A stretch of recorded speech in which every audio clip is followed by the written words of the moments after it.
representative of the permanent secretary this week. The opening remarks. Most welcome. Very much, my brother. This morning, I'm not the permanent secretary, just like he rightly mentions. My name is Bob Kazungu. I'm the company of National Commissioner for Forestry and the Minister of Water and Environment.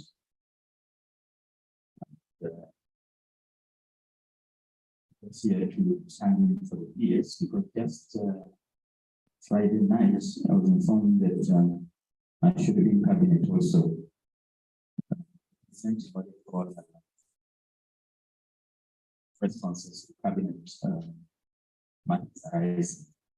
One of the sections is on cover.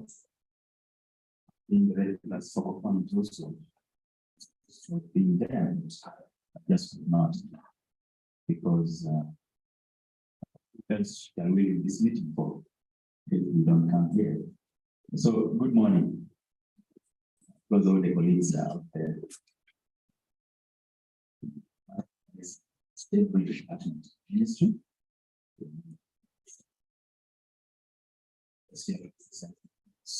I've just delivered what you should have delivered this morning. And then I'll switch the heart again to my program that I have a couple of things to stay and tomorrow. Let's switch to say good morning to everybody. I know that it's about 50 or so, so we know that people are still coming through. It's been quite a rainy night and morning, so I get the monthly staff out there. For you to get here very early, I was here by about 7 o'clock. And she was here before me. 7:40, something like that. So that is the trick. If you want to beat this jam, when it has rained, you make sure you come very early. Yeah. So allow me to just also mention that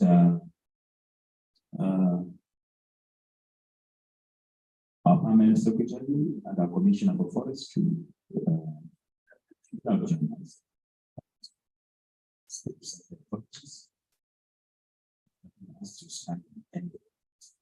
it's a very usual thing at the government to keep standing in for the big shots. So if I'm even standing when you're junior staff, I remember when I just been in the ministry many years ago, 15 years ago, I was asked to stand in for the minister because everybody was away. So it's a usual thing. And please, for these few minutes, look at me as the permanent secretary. Thank you for a few minutes. And I'll now switch to, to my actual position. So please, allow me, I'll just read these remarks, just verbatim, because maybe later. The of government agencies, departments, entities of asset international chairs and local chairs, entities of local governments. Yeah.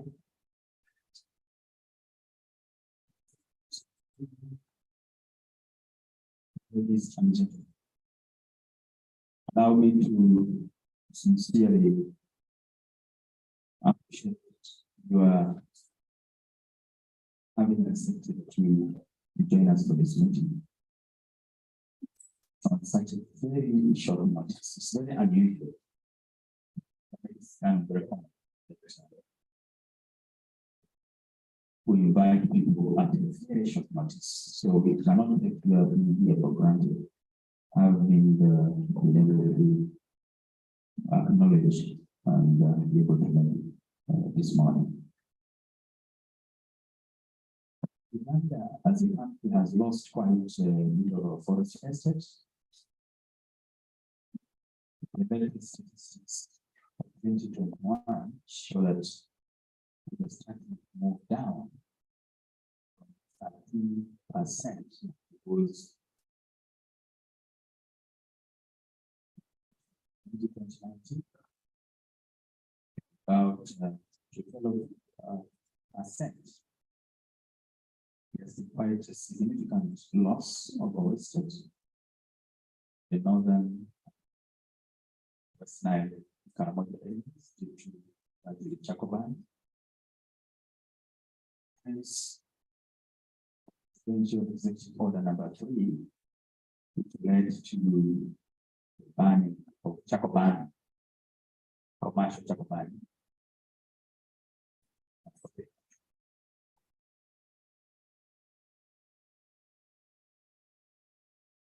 The information that we have also gathered over time using the REDD+ support has also limited our estates to an extent that we can now see more trees and forests than we could see before because of the improved technology that we have using Sentinel and other satellites. Assistance to the country.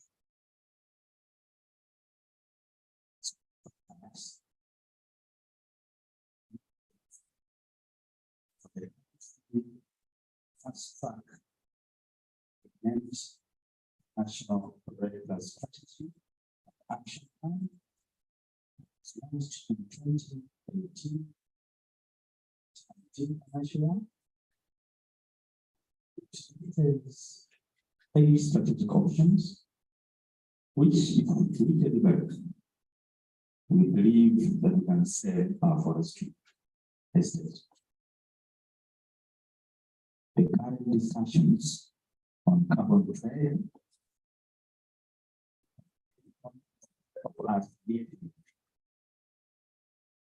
obligations under the Paris Agreement, making it even more important for Uganda on the way to deliver its REDD+ strategy plan.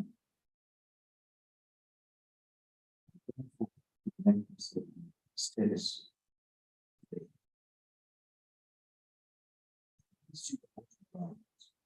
The REDD+ secretariats. Engaging different partners across the globe, identify additional resources in the time of our completion of our readiness phase in 2021. We identified partners including United Nations REDD+ program, which is a consortium of 3 UN bodies: United Nations Food and Agriculture Organization, the United Nations Environment Programs, the United Nations Development Program. These institutions have been part of us since 2008, when Uganda became a participant. Plus, supporting us slightly through technical support, working with a number of institutions. The current support that we are speaking of the sort the UN REDD will propel and enhance of the 4 REDD+ water elements of the FREL, Forest Reference Mission Level, the National Forest Monitoring System, the National Transportation Action Plan, and the Setbacks Information System.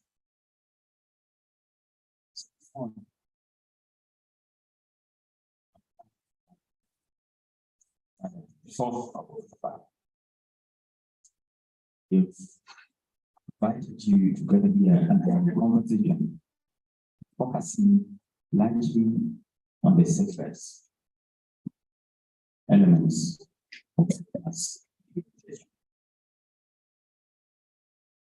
Uganda and 2023 also joined the Art Trees family, the Association for Red Class Constructions, and the Red Class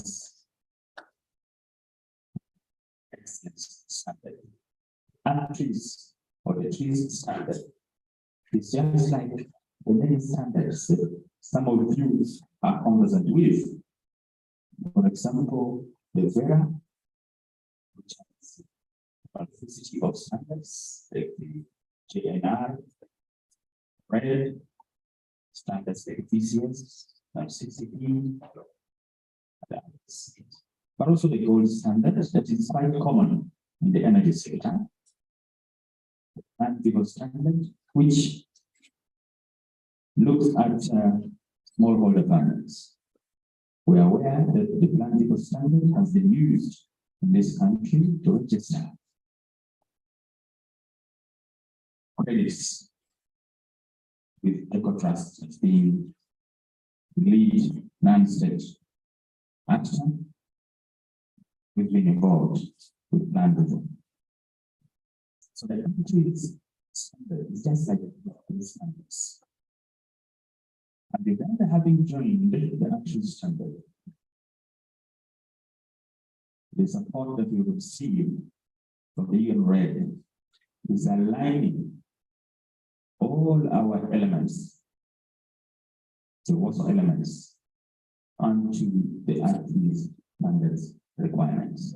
So this morning, we are here because we know that there is a need for capacity to be built.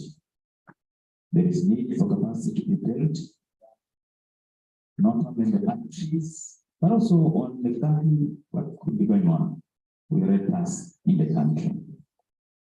It's been quite a while since our national technical committees and the national forces have been engaged by the Red Class and the Secretariat. So allow me therefore to welcome you the engagement. I wish that benefits out of this engagement. How has it entrusted to me?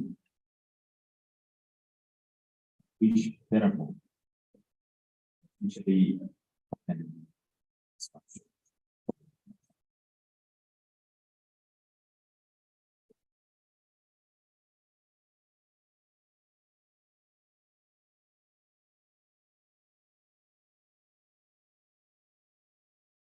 you give me another round of applause. Thank you very much, sir. And indeed, we desire to continue to have a capacity building. I'm told the programs are missing in the folders. Can you double check? Colleagues who are having the programs behind there, make sure you move the program to the participants. This is going to be really a capacity, a clinical mix. So we want people to be well fast and have each and every document. You cannot repeat the big words from the big office. But what I recall is the many standards. VERA, VCS. I don't know whether some of us in the room have worked with some of these standards. So I would encourage, as we are making presentations, like I asked in the start, that some of us have capacity at a certain level, maybe of 75%. There are those at 50. There are those that are around the 40. those are that. So I would suggest that the working level capacity be around down there. So as colleagues are going to be taking us through this presentation, let's not take it uniform that we are the same level of capacity. Let's break down and do a number of vital explanation. We will be now going into our first presentation, but before I open up the presentation, I wanted to observe and give an opportunity to those who have joined us and did not introduce themselves. Please to introduce yourself, or such that we get to know each other. Always in workshops, I find it disturbing. You have spent 3 days with someone and he still refers to you as department, the representative from department. It refers to as you. It's good to know we are a very small team, and since we are going for negotiations, one of the courtesies is to know the names of your colleagues. So, sir.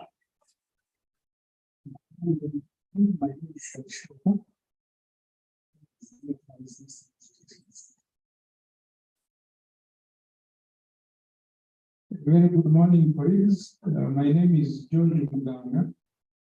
I work with Albert and Rift Conservation Society. I'm the county representative for them.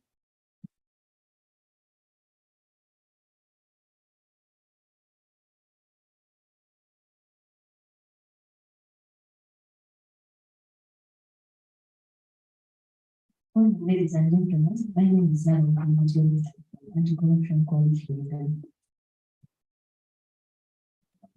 My name is Joshua.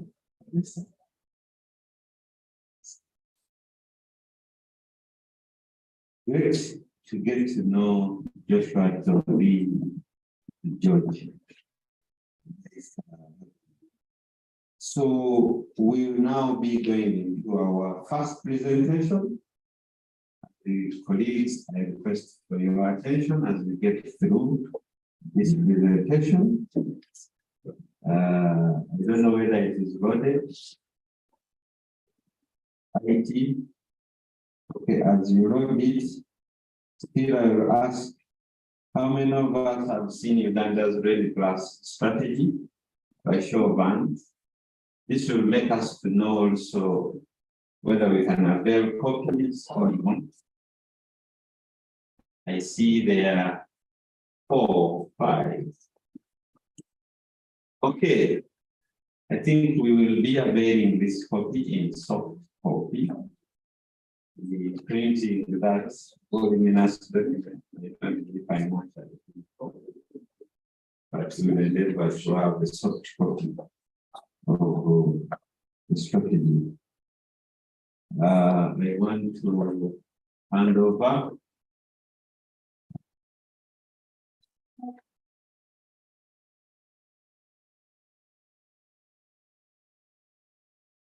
The program. Please, if you don't have the program, put up your hand.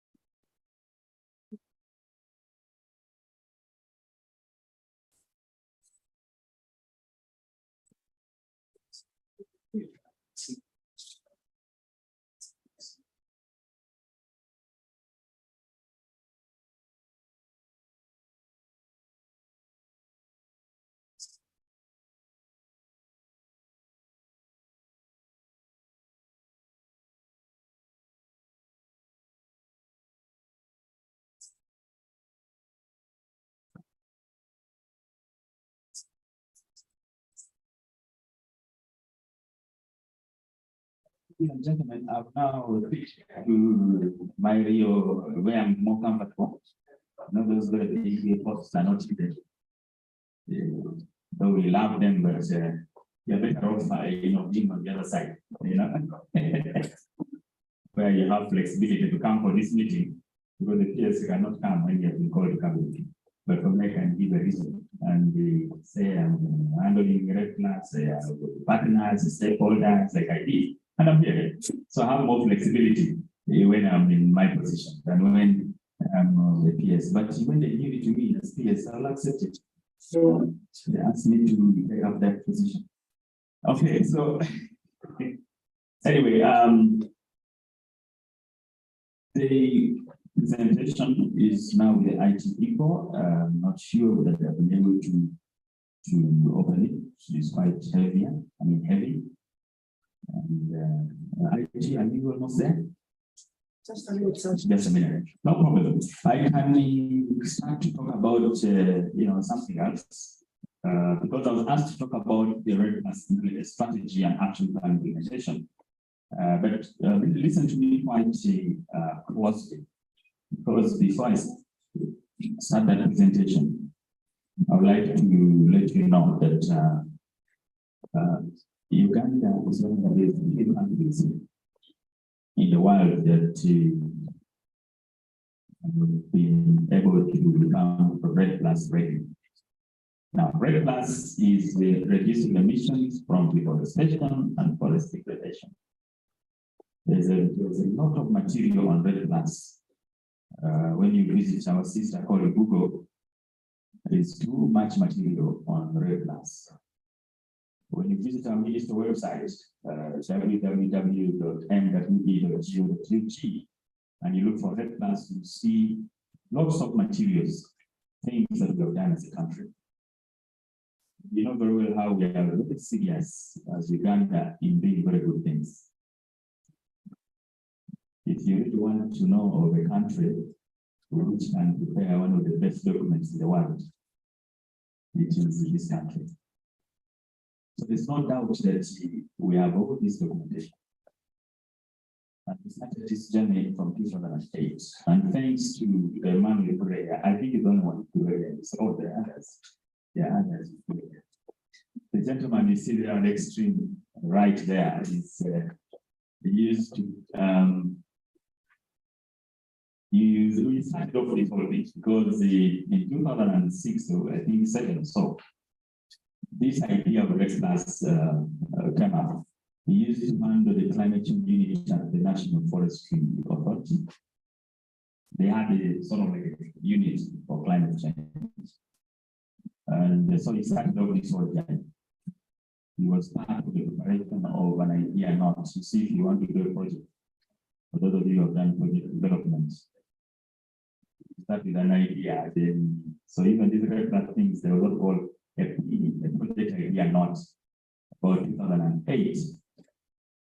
They wanted them from 2007 might not have the but for 1 or 2 years before they submitted the project idea not to the World Bank and the Forest Carbon Partnership Fund, FCPF. So when that project idea not was approved, so Uganda automatically became a participant of the FCPF. But not only that, then joined the REDD+ family across the world. And that idea not then became, I'm talking about this because it's not part of my number of reference for presentation today. I just want you to have a background, the history before the slides are put up. And so that project idea not became what we call a proposal, a REDD+ readiness proposal.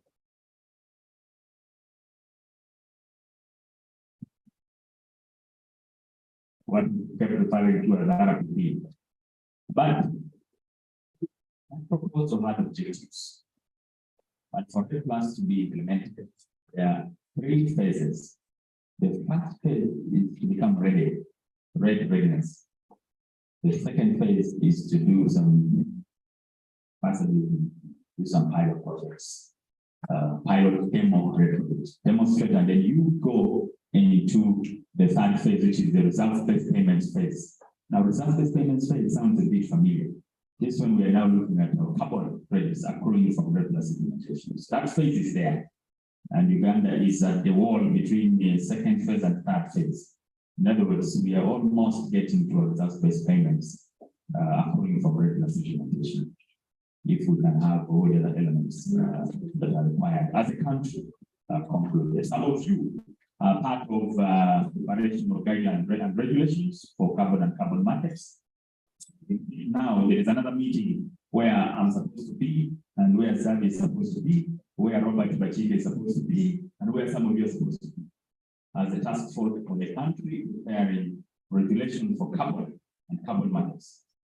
But we are here because this is a very important meeting. So we couldn't shift it, we couldn't, because it is extremely important. So when those guidelines are done, and we have included our REDD+ interests and all the things, then we'll be able now to dive into results-based payments. And so, as I mentioned, one of the 4 elements that we're supposed to have delivered with the proposal was a REDD+ strategy and action plan. And the other elements are the baseline, like any other project is good for you to have a baseline of your emissions reductions status as a country. So we have a frame, it's called the forest reference emission level. And then we have a national forest monitoring system. It's supposed to track, try to track and monitor and report on what you're doing. So the national forest monitoring system, which also takes care of our MRV monitoring, reporting, and verification element of REDD+. And then the safeguards information system, for which my brother Nathan is in charge of. All the things of safeguards with REDD, they are handled by the Department of Environment Sector Services Support, where he comes from. And he's the chief for the safeguards. In fact, he's the one who brings up here, because the, as I'll tell you, the UN REDD support has the UN Environment Program that is delivering and supporting us on the safeguards issues, actually. For me, from the REDD+ Secretariat, and here just to give the overview, but otherwise, is the chief for this meeting today. So I will ask to talk about how we have implemented the REDD+ strategy and action plan since we launched it. That was a very difficult assignment for me because I haven't done well. But let's see the little that we have. Next slide.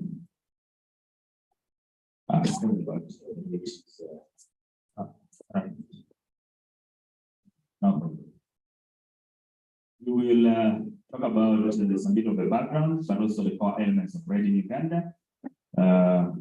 The underlying causes for research and degradation, I will not dwell so much in there because I'll skip that. Those are the drivers for deforestation and forest degradation, what you have.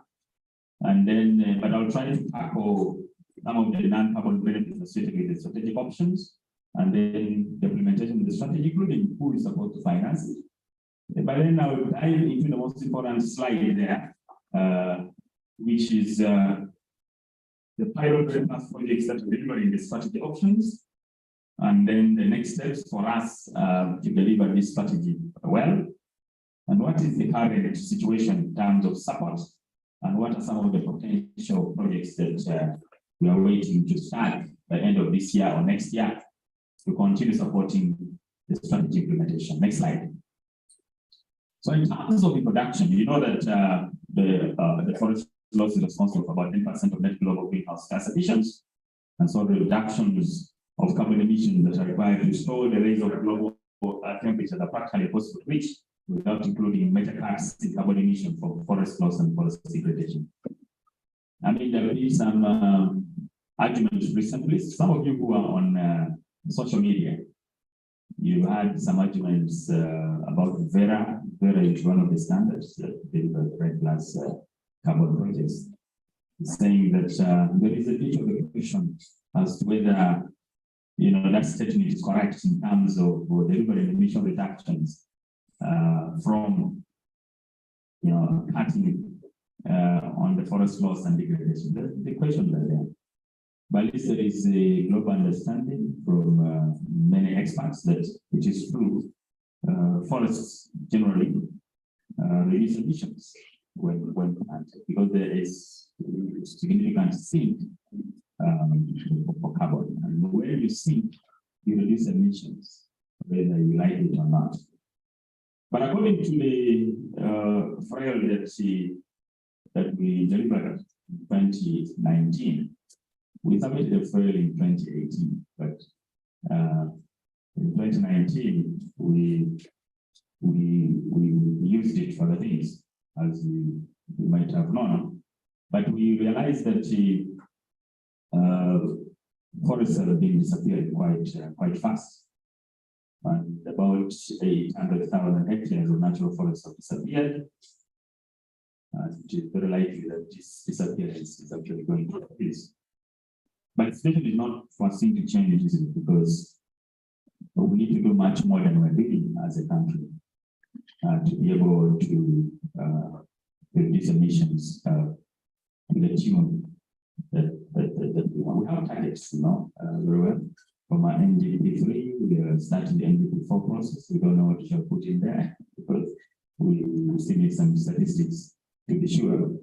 But I think by the end of next year, we should be having the real statistic for forestry. But I want to tell you that from the analysis we did with the NFA a week ago, we seem to be going down and going up. I don't want to say the analysis here to spot me because I want you to come out of decision. Back on the very intense one. Right now, the NFA colleagues, Jess and Martin, going to share with me something tomorrow. We get to the report.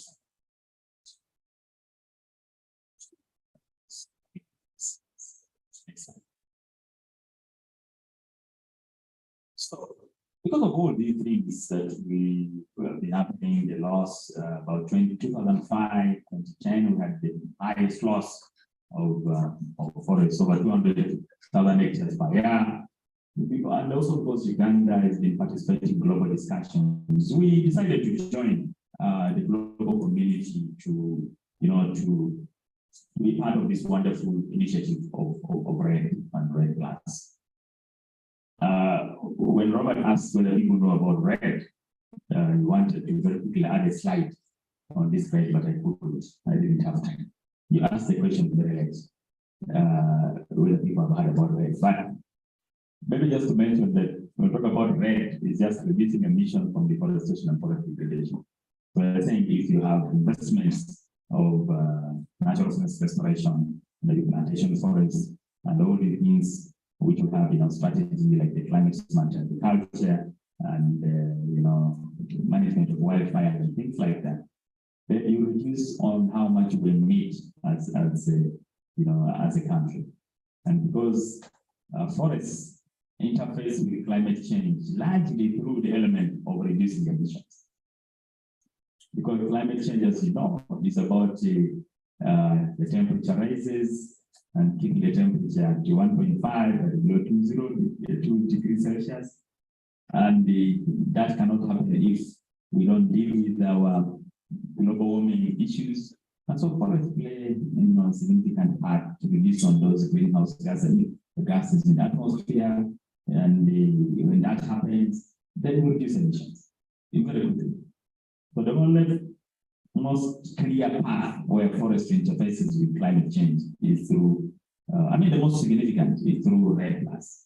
But of course, you can also plant trees through afforestation, revegetation, reforestation, and then you also see, but you might not have the other elements of monitoring or trying to look at regards as you plant these trees and the like.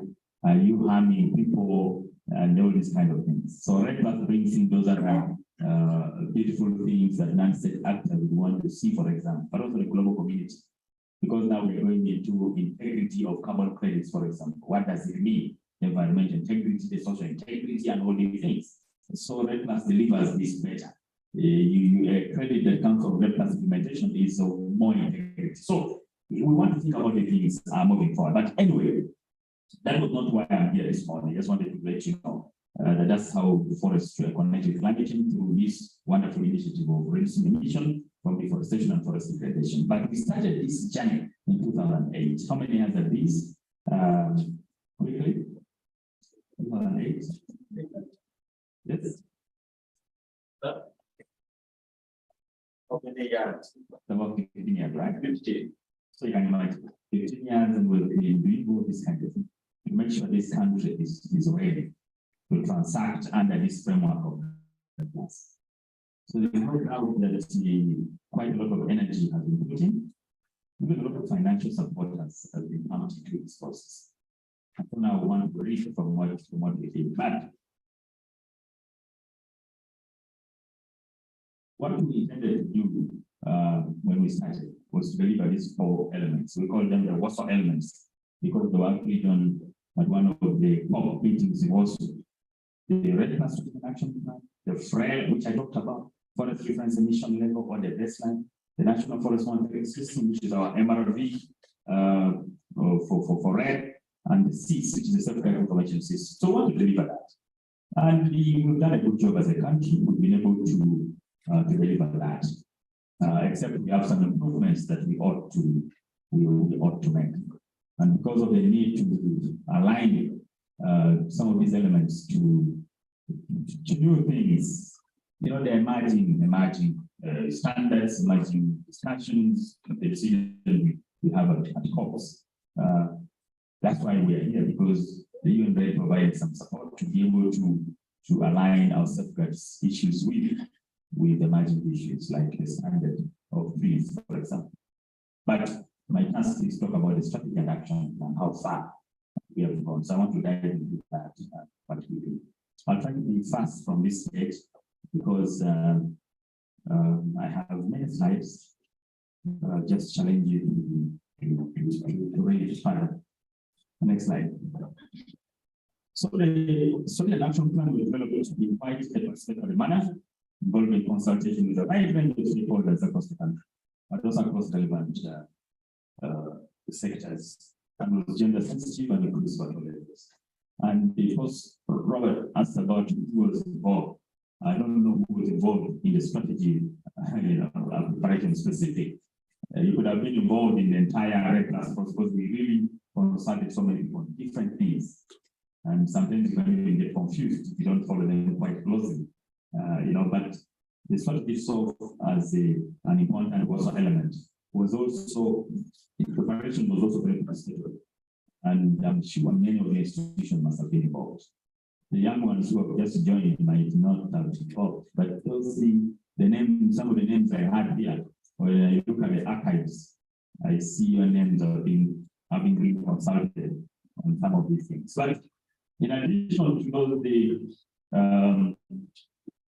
that REDD strategy and action, we have a framework which support the implementation of the REDD strategy and action plan. The feedback, grievance, and redress mechanism. If you implement a REDD project, which can be an afforestation or reforestation following the requirements of REDD, there could be some grievances that could arise. There could be land conflicts, there could be, there could be many things, rights, rights, for example, abuse of people's rights, you had carbon rights and all these kind of things. So we decided to develop a feedback, grievance, and redress mechanism. Some of you are very competent with GRM, grievance redress mechanism for some of the projects you're involved in. And so this is sort of like, akin to that, to deal with potential conflict that will arise and try to settle them without, causing red flags and causing challenges. We have a benefit sharing arrangement. In the case we start, we'll get into the results-based payment space for it. How do we share benefits accruing from the credit? Because we are going to sell carbon, whether we like it or not as a country. But when we are going to do the actual sales, don't ask me. But we must go there. The path we are going to take will depend on the guidelines we are preparing. So we need to have a benefit sharing arrangement. Give an example. We have collaborative forest management groups that are working adjacent to Central Forest Reserves. And they have collaborated with the NFA to be able to to manage or co-manage our estates. So if there is carbon that is accruing from REDD plus investment, where those groups are involved, for example, how are we going to share those benefits accruing from the carbon? And these benefits can be monetary or they can be non-monetary benefits, as you see in the next slides. So we needed to have a benefit sharing arrangement, which we have. So if anybody is trying to look around on our websites and whatever, you'll find this even on the UNFCCC website. The World Bank is interested in SESA, Strategic Environmental Social Assessments, and the Environmental and Social Management Framework. The FCDF is World Bank financing. So when it's financing, you have to be sure that you're also complying with some of the requirements of environment and social issues. So we have those frameworks available. And then the indigenous people's planning framework, I'm speaking the ones that are also the indigenous people's planning framework. You know, this country has indigenous people. You can keep urging them, all indigenous, but we have indigenous communities, the Ike, the Nets, the Patwa, and the like.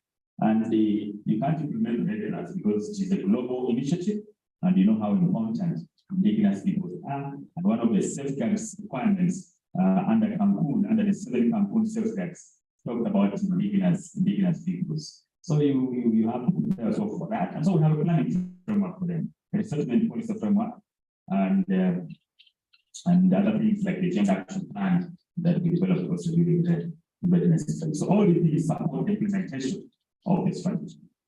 Now the strategy had this vision: reduce carbon emissions and sustainable forest degradation over the next 20 years. So from the time we launched, so we, about I think 2042 something, and then of course the objectives are there for the strategy itself. We can very quickly break through. I said I want to be fast from this page. But gradually, very quickly, we're saying transform Uganda's rural community production to climate smart production systems and landscapes.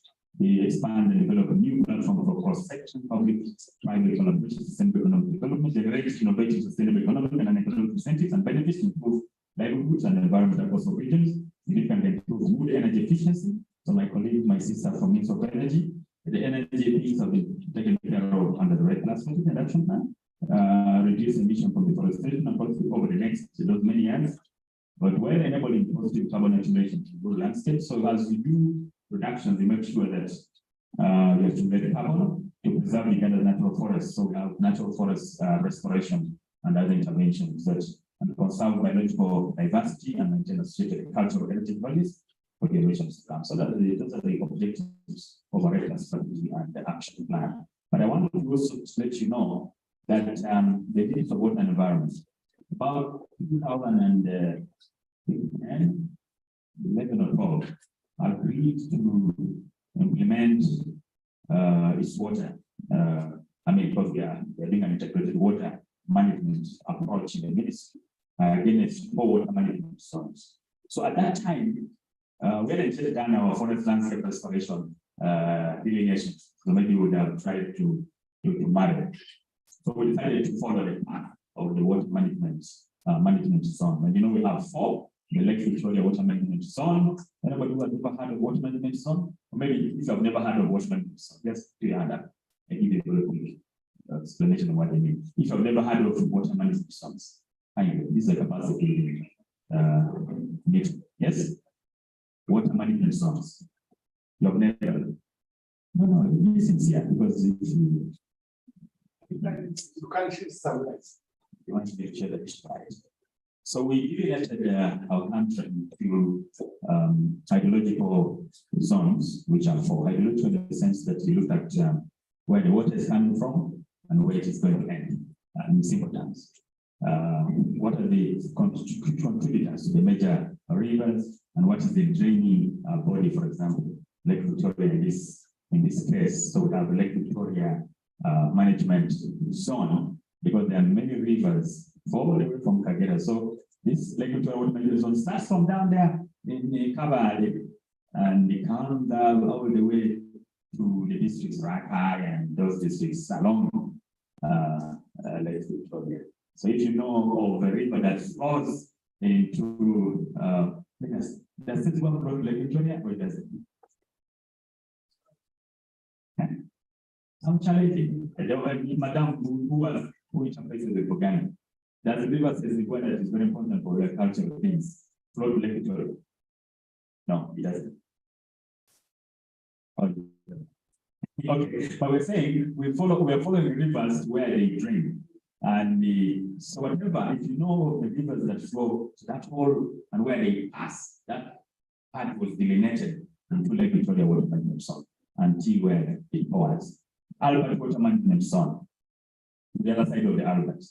And you can see it here.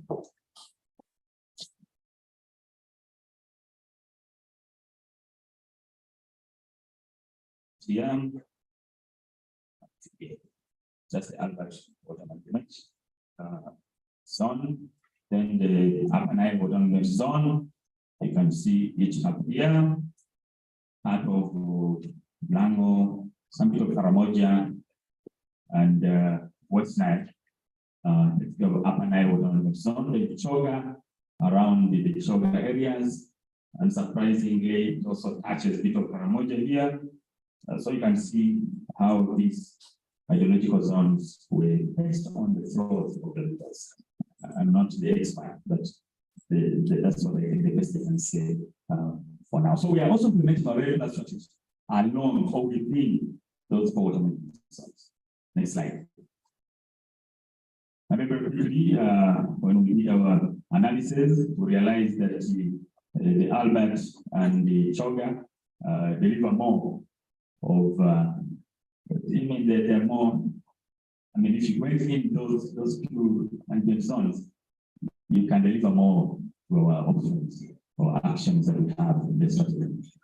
Yeah, then of course, next Lake Victoria, and then the Upper Nile has just a few, 15% of the foreseen strategy operations. Next slide.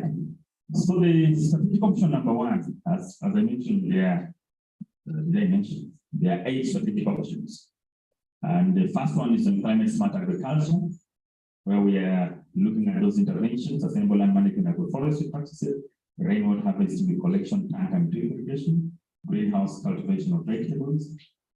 So anybody who is going to do these and is taking the path of readiness to register that intervention as contributing to implementation of strategic options. Second option is on sustainable fuel and commercial charcoal production. So you can see there commercial smallholder and community bioenergy woodlots, commercial smallholder and community coal and timber plantations, and improved charcoal kilns linked to bioenergy woodlots. That is aimed, of course, updating of efficient charcoal production technologies. And my sister from energy must be very interested in that as well. Then the third option of large-scale commercial timber plantations. You know how we've been delivering on these plantations under SPGs 1, 2, and 3. And we also have the IFA-CD, that is investing in forests and protected areas for climate smart development project, which is going to also deliver more to that. So we shall be capturing these also as a way of contributing to the strategy implementation. Of course, the third, the 3.3 on improved charcoal kilns linked to timber plantation sites. There are many people who decided to do charcoal burning, but they're also commercial timber growers. You know, some of them maybe more than I do, but we have some examples in Mobende and other parts of the country. The SPG former clients. The fourth option for restoring natural forest in the landscape. We are looking at designating areas for natural forest regeneration, restoring degraded natural forest, developing forest management through pastoral forest management and CFM, and then traditional customary forest management practices. Maybe just to mention a bit on the CFM here. We are also, as a ministry, concluding the guidelines for collaborative forest management. I know you must be waiting for them if you're involved with this community traditional Act, who is in this this arena, this sphere of sustainable forest management. So they will be coming out before the end of this year. The option 5 is on energy efficient cooking stocks, where we're going to look at those energy efficient stocks to see how we can promote them and improve the charcoal stocks as well. The sixth option is on integrated wildfire management. which aims to address wildfire through integrated community-based fire management. Because you know very well that maybe I didn't mention, but the drivers of forestation and forest degradation included wildfires when we were doing the analysis. Those agriculture, expanding land agriculture, also extraction of wood for both construction and other things. So these were major drivers. So these options are aligned to respond how to deal with the drivers to deforestation and forest degradation. Next slide. Livestock rearing in the cattle corridor, we need to deal with that. We also realize that overgrazing and all these things, the nomadic forms of management of animals, of livestock, was one of the drivers. So we're saying, okay, people may need to change exotic cattle varieties and crossbreeding, and also establishment of drinking water dams, the establishment of fodder for forest plantations. Fodder is a source of,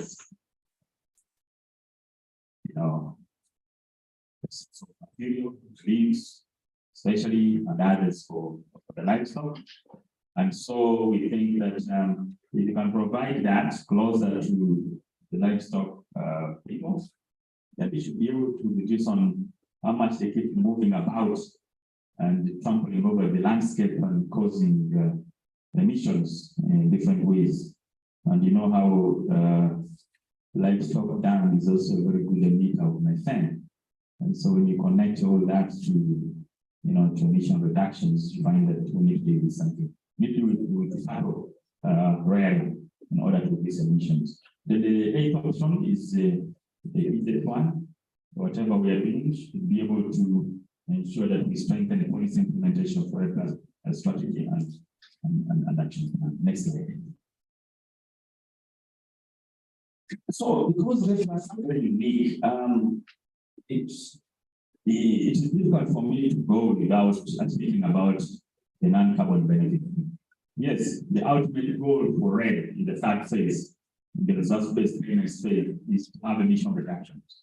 Emission reductions can be turned around into carbon credits. Those are some of the few things I studied, but maybe it's not the day to go into that. But in addition to what will come through as money from carbon,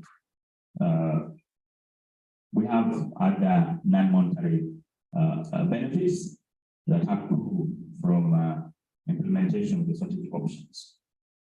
But I'm also excited to classify them into monetary here, where we can get cash itself. We can get some flow, economic flow benefits from tourism. We can get some tax incentives, access to credit on preferential terms, salaries and allowances for people who are involved in the institutions, non-state actor, and the government institutions that are involved in REDD+ strategy option implementation. But in terms of direct non-monetary benefits, there's a lot of training that happens with REDD+, including this capacity building itself, but also training on governance, on things to do with bookkeeping when we get to that time of handling carbon credits, natural and plantation management, environmental management plans, and all these kind of things.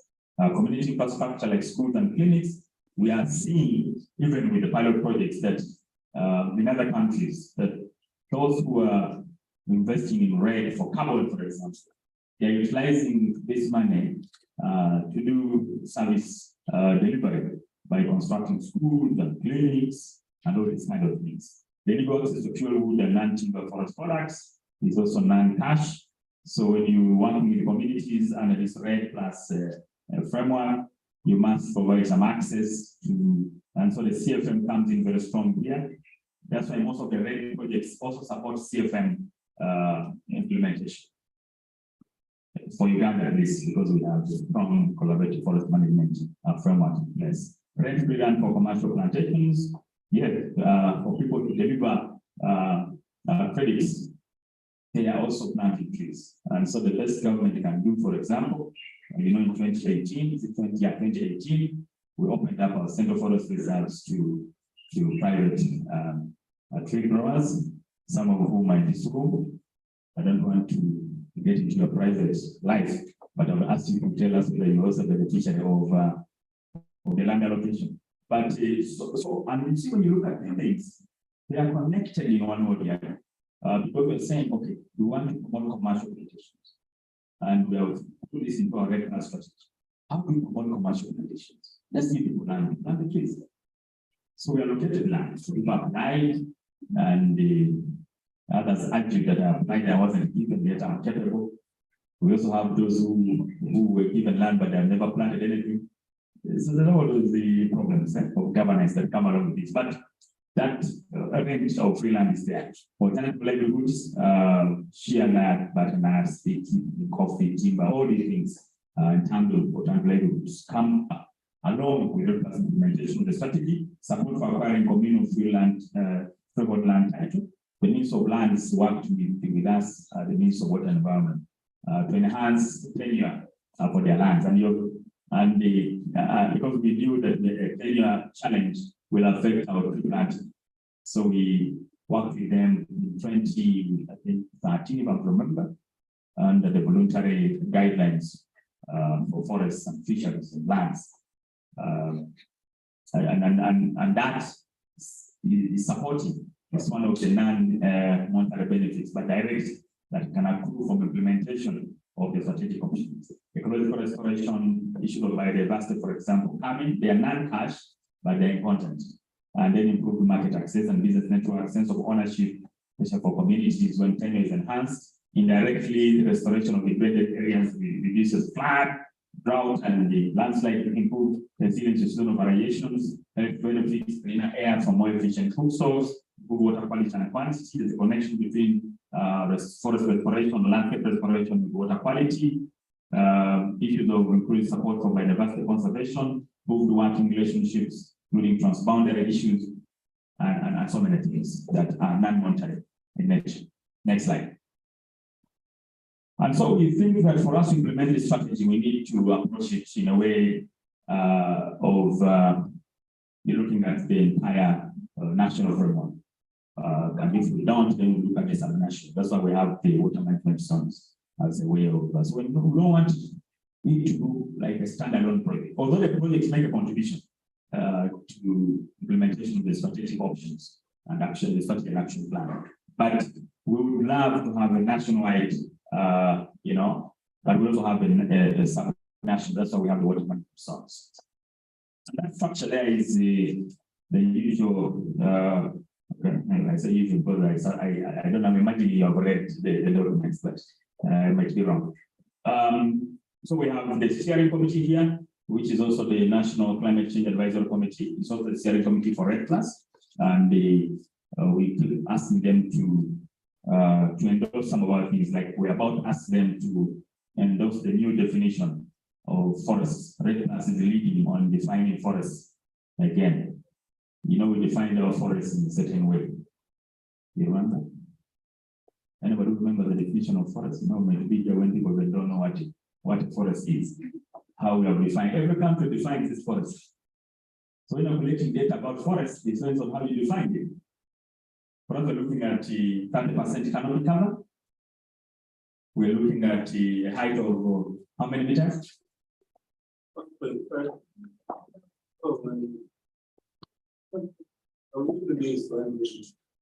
I'm not talking about DBH. For instance, the breast height, which is the 1.3 meters. That's the breast height. When I'm talking about a tree, we're defining the forest by 30% canopy cover. We're looking at 1 hectare as a forest. When we're looking at a 4 meter height. Now, when you look at that, you leave out other trees that also you can make a forest. So we are redefining what our forest is as a country. And we cannot just define it because who are you to just. So you have to seek for the steering committee to be able to endorse that definition. And when, because I'm not going to present, when I'm presenting that to them, I'm supposed to have scientific evidence. Because now we have technology which can view one tree. The Sentinel satellite imagery technologies. You can now view even a single tree, unlike those days. So we're going to redefine the forest, and we will define it, even our statistics will change. until we get to the better. But you will get the ones if we use so much charcoal burning. Because most of the trees in the category we are going to redefine are the ones we pull out for charcoal. But anyway, so this committee does that. It does a strategy. If I want some announcement, for example, with this carbon trade, I'm also going to ask them for some endorsement as REDD class very soon. We still have these technical committees, but they've been redundant a little bit since we didn't have funding, but we want to reinvigorate them. But we are going to do a working group. Well, we shall see what to do, but I'll seek your support to make a decision here, because some of the people here, the National Technical Committee also fall here, and all this kind of stuff. But in terms of the strategy implementation, the strategic option number 8 is implemented by, because the policy taken by the Ministry of Energy, the department where I come from. But the other strategic options have partners who are responsible for them. And non-state actors, I think they know all of them and one or the other. But my issue is the coordinating 1, 2, and 7. Ministry coordinating option number 5. Our Ministry and NFI coordinating option 3, 4, and 6. Who is also a part of that. The district governments of the 1 to 8, they are everywhere because they are, the delivery mechanisms. But other ministries with some role in the program, OPM, gender, mutual justice, general affairs. They sort of like we work alongside us in many ways, and then other service providers are also part of that. Next slide. I need to move faster because there are many slides to go. This, as I said, these are the activities we talked about, but those are the leading institutions and the collaborative institutions on the other side. And the civil society organizations are largely collaborative institutions in this sense of strategies, REDD class strategy and action plan implementation. Next slide.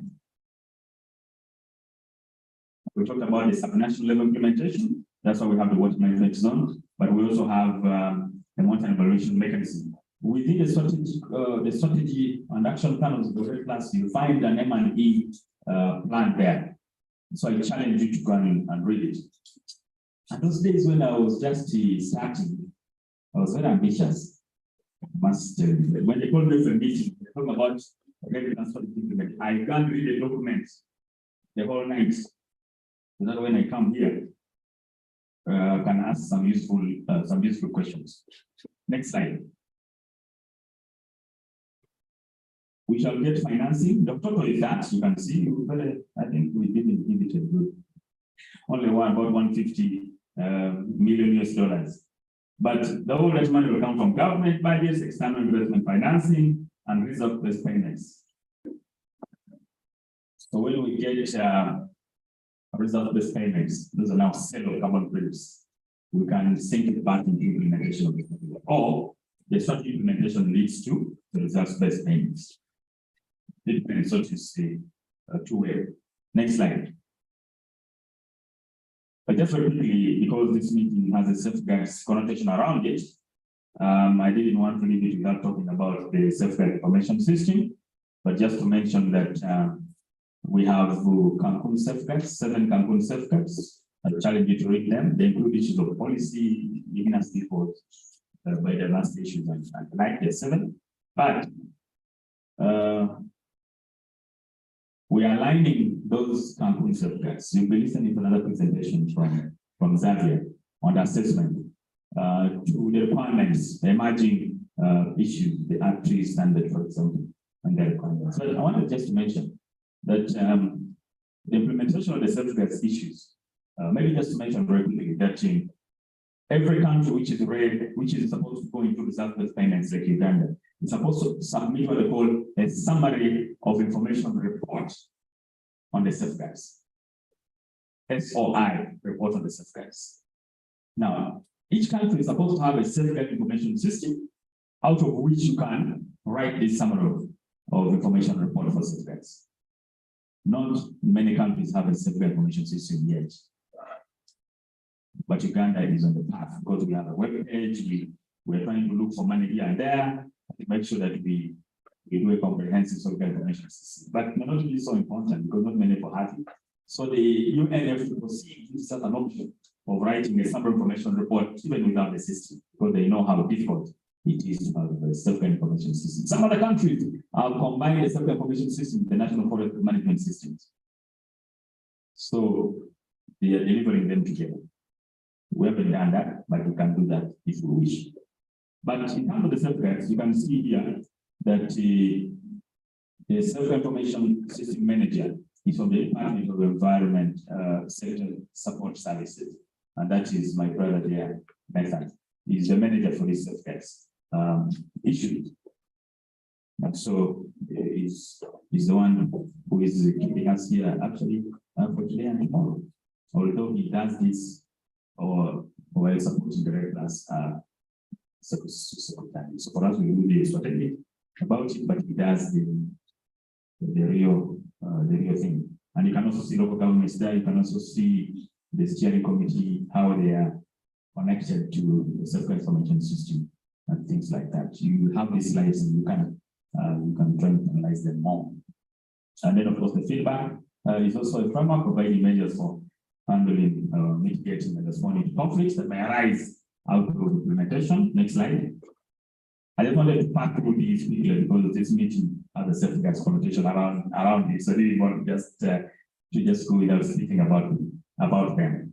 And of course, you cannot manage this self-care issues or the social environmental risks without stakeholder engagement. We also have a consultant who was hired through MD to be able to do some stakeholder engagement or management for these processes of strengthening self-care processes correctly implemented. Next slide. Now, I just want to share with you very quickly some of the pilot projects that are delivering. Now, this is the real assembly. This is here. But I will pass through all the other things in order for you to build your confidence and also try to build rapport with you on what exactly where we have come from. There's quite a lot to talk about, but we have many projects. Another slide where I will show you potential pilot projects, which people are starting out there in different landscapes. I think not only that have advanced into PDDs, almost. PDD is a project design document. For those of you who know common language, is that you prepare, if you want to know whether there is carbon in a certain place and you want to buy and sell carbon, you do a feasibility. So when you do feasibility, then you can turn it around into a project design document. A project design document is a document which is showing you the credits that you have there, how you can get to them, and all the things. So the computations, the details, it's like a shopping, the way you can have a proposal or something, which then you can deliver to somebody and they pay for those credits. So we have two non-state actors who have reached that far. They haven't yet gone into developing the real carbon project, but they are doing a demo, a reference demo of projects as they develop the feasibility study and the PDD. So they're doing these two things, the build and PDD, through a pilot REDD demo for this implementation. So one of them is this one by WCS, the Wildlife Conservation Society, with NFA. They went into this marriage about once COVID, I think, if I remember very well. And then we gave them an objection to do a feasibility study. I remember drafting this letter on behalf of the focal point of REDD at that time, who is now the Commissioner for Climate Change. It's just the focal. But I'm a recent entrant into this. So if you are eating me, eat me. I'm just a recent. I just became a regular focal point just recently. I think in so you can remind, but I also remember it. But I think towards the end of 2021, that's when I became the regular focal point. So if you have any hard questions, you are okay for me, please. First, if there's anything which happened for me, but I can respond, but some, you know. But anyway, so this project is the Albert REDD project.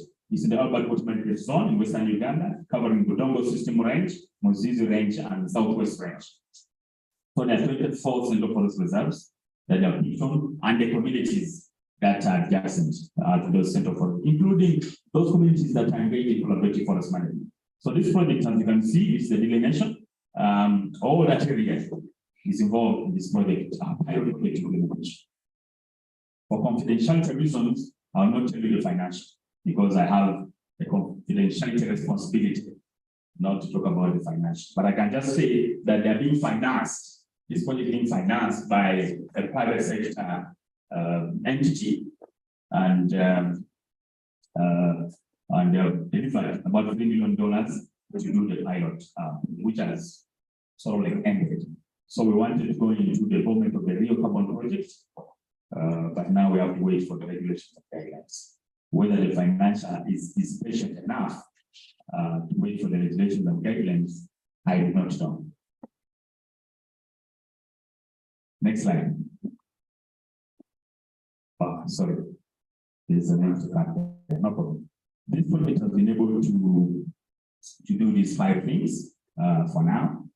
And it has opened boundaries of Itwara, 40 kilometers Rain-Sana, 9 kilometers Kasiokwa, 5 kilometers and Nyapia, Sino Forest Reserve, 4 kilometers. They've already delivered 65% so far. So that's what she's not here. The moment she's not there. Not but it's I say it's there. I don't know, maybe or something. Then I've also done natural forest restoration of Mohanji, Rain-Sama, and Budongo Sendo. Now, these ones are found in those landscapes that are in those ranges that I've just talked about. And a total of 121 hectares of natural forest restoration has been done in total. 6 hectares in Mohanji, 50 hectares in Rain-Sama, and 11.42 hectares in the Budongo forest reserves. But hectares have also been done as an arboretum for the Nyabia Forest College. Anybody who doesn't know Nyabia Forest College? You might have heard, but if you don't know what they do. Uganda is one of the few countries in Africa which has a forest college that trains technicians, highly skilled people, diploma, certificate people. And so normally some of the projects that come in try to find a way of supporting that college. So they have an arboretum and we needed some support. The arboretum, you know what an arboretum does? It's like a bank. It's like a data bank of some of our indigenous or native trees within a landscape, and use it for research and also for propagation later. If we have a species that is getting extinct or something, you can look up an arboretum and you pick it and you try to promote it. So we have one. So we have also done 10 hectares of that project, but also we're supporting good forest protection monitoring of illegal activities. You can't deliver REDD+ interventions if you don't deal with the legalities.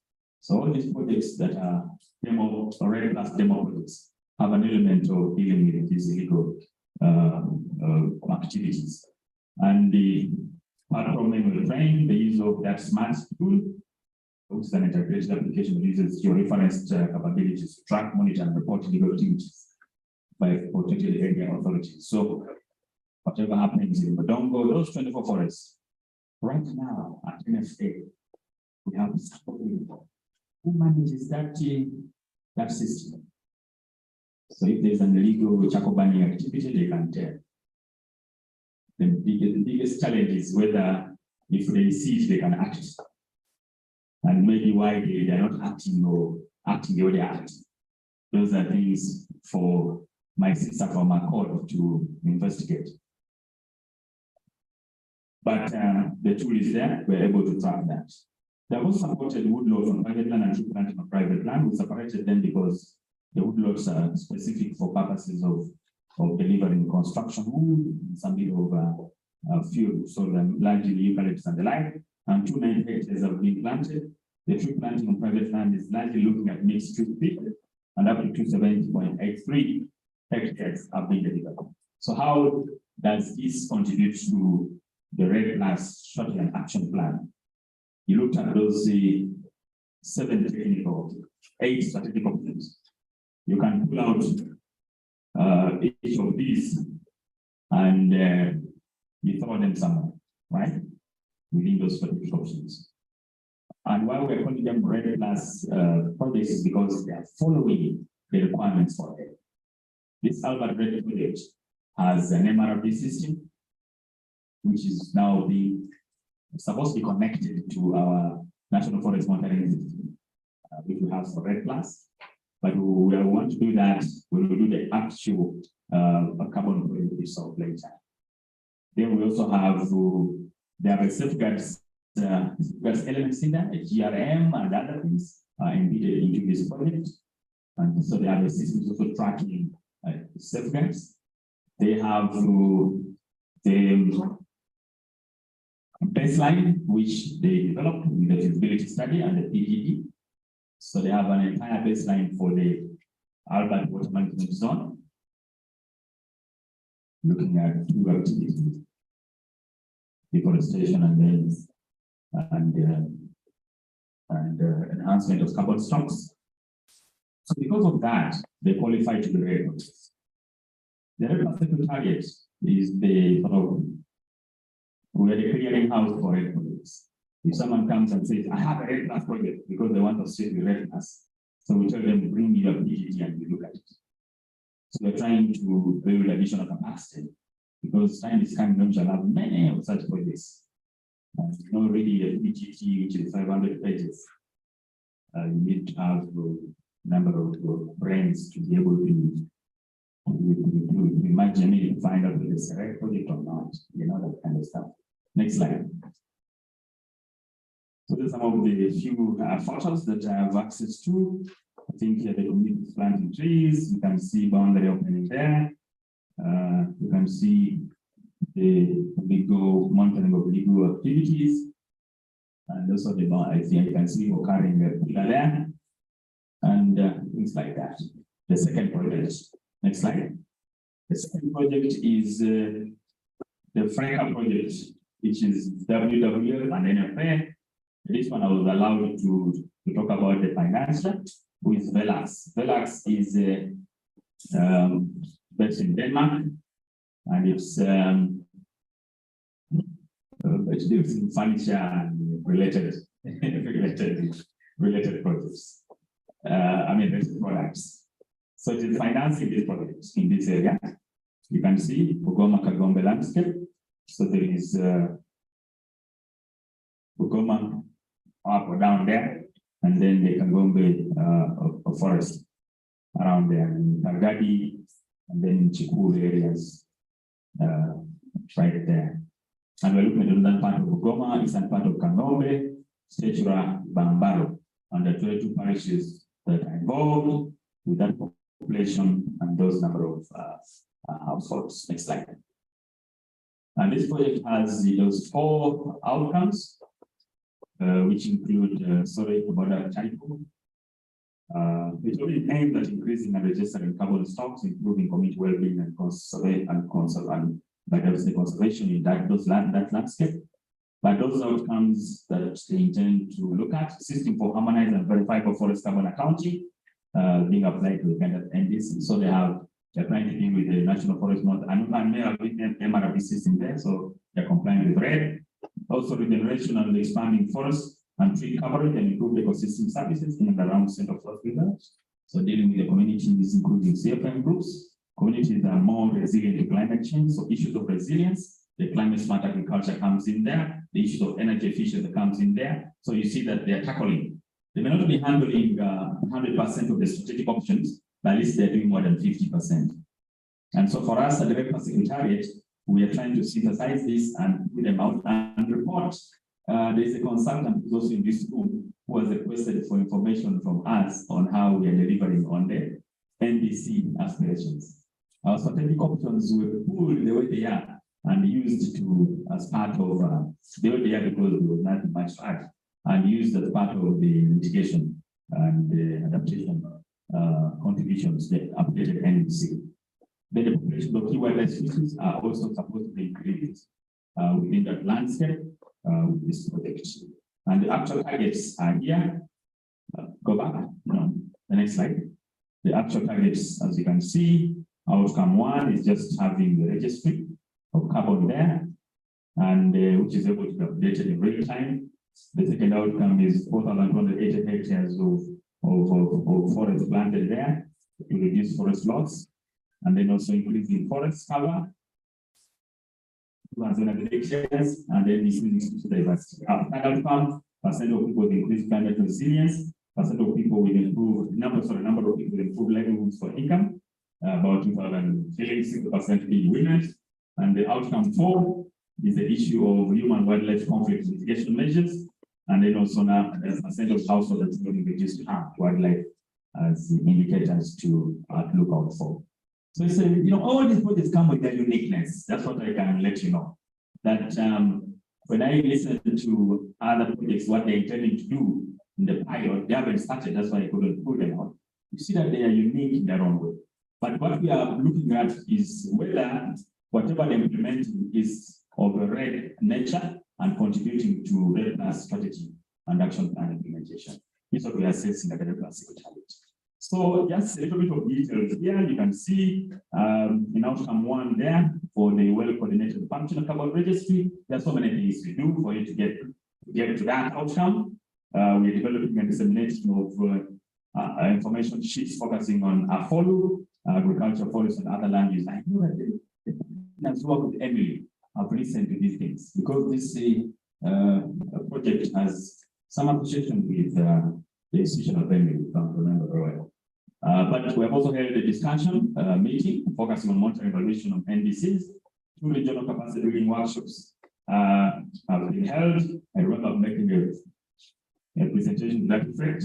There's been a climate science policy dialogue. This one you can see here with these CSC people. Here, some of you know them very well. This is the Commissioner for Climate Change.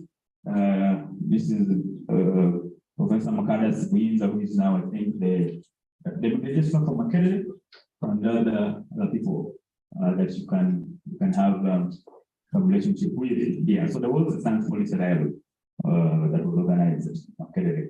And other information 6 sheets were also done for capacity building, and 3 staff were sponsored for Denmark, and 6 awareness meetings for different structures of stakeholders as well. Second outcome on regeneration and expanding forest and tree coverage. CFM groups have been working to restore and maintain 426 hectares up to today. We have undertaken an extent of degradation in the area, so participatory assessment of how much degradation has happened in those landscapes, and some engagement meetings with CFM groups around Statura and the Bambaro have also been done as prepare for boundary opening. NF has established 15 kilometers both internal and external fire lines in the Kamombe Central Forest Reserve, and the 218 hectares of woodlots have been planted so far. As we do these things, we connect them to the strategic options. It makes your life easier. Let's continue. Next slide. We have opened boundaries, 20 kilometers Statura and 15 kilometers in Bambaro. Capacity building and training of NFA teams has happened. 3 consultative meetings with private forest owners has been done, and 100 clean energy champions have been trained in that landscape. Connect these interventions with the strategic options. As I say, it makes your life very easy. Communities being more resilient to climate change. You can see that 7 VSLA groups have been supporting the startup keys. Village savings groups there, 8 early established groups to make people have mobilized about 42 million shillings for the reporting period, whereas 7 groups established in June 2023 have so far mobilized 10.5 million shillings. We've done mapping and assessment of existing groups around Bugoma, Station, and Bambaro for scaling purposeful projects that have been undertaken. Nature-based enterprises have been developed and promoted, like beehives, 260 KTVs for the Greater Carbon Environmental Conservation Association in Chivale, and for Chitega Community Environmental Sensitive Group, and the supported groups with the codes for their livelihoods and enterprises. You can see this lady here with these goals, and then the mushroom businesses have been supported. Connect these to the REDD+ options and actions that we talked about. 14 farmers have practiced climate smart agriculture approaches in the coffee farms.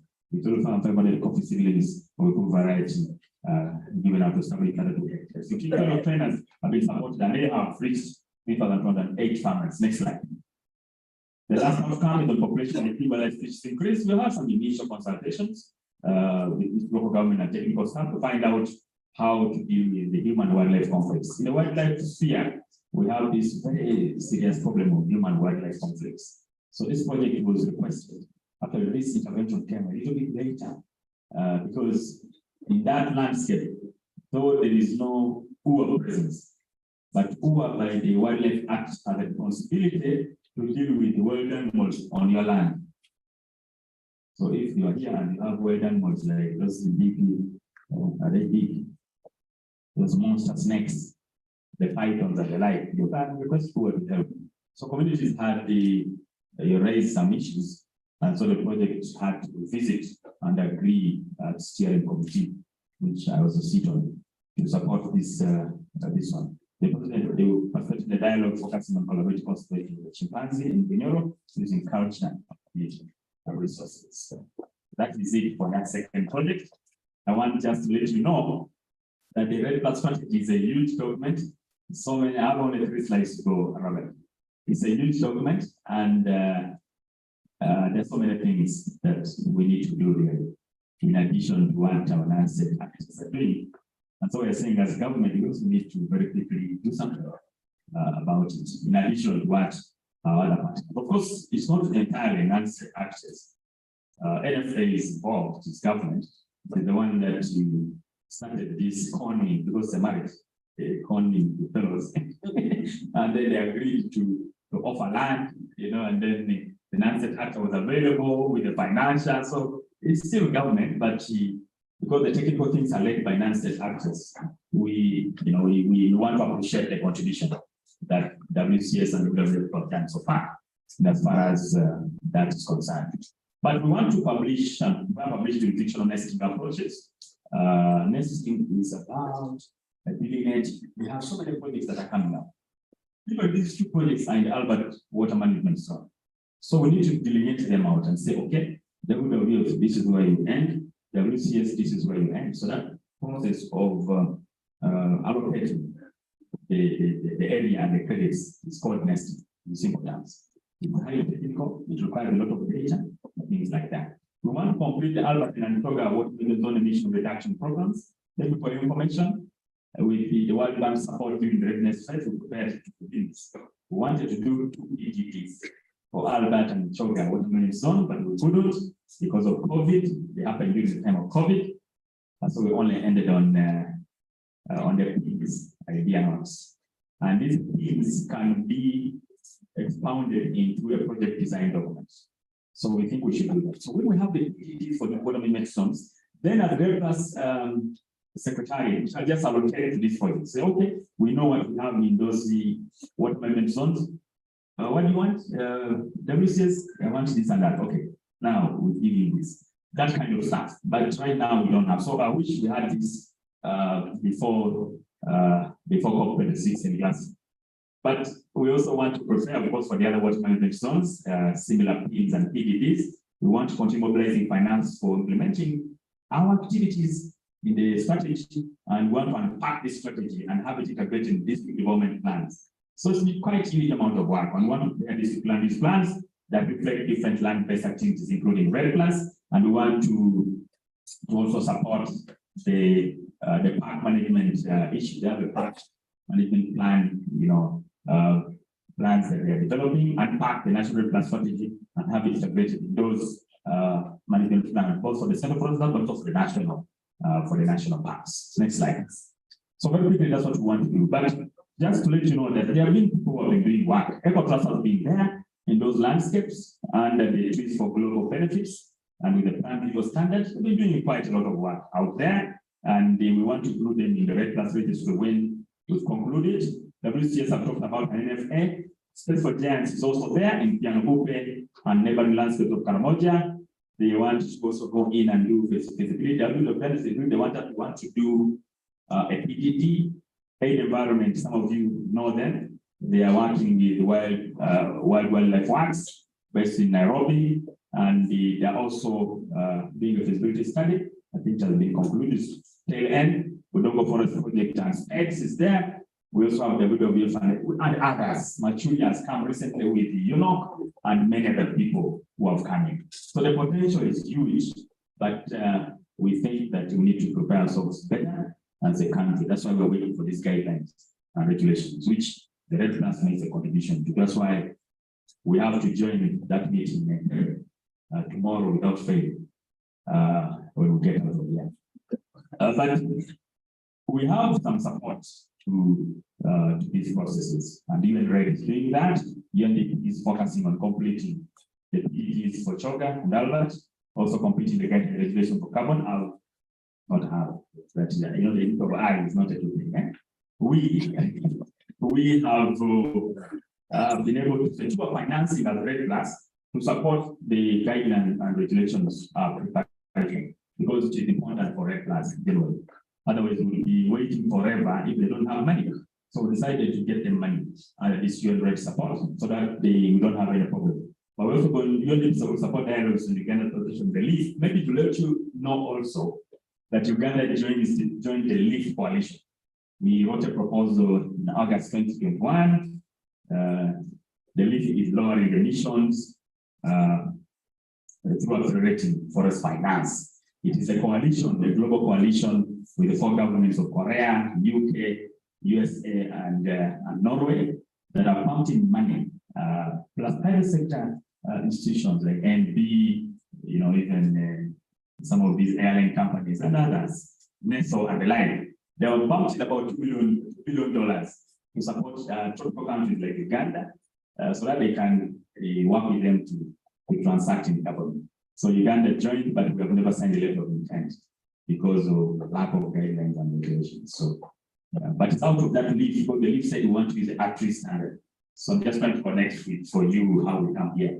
So it's out of that leaf engagement that the REDD comes in, although we participated in preparation of the standard of REDD during COVID, I remember. So that's how the REDD standard comes in, and that's how we are here. Yeah, but the unit will also align MRV system with the NFMS. So that I think this is, the MS true, but also with the standard we're talking about. UNED, it brings us here, because UNED is the one that is through which financing from UNRED passed, and then it came to Emily and things like that. It's going to explore an institute mechanism to attract private sector upfront financing for implementation, as well as stakeholder engagement in climate financing. Those going to support and strengthen REDD Plus safeguards application and reporting, build a path of stakeholder and safeguards application, and the key future standards like REDD. That's why we are here. And it's going to finalize safeguard assessment and develop safeguard section for the treaty decision document. And that's why Sergio is here. I started this one some time ago last year. FAO is also part of this consortium. It's going to improve activity data for forestry and also undertake a memory gap assessment and deal with it and update our baseline, but aligning all that with the treaty documentation. So that support is there. Next slide. We also have people who are going to support us very soon. We've been talking whenever we go for COP, we go to Rome, we talk to all these people. And the aim for forest, the UK Finance Project, is going to help us on the nesting and additional data improvements. The forest adaptation monitoring, as well as advancing peatland management as potential carbon sinks, is also a potential project that we are trying to do with FAO. And we also submitted the results. We did submit results of the REDD Plus in 2020 for 2 years, 2015-2017, to GCS. And when we were at the World Forest Congress in Korea, we tried to amplify this, try to see whether GCS could get some $40 million. So we are still negotiating with them. We go through early next year, we shall have some, but about June, we'll have some resources, some $40 million to play around with in the segment of forestry to improve our difference. So I just wanted to end there for now. Actually, the slide is more than that, but because of not wanting to bore you so much, we decided to, so just can leave it that. Thank you very much. Well, we are nothing as if we don't want to tell. Why are the Ugandans appreciating? So thank you so much. Thank you so much, Mr. Bob Kazungu, for quite this elaborate information. I think today, if you are asked how far with Uganda's REDD Plus strategy implementation, you can keep in 2 or 3 issues. And if you are asked what is Uganda's progress with the Warsaw framework, still you can be able to speak 1 or 3, but I'm opening the floor for 5 sharp questions to Mr. Kazungu, because it will be now you between our break. So 1 question, sharp and clear. Commissioner. Thank you, Commissioner.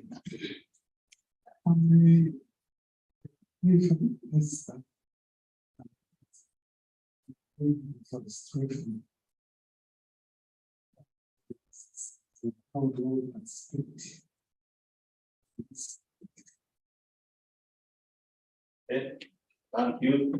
Another one? Name and Thank you very much. My name is Majimana Area. I'm under the organization for Public Development in Uganda. You talk on a point saying that the project is going to also be supported to the background who are indigenous. And being it that you're talking about forestry and all these other stuff on agriculture. In our history, my forefathers preserved these forests, but ever since they preserved them, they were thrown away from those forests. And when they were thrown away, they have never achieved. So what are your plans for us? Thank you. Yeah, very quickly, I want to speak to the frameworks for the support, particularly the benefit sharing arrangements. My name is Bakari Eric. I'm the team leader at Ecosystem Solutions in the Ginger. I was very much interested in the frameworks to inform the implementation, and specifically the one talking about the benefit sharing arrangement. It sounds good for any person who will be part of the project, or those particularly in the zones. But at what level has this been crafted to bring out the real meaning of benefit sharing arrangement? Because it also speaks to what is in the platform, like we can say, some of the things are mentioned, but at the end of the day, how has it been worked out? thank you. Yeah, thank you very much. I'm Dr. Charles.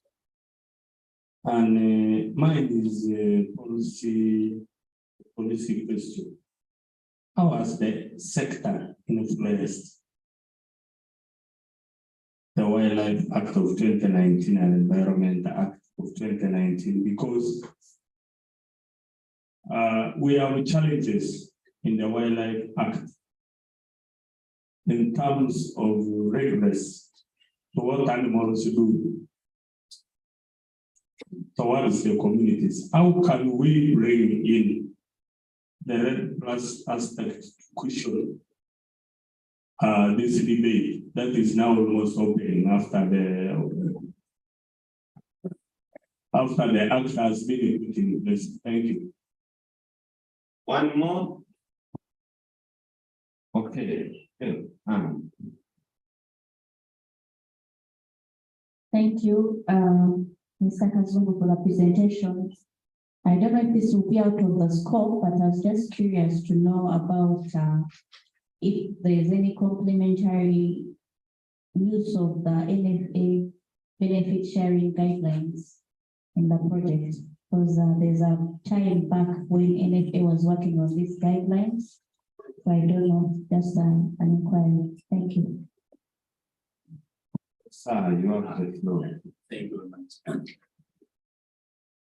You know, When they come to minutes, I lose focus. So but let me do my best here. Yes, you are a potential investor.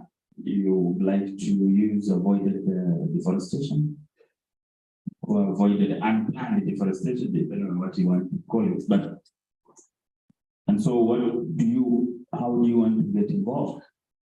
To I think to end up to selling credits, right? It's not a very complex process. What complicates it is the capacity to do the requirements for you to sell carbon credits. One, you need to know what you have. Yeah, so it depends on, I don't know, you didn't give me the details, but let me just assume that there's some forest somewhere, there's a landscape somewhere, and you want to do activities that are going to avoid deforestation. And out of those activities, then you intend to sell credit that will accrue from that. So you need to know what you have in terms of the status of emissions produced there or the carbon in that community. If you're going to the activity that you're going to do, if they're going to enhance credits, then we need to know to what extent the credits are going to be enhanced. Enhancement means that, for example, if you're doing protective activities to that extent. So part of the activities for avoiding deforestation are enforcement activities, for example. So you're going to keep an estate intact. You're going to make sure nobody tampers with it. And so, with the natural regeneration, you'll have some maybe enhancement of credits out of that. So you also have to assess how much you're going to have over a period of time, because the credit periods are, for a certain period of time. And when all that is done, and you believe that you have credits to which you want to sell to somebody, then there must be a private verifier. Now, independent verifier is hired by you. Now, this one is not a complication, because we don't have many local VPPs, those validation and verification bodies in this part of the world. So you bring somebody from Brazil, a farm, a company. I'm just giving an example because there are many in South America. Maybe Asia or Europe or something, or South Africa, where we have some VPPs that I know in South Africa.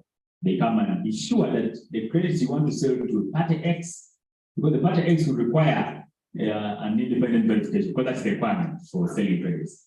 So you pay for that. It's quite expensive, but usually it can get immediately within the sale. It depends on how you have this arrangement with the VPP. And then after that, you place these credits for sale. You might already have a market, or you want to just ask somebody to buy them. And so these standards that they come in to they making the computations before the VPP is done. So the standards like ACTRIS or Vera or VCS or CCD or whatever, they will be working with you to be able to make the computations. And then the VPPs come and do the verification validation. Then you sell. The standard can help you to sell. Depends on the arrangement. Or somebody else can come and buy who has trust in the standard that you have used for making this computation. And then and then they'll enter into, but they will have already entered into an MOU with you, because you have agreed that you're going to keep this intact for some time and those kind of stuff. And then you are paid those credits. But in the agreement, normally there is the use of the proceeds. What are you going to use? The money you're going to get. Because they will also want to see a situation whereby you are reinvesting part of the money, or most of the money, 50% or so, into that investment. Because these credits must keep growing. They must keep growing in one way or the other. So you invest in protective activities, or that kind of stuff. Or you invest in activities for the communities that would otherwise have gone to a forest. So you do some activities in the buffer or in these areas to avoid deforestation on the other side. So that is how it is in terms of procedure. And that could take you about, depending on how the country is ready, could take you about 2 years or 3 to get there. These are for avoided deforestation. The quicker ones go on plantations and those kind of stuff. Those ones can get we can run the project within a year or so, and you get credits. But this is the kind of capacity that we are going to give together with the climate change department. The REDD Secretariat is partnering, we're getting some resources. We are partnering with the climate change department to be able to give this kind of capacity across the country, because many people have waited. My brother was talking about the background. True that the reason why REDD+ has an Indigenous Peoples Planning Framework is because of some of the concerns that you're raising. We are aware that the battle are Indigenous people. We have also been doing, we've been looking at work done there and all these kinds of things. And the complaints, because the battle keep complaining that they have not benefited. They were thrown away out of these estates, and yet they're supposed to be in there and that kind of stuff. So the Indigenous Peoples Planning Framework provides for the solutions, to what you're saying. So most of the REDD projects, not most, all the REDD projects are supposed to prepare now a framework itself, a management framework, in addition to this Indigenous Peoples Planning Framework. It's now what we call a voluntary and a minority, vulnerable and minority groups management framework, which includes the FATRA and maybe other people identified as vulnerable and minority. So you find that for most of the REDD projects, they may not continue if there's still a complaint. They can actually stop.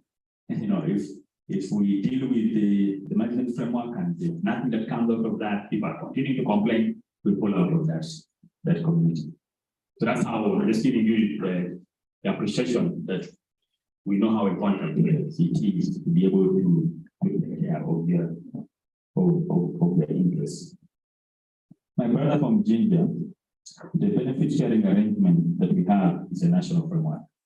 It's national level in the sense that we're saying, if the country Uganda was to sell credits under REDD, how would we distribute the benefits? It was done as a country, as a government, for example. But we're also aware that in this country, unlike Ghana and the Cameroon and Tanzania, we have different land tenure systems. And the assets found on the land belong to, that's what our law says, our land law, belong to the people. And so as a country, we are aware that we must negotiate, as government must negotiate with the landowners to be able to deliver an effective benefit sharing arrangement. So while it is prepared at national level, it is the threshold, it is being looked at by the projects, because the project that I talked about, for example, they are pulling a benefit sharing arrangement and putting it side by side with their model of their projects and trying to see that they don't move outside what we have proposed in the benefit sharing arrangement. So it is as clear and as simple as that. So the project-based pilot projects have their own models, benefit sharing models that suit those communities, but they should be able to fit into the national benefit sharing arrangement. But if the government delivers the REDD+ project, we shall use the other.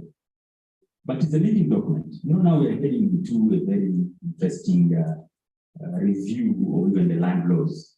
You know very well how, government is saying, okay, if there is an infrastructure project, it's supposed to go through here. Government takes the, priority for this infrastructure. So we have all the things. So at REDD+, we are watching this very closely to be sure that when we review and sharing arrangement later, to be able to prepare for some of these reforms that are quickly happening. And I must say, they'll even happen when we get to this carbon trade.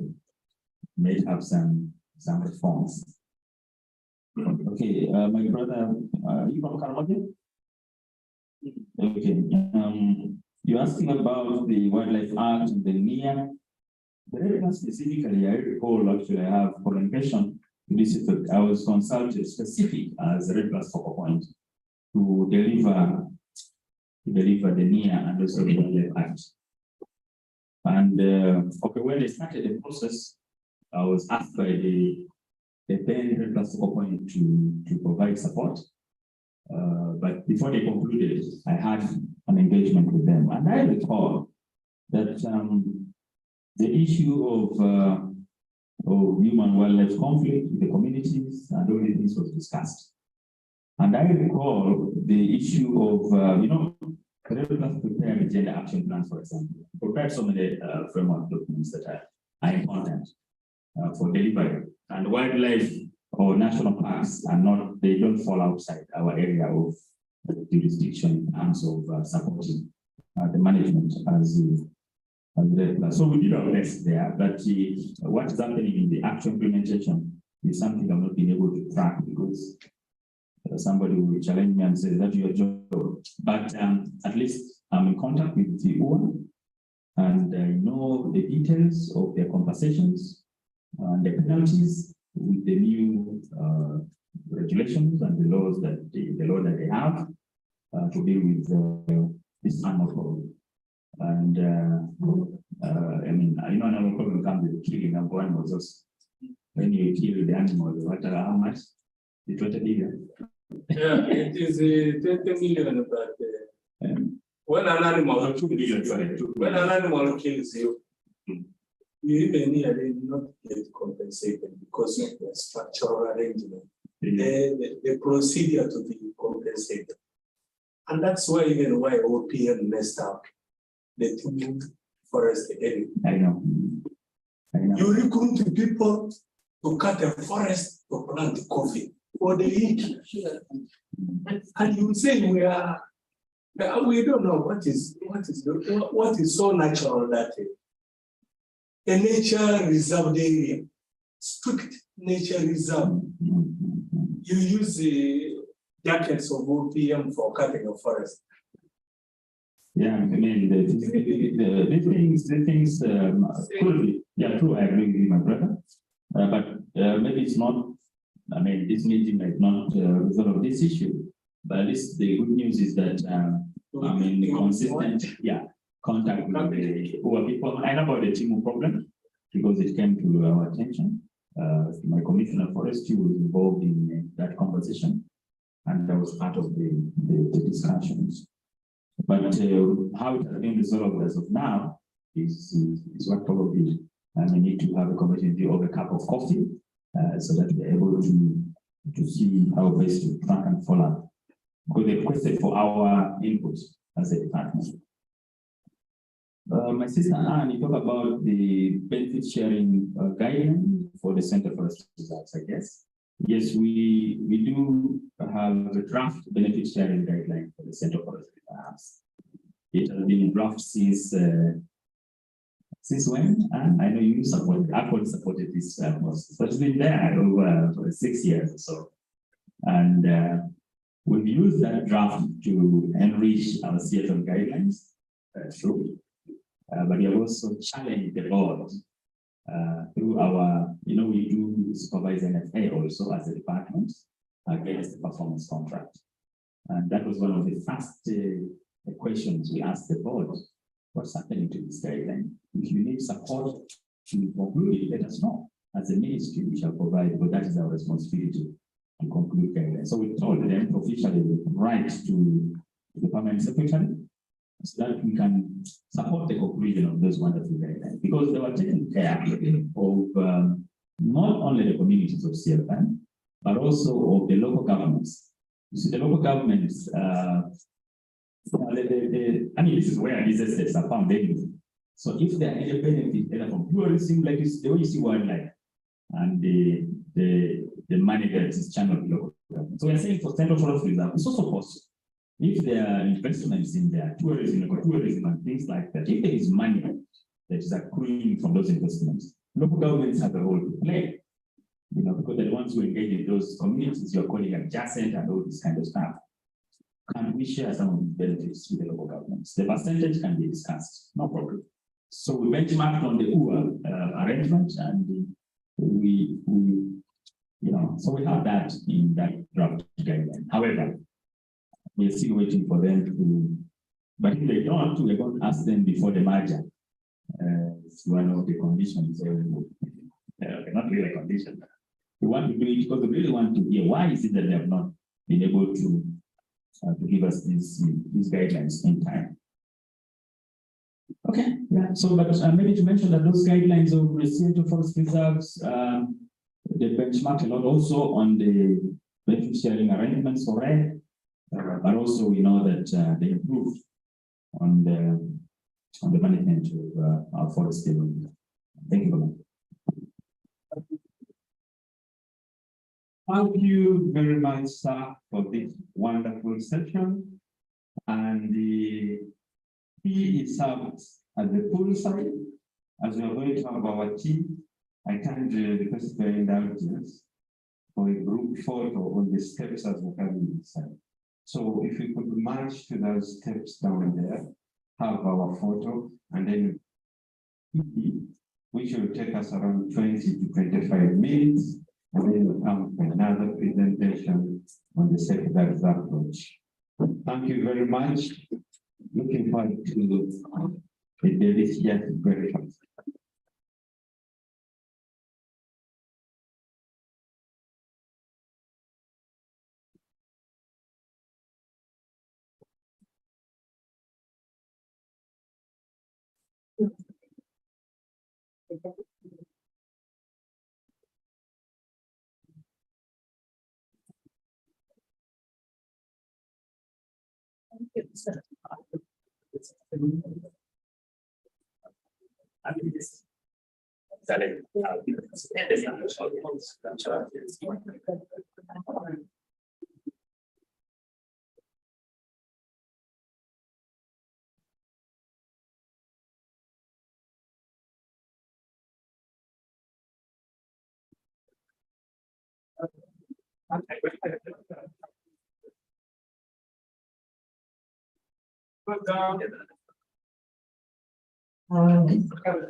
Then also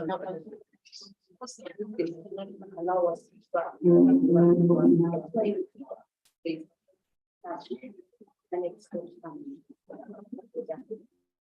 Yeah, you remember the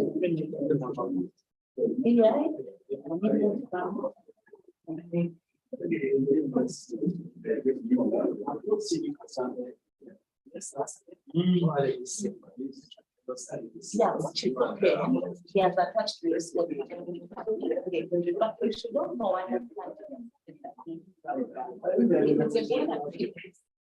yeah, you mentioned that's why we put on. Yeah, if you get that as mentioned, now for example, okay, it should be that's why they really are not asking to be able to attach these things for that next person to easily understand the story. But now the story comes from make a decision. Then also number two, I am we need to discuss right now. If we have given someone as the real export of what it is and he takes it in, they should use the family. The balance, yes, because they remain with their documents. It is really this. Yes, it is really this. If, for example, because if I am given an order, for example, an LPO, and I deliver half, I'm supposed to use the LPO to do the balance. So, and given that as it's not tracking backwards, someone is supposed to understand this narration, which does not work for everyone. Remember, someone just takes maybe 15 minutes to go through the system, and then the information is not there. It is not in bad faith if he has those documents. let him attach them. But also, yeah, they should attach them, but also he missed the one of 33, much as to indicate he attached. He didn't attach one, he attached 5 instead of 6. He mentioned. Yeah, but also that handwritten thing is not evident enough, because how do we confirm that honestly? We gave you an 8, we exported 40, and we exported 10. Yeah, not by word of the.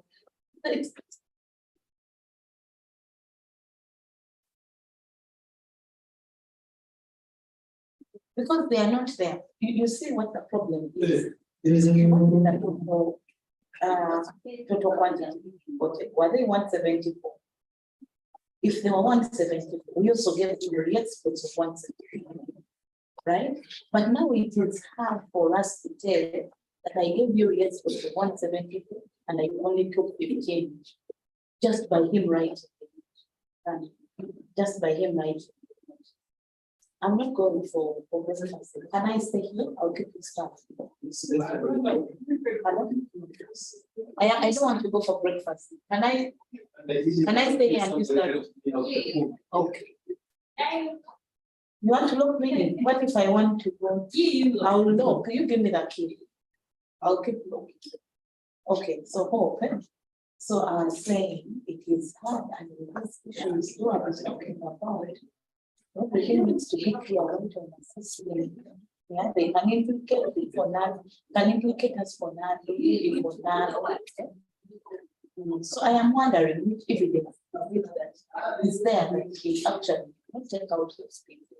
It is hard. Because yeah, because there is a time to have everything to react to accident. No. Oh, I want you to understand this. What he has attached on this stage are exports, which are evidence that was given authorization to export all his 174. I want you to understand that.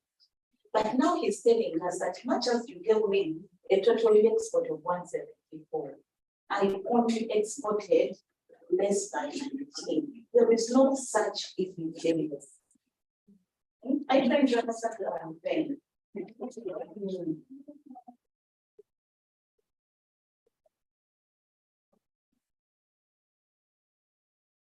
Where down where?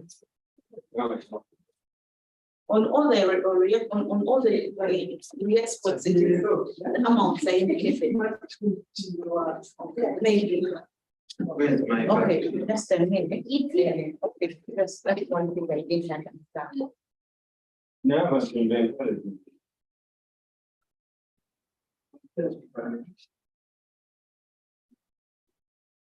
Okay, maybe what you can say, your response can be, no, he can attach what I requested for.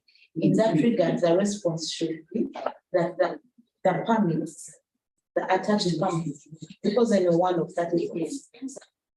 Or you can say the one, the attached permits.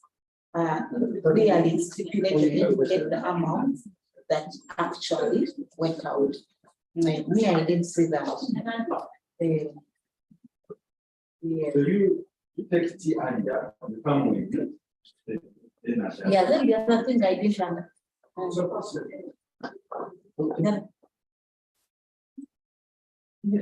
have you managed to talk to them? Well, I think we need to sometimes over buffer for nuns. Have you talked to them? What is it that they're saying?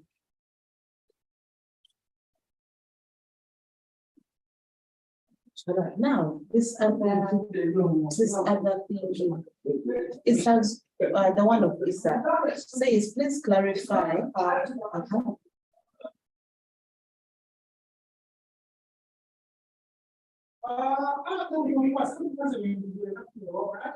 No, because even before you go there, I didn't see anything, any Joanne's comment anywhere. Where? Which comment is that?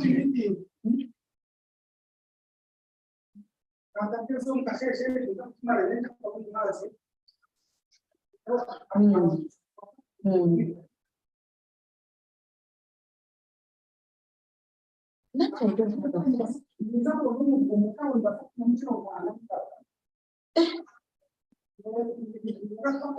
How is this possible? Hey.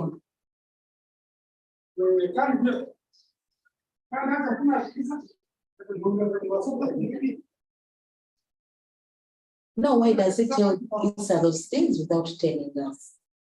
Because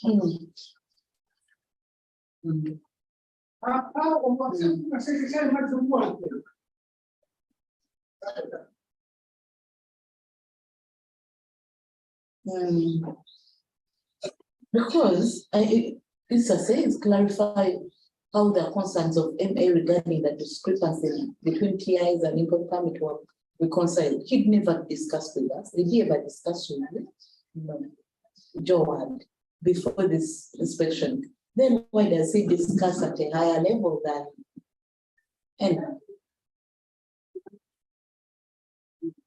I'm even told.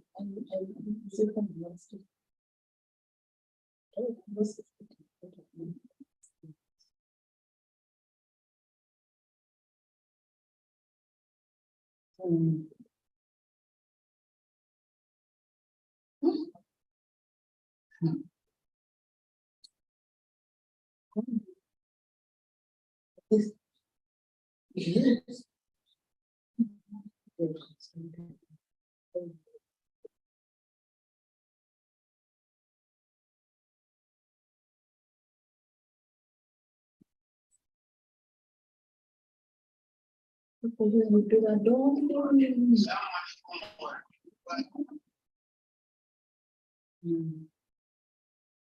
But you know what do I put on this one?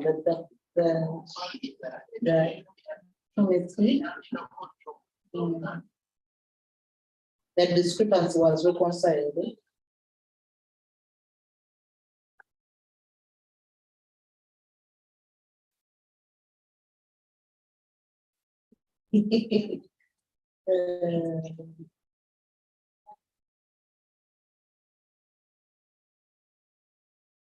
God.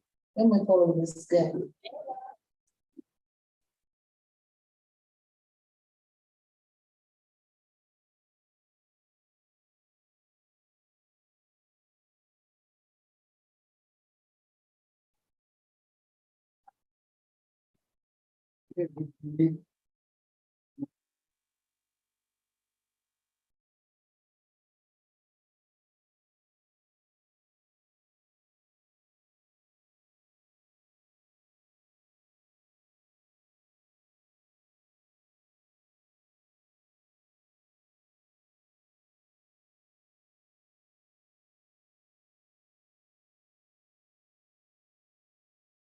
Why do I touch your hand? Yes, sir.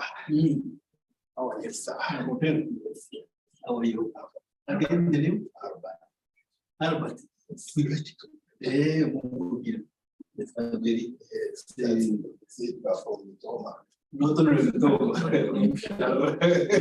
yeah,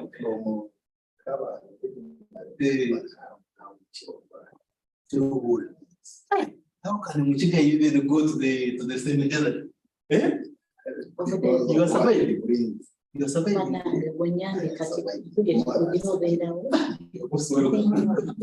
I am never going to check.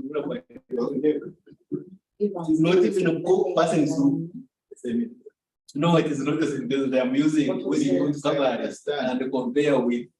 I'm using, you know, in addition to I thought it was like that. Everything is going to cover. Every week, no, I have, if that is the case, I have planned it. I will show you. You have eaten them more today. Yes. You are going to make me join now.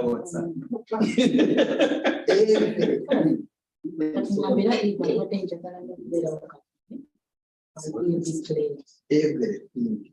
People used to laugh at me. I have carried them. I carry a load to come and go and pick it, please. Oh, you already picked. No, I want supporting the stakeholder party. No. No, yeah, just here. Hey. No problem. Okay, but what is your area of enjoyment? Finance. You are in the finance side, yeah. Finance and other business, monetary. No, we need you. Exactly. Yes, thank you.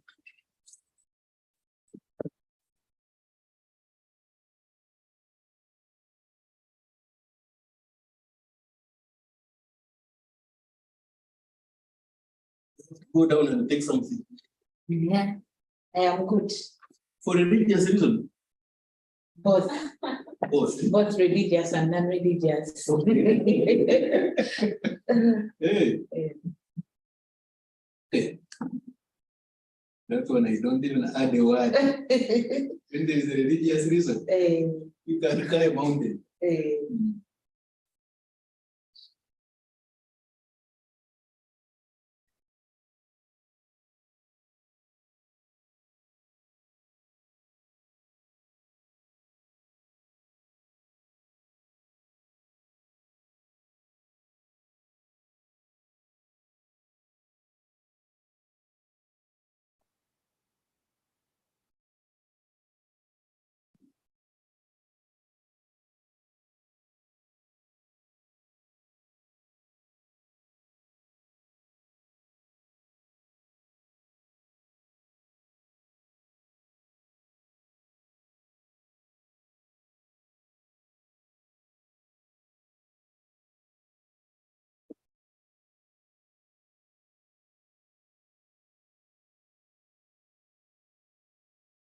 Jackson. Yes, sorry, Jackson. Not correct. And in the board requested me to support the build department.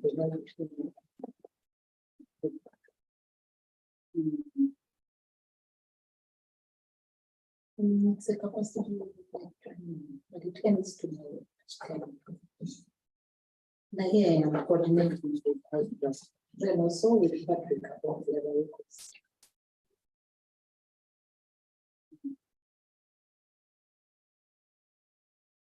Okay, yes, she can. Now I am going to share with her the draft that she can use. So it is going to be myself, Derek for Central Corporate Fund. Irene, Patrick North. Hello? Patrick has managed to make 2 files. He has moved up 2 files. And I don't want to.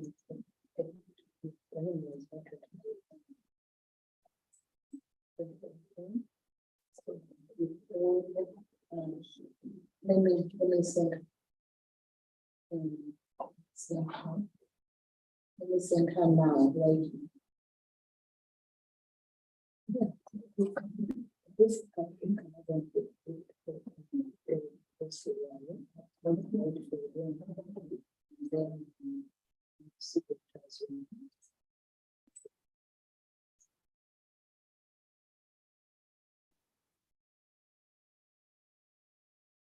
so we should be having them. We should be having out tomorrow when we come. Because actually this meeting is ending at 11. I have a debate.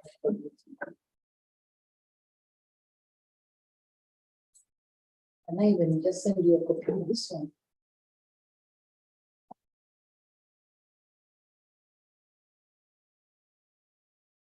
Oops, I don't know the accounts for this. To me, it's hard. That's what we found. It's the district office. Then let me send you a new guide.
Those just really here, they are not to stake the land.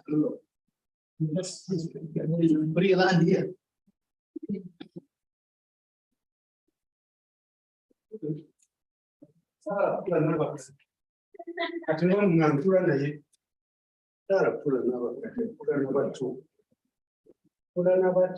Yes. Music might, you know, yeah, you're gonna come to the village.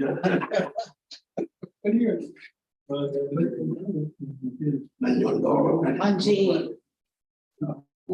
You want to say a girl?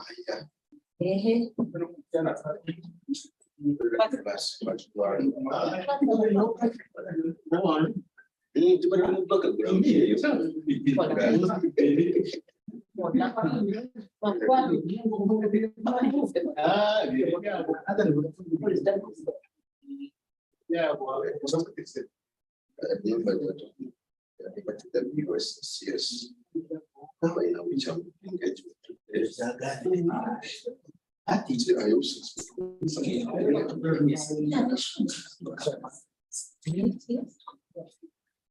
also But then maybe it was yeah, they should put this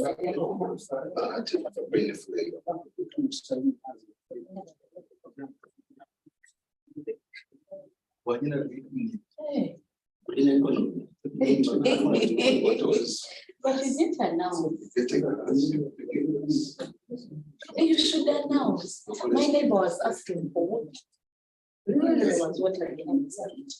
think we shall Please. now, you know now that we are limiting on the use of plastics. Yeah, I hear you. And this setting, you can imagine if we had 50 people here, one in, then another 50 after lunch.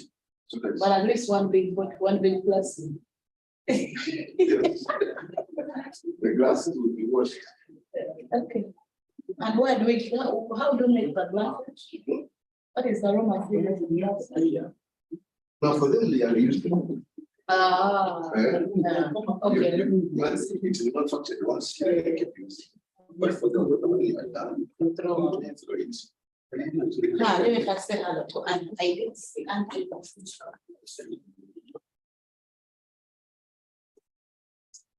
I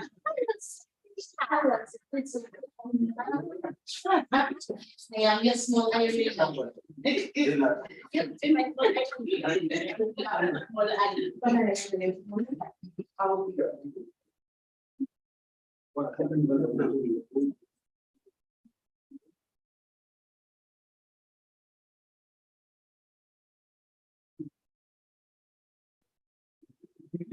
We can check the young man, know it's one.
We are now moving to a very quick presentation from the person who Bob Kazuma has been referring to.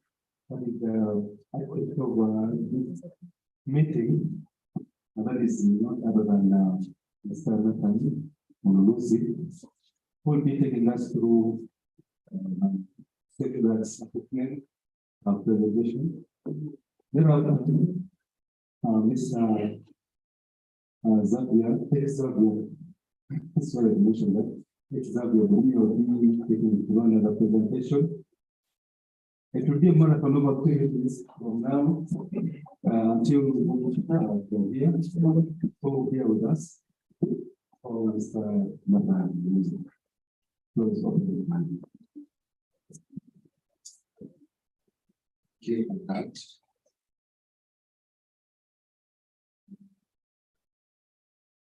Once again, we let the music and aspects of safeguards and bring to us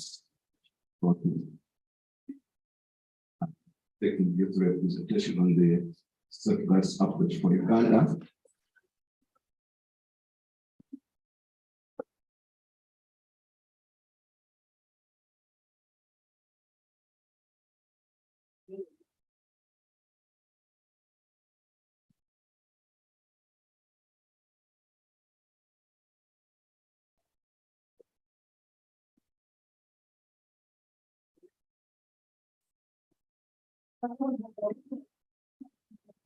The part of the people talking a lot of safeguards and we will find projects closed because of safeguards. Recently, there has been a discussion with the World Bank over the LGBTQ.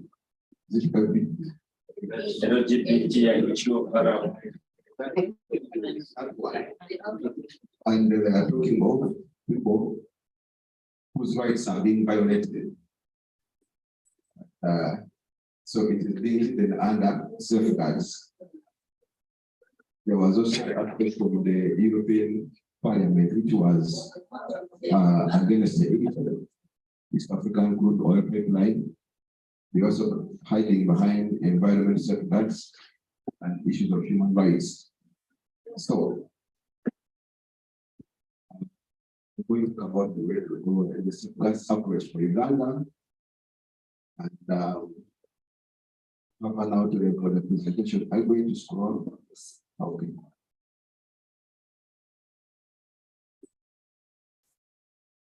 outline, we want to avoid it. And where I might think that we all know what safeguards are. So I'm going to begin by just outlining what safeguards are, because most people think that safeguards refer to environmental impact assessment. So when you do impact assessment, you've done safeguards. And some people even miss out other aspects, but now we are going to get to an understanding of this in detail. Why safeguards, the requirements for safeguards. We have Cancun safeguards that Bob was talking about in the morning, which actually speak to the REDD+ activities. Then we shall look, I will talk about the status of implementation of the safeguards, of the Cancun safeguards, where we are in the preparatory stage, the frameworks and other international conventions. Those I will just list. As you know, we are not short of this, but we know that most of these arise from international requirements. Most of them are, I might say, they are imposed on us. World Bank says, if you don't do this, no funding, so you have to comply. So they originate from there, but also they are now customized within our legal frameworks, as I will be explaining. Next slide. I'm defining the safeguards as tools to prevent and mitigate undue harm to people, the environment, environment projects. Preventing harm to people. That's why we talk of environment and the social safeguards. We have to be conscious about what we are doing and how is it impacting on people or the environment. I've seen on several occasions when people are implementing activities and they negatively impact on the people, and we say, but all this is for your benefit. If I may give an example, you see road works going on, and then maybe they put heaps of mud along the road, can't access. They say, but we are making the road for you. Don't complain. You can't access their homes because they put trenches. But people are losing livelihood out of that project. But someone is saying, the road is yours. You wait, when we finish, you will access. So why we talk about safeguards is, much as we appreciate the road, the process of construction should not affect our well-being or the environment. Okay? If you are talking of Ginger Express Highway, 8 lanes, you are going through Manila Forest. How much of it are we going to lose? You need the road anyway. So now, preventing undue harm to the people and the environment is what we call safeguards, and they ensure that investments meet the minimum environmental, social, and governance standards. Mark the word minimum. Of course, we will not have any project with zero impact. It's not there. But there should be efforts to minimize that, such that you have the most minimal impact that you are having on the people. And usually World Bank says, we don't want to leave people worse off than we found them. Better leave them at the same or even better off. So it is minimal impact, because conscious about the negative impacts that are associated with that positive development, and that's when we address aspects of safeguards. So these include tools. They are tools that we use in order to address the issue of safeguards, and these could be done in form of policies, standards, regulations, and operational procedures, among others. Bob earlier indicated, in Uganda, we are never short of these. The policies are there, the regulations are there, the guidelines are there. And then we have also the institutions which are mandated to handle a number of things. We also have a number of institutions. Yeah, Ministry of Water and Environment, we have NEMA, we have NFA, we have Ministry of Gender, we have Equal Opportunities. So I saw anti-corruption also there, and all these. So we look at the mandates of the different institutions and see how do they get into all this when we are working on safeguards. Next slide. Why safeguards there? I've already mentioned this. One, preservation of the environment and natural resources. ensure that whatever you are doing, you are not impacting on the environment. It is common practice. I'm sorry to say this, I work for government, but it is cheaper for government to put an investment in a natural resource because you are not going to compensate people. That's why you find many industrial parks in the wetlands.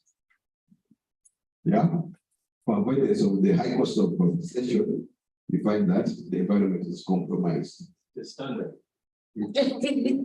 I'm not among those who take those decisions. But now we are saying that why we need safeguard is to preserve our environment. And I'm glad at least number one has pronounced where they have not yet put industries in those wetlands, they should not. The rest have 10 years to live. Ensure social stability, like I was mentioning in the example of the roads. Sometimes when you are disorganizing the social setup of the people, you end up running into battles. Some people are not happy. Others may even end into vandalizing or even direct exchange. So social stability, as we're implementing, we have to work closer with the people and address their concerns. You ignore them, there is instability in the area, and you find that project implementation may be affected. Ensuring health, sometimes in project implementation, there are aspects that may affect people's health. It could be in the form of pollution, it could be in the form of dust emissions, sometimes even people lose lives. If you give an example of people in traffic arising out of an activity going on, when people are dying. Ensuring safety, this could be even for the workers. Now, you know that with the high levels of unemployment in this country, people are desperate for jobs. So even when they are asking for jobs and they are not, their safety is not taken care of, they will desperately go and work. I've seen people working without ease. It's normal. Now, the owner of the facility is saving money that would have used to buy the equipment, but it's risking the lives of the people. So now this becomes what? A requirement that much as you are providing employment, we should also limit on the injuries that are coming out of the people you are employing. And so it becomes critical that we have safeguards coming on board. So then involvement that upholds environmental and social benefits for all stakeholders. We need a double benefit. Let the involvement benefit us, but also have our environment kept intact and having the society also getting better. And the rationale to avoid potential adverse environmental and social impacts. We can continue. Now, I'm going to take you through the standards as provided for under IFC, and these are the most widely used by the World Bank. And when you look at these, they are a bit broad. When you look at UNDP, you find that they're almost the same. When you go to GCF, they're almost the same. But now I want us to appreciate the fact that safeguards go beyond environment and social impact assessment when you look at some of these aspects that are provided for. Now, I'm going to explain each from the other side, but also what we need to do at our national level to address these standards. So that one will lead us into the Cancun standards, and then what we have done under this in Uganda as a country under the REDD+ program. And then I'll mention some of the legal requirements or legal and regulatory frameworks that are present. Now, these World Bank standards, they are 10. And standard number 1 is on assessment and management of environmental and social risks and impacts. Now, this is the one that we commonly know. Impact assessment, reduction of impacts on the environment arising out of an investment project. In normal circumstances, if it's at project level, we have to prepare an environmental and social management framework or a strategic environment assessment, which now talks about the general overview of the issues to look out for in project implementation. So this aims at reducing on the likely risks that the proposed interventions will impact on the environment. And for us in Uganda, under the National Environment Act, we have environmental and social impact assessment, which should be done. So when you do impact assessment, you are addressing ESS 1. Okay? But now there are others, like I've talked about the ESMF, the strategic environmental assessment, environmental and social impact assessment, the brief, and all these. And I'm hoping that I'm not taking you too fast. We know what's the difference between CESA and SEA, or CESA and the Asia. Okay, sometimes even the World Bank requires a project to come up with an environmental and social commitment plan. So, impact assessment is about assessment and management of environmental and social risks and impacts that the project may have on the environment. ESS2 is labor and working conditions. Now, this one talks about the conditions of work of the people involved in that project. Sometimes employers don't want to offer contracts to the people they employ. There are no appointment letters, so you get an injury, the one will kick you out and you have nowhere to start from. So under labor and working conditions, it is protecting the rights of the workers. And this goes into aspects of child labor, issues of forced labor, issues of code of conduct of the workers. And you know, we've always had the Fort Kamuinga Road, which has always been a reference where people were involved in some other workers were involved in some other activities with the people, and then it's led to the code of the project.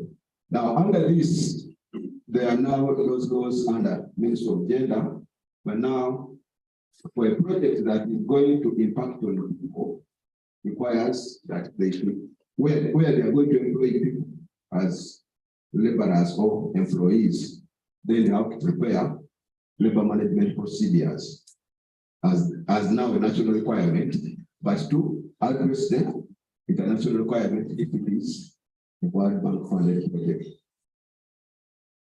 When we go to number 3, resource efficiency and pollution prevention and management. We know that certain projects can potentially lead to pollution. It could be either air, which could be noise or other fumes. It could be pollution of water or pollution of land. Now, it requires that you put in place measures to prevent pollution. And now we are having the aspect of resource efficiency. Putting resources, their best use to avoid wastage. And I know from the forest perspective, there is a lot of wastage. Resource efficiency is one of our biggest challenges when it comes to forest resources. You find someone looking for high quality timber, but turning it into charcoal. Even when you are going to buy it, you say, I want charcoal from Movule. Because, but it's not the best efficient way of using this. Yeah? Someone is looking for charcoal from a fruit tree, not one for mango. But mangoes are not for charcoal. So the issues of efficiency are critical. And we've just been discussing before we get to this session. Someone was saying, if you've not been given water, water is in that corner and there are glasses. There is a reason why. You can imagine 50 of us, even with a bottle of water, a plastic bottle, you are going to add 50 bottles into the environment. Where are they ending? It's not our business. It has been paid for. So you take it and dump there. Whoever picks it will go and throw it somewhere else, and it goes wherever. So now, as a way of promoting efficiency, let us use the glasses. Yeah? You go to the dispenser. If you want to go, you get the cold water, come and take, put it there, they will go and wash. We shall use them in the afternoon. So by the end of this, we have 72 bottles per person. Because we can dump water in the morning, then after that, they will put again another bottle. And some of you can carry some in your bags, take at home or well on your way. But now you are also adding more plastics in in the environment, we don't know where they will end. So now, pollution prevention and resource efficiency talks about how places can use the resources with utmost or the most benefit. How do we use the resources to the best use to avoid wastage? Now, this one equally can be addressed under impact assessment, which is one of our major tools. Number 4 is on community health and safety. This is also to do with community among which a project is. If it could be, we find there are areas where they open up borrow pits, which are a risk. Members of the community, children can fall in and die. There could be speeding vehicles, which are increasing traffic in the area. Well, that's why you see issues of speed humps and water bowsers in such projects. They are trying to address community health and safety. That's why you see sites being cordoned off to avoid access by other people of the community who may end up being injured at the site. Now, under this, from our frameworks, if there are activities going to impact on the community health and safety, we are required to prepare occupational health and safety measures for the project, address those aspects within the community. But you need to note that some of these even are interconnected, because you find that if you don't address issues of labor management or community health, you will have aspects of stakeholder engagements, which also lead to grievance mechanisms, people being aggrieved because of not putting those issues in place. Number 5 is on land acquisition, restrictions on land use and water resettlement. Most of these World Bank funded projects, they require that you compensate people. You don't evict people, you don't take out people from their land unless you have compensated them. And so it requires that there should be mechanisms in place to ensure that people are resettled or they are compensated for their loss of property. And under this, that's why we prepare the resettlement action plan, where you are going to resettle or compensate people. There is what they call a process framework. This framework also to do with land acquisition, but where you are not taking out the land. For instance, if you are forestry, people are going to plant trees on their own land. The trees will remain theirs. So if you define how do you get into that engagement with the people. You sign an MOU, do you reach a kind of agreement that I will plant and manage the trees and they will remain mine. So that one would require a process framework that can define that kind of arrangement. But if there is any involuntary settlement, then there should be what? The settlement action plan. Number 6 is on biodiversity conservation and sustainable management of living natural resources. Now, where there is biodiversity, we must ensure that we do not destroy that biodiversity. And this one can also be handled in under 1, where we do the impact assessment, because usually we gather that baseline information of the area before any interventions are undertaken. But issues to do with biodiversity are critical, and I will briefly talk about biodiversity offsets as I continue, but there is that provision that we should not destroy biodiversity from the work we do. Number 7 is on indigenous peoples, the battle now, who are among the key people we have in our area. So if you are doing any project activity, and it is going to be within that area where we have the indigenous people, there must be efforts and plans specific to them, because they are marginalized. It is very likely that the interventions that you are having within their area may leave them out. So that is why there has to be specific efforts to address their concerns. And that's why now we come up with an indigenous peoples planning framework. And like Bob was explaining, we have one project investing in forest and protected areas, which is within the Bata communities. And so we had the indigenous peoples planning framework, We have to prepare a vulnerable and marginalized groups management framework.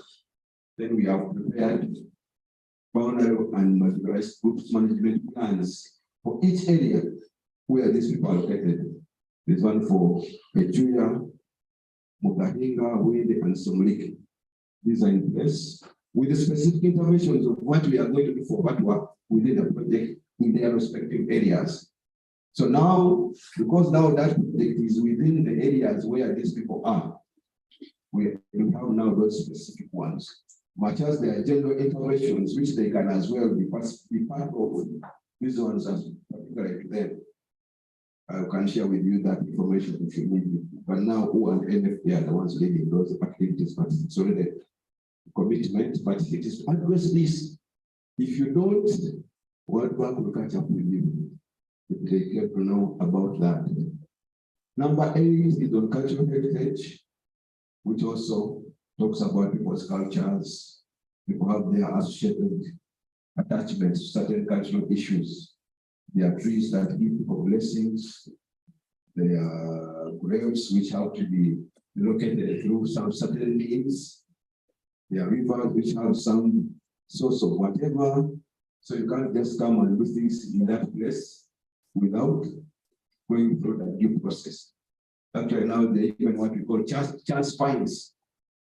You may not even have had that prior information because some of these are not documented. Then along the way, you come across something of cultural nature, you have to address it. You can imagine if it is a what? You're opening up either a road or you're excavating, and then you land on human bones.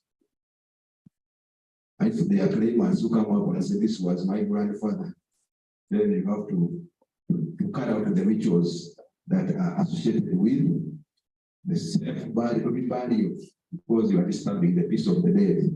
So those issues of... I have a problem with that. Well, that was yes.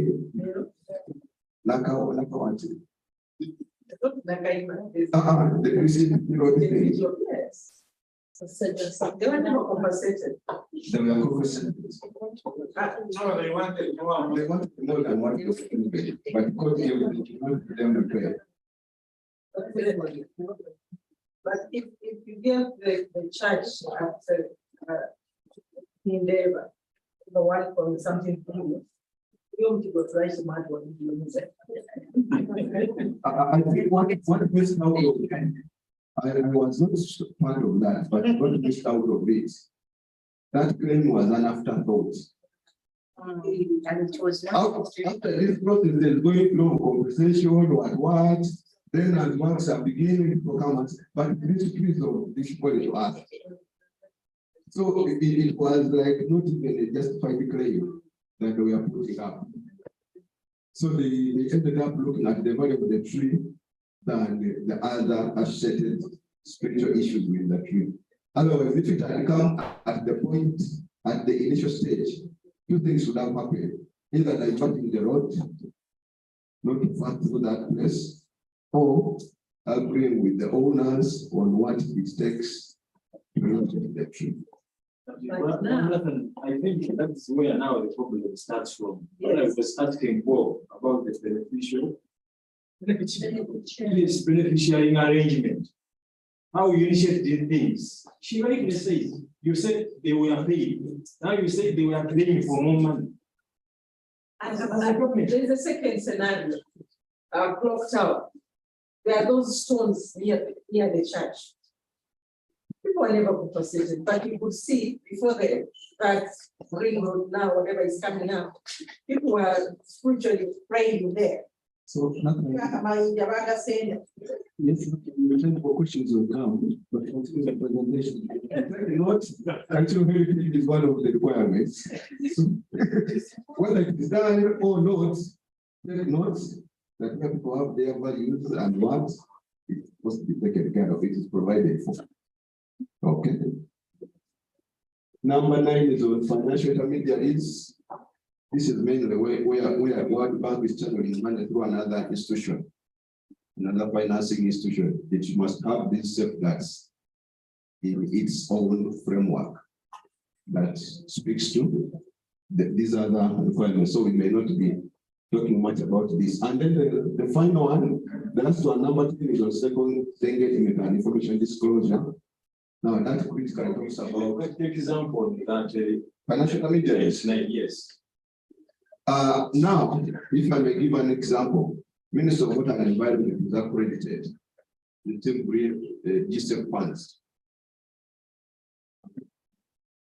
Anyone can request for GSEP funds and it goes through the Minister of Water to that entity. Now, Minister of Water acts as an intermediary for that fund. So it means that Minister of Water has mechanisms and processes within that address these safeguards requirements.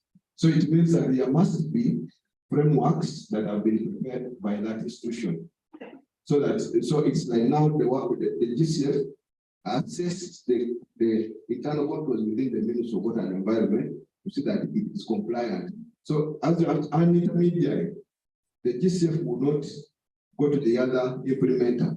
It's now the Ministry of Water and Environment that will act on behalf of the donor to ensure that they follow up on the implementer to address those issues. Yeah, so that is the intermediary. So even right now, we received the money from GCF for a project in the ministry. That was before accreditation, and the money was going through UNDP. So UNDP has the requirements, the processes within it that it can monitor the implementer, that it is compliant with the safeguards. Yeah. Stakeholder engagement, ensuring that project affected persons are on board right from the onset. Ensuring that those that have interest or those that have influence are brought on board and they are participating within the project. So stakeholder engagement is required. Now this requires that you put in place a stakeholder engagement plan, which defines how are you going to engage people who are within the project area to ensure that you are moving at the same pace with them.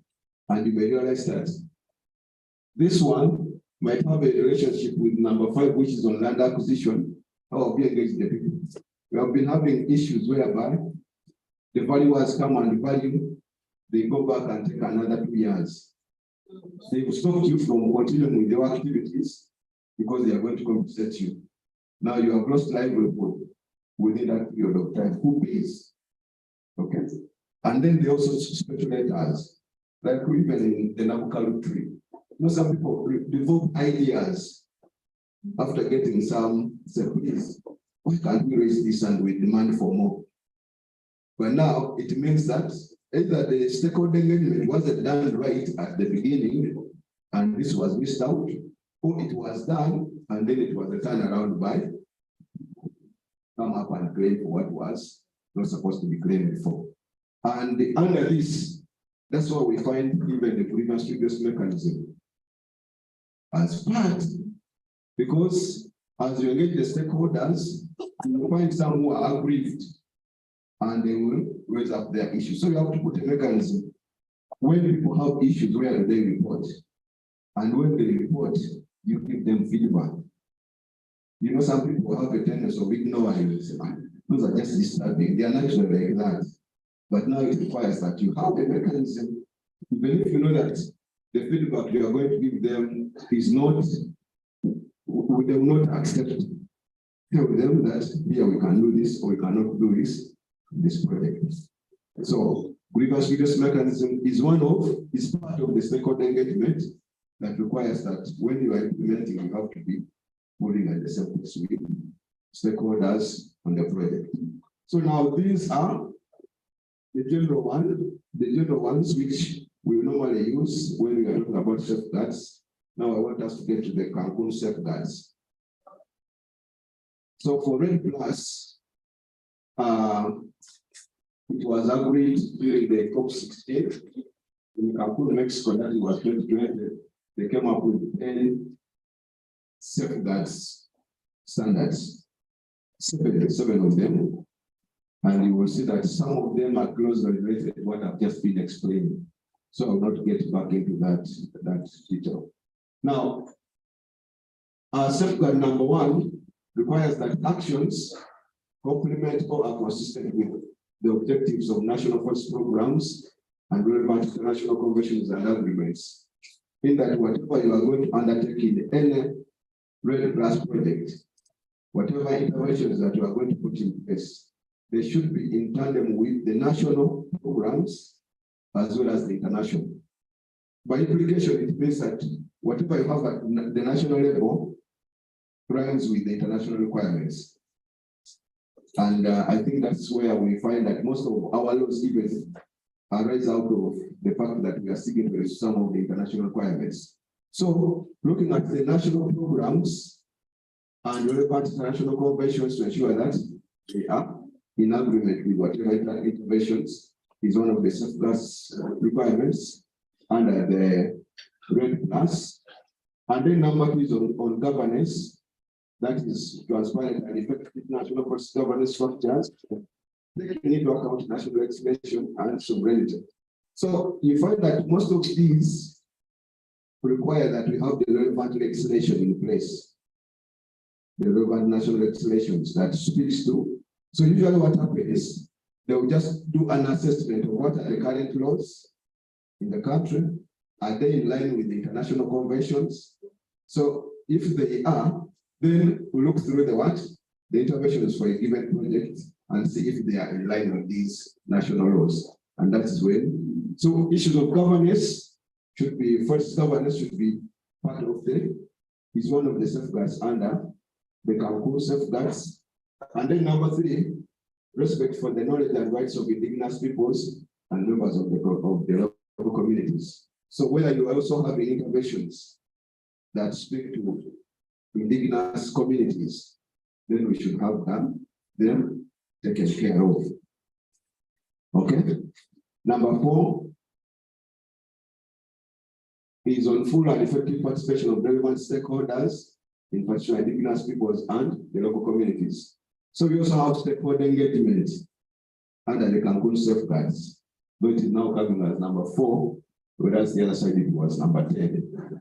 And then number 5 is on biodiversity conservation. That is, actions are consistent with the conservation of natural forests and biological diversity. So that takes us back to biodiversity conservation in any interventions that we come up with in the REDD+ program. Number 6, actions to address the risks of reversals. That is where we have forest loss. How do we handle this?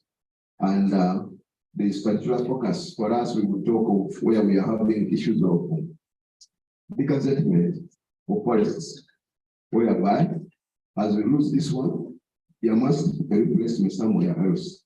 So what actions do you have in place that address such reversals that could arise as a result of your interventions on the forest resources? And then the second is help me understand number 5 once more.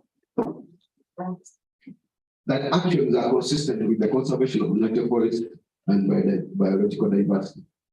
That whatever you should do, whatever you will be doing as under the REDD+, if it is a project that is under the REDD+ support, whatever is there should be consistent with the conservation of natural forest.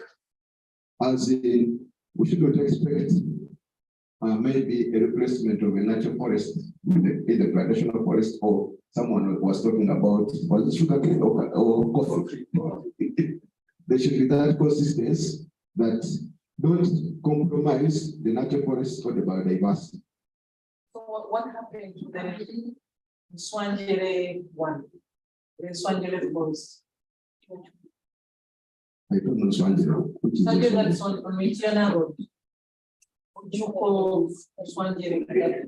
What happened to that? Because previously there was a natural forest, now there is a plantation.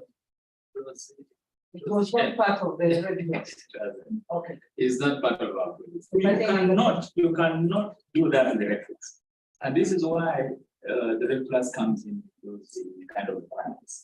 You can't have such a forest that you registered under REDD and then to get to that level. No, you can't have it. So those are some of the reasons why we want to push the Red Plus agenda faster than this, because it will save a number of our forests. For example, if you want to deal with credits, if you want to do the carbon project in that area, you might actually not succeed.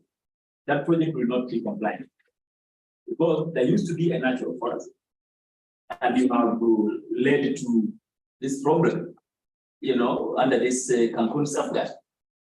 You will not dealt with the biodiversity, you've not handled the, you've distorted the ecosystem because you have removed the natural forest. You can't qualify for a project.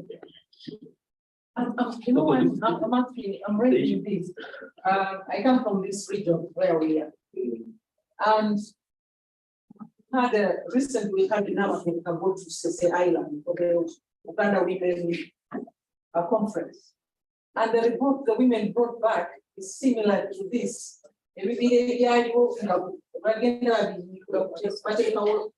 So I'm asking myself, how do we get Red Plus to play with this instead of whoever is doing that, so that we campaign for the Red Plus project to be in those areas that we know that are. Maybe a good response to that. We've influenced policy.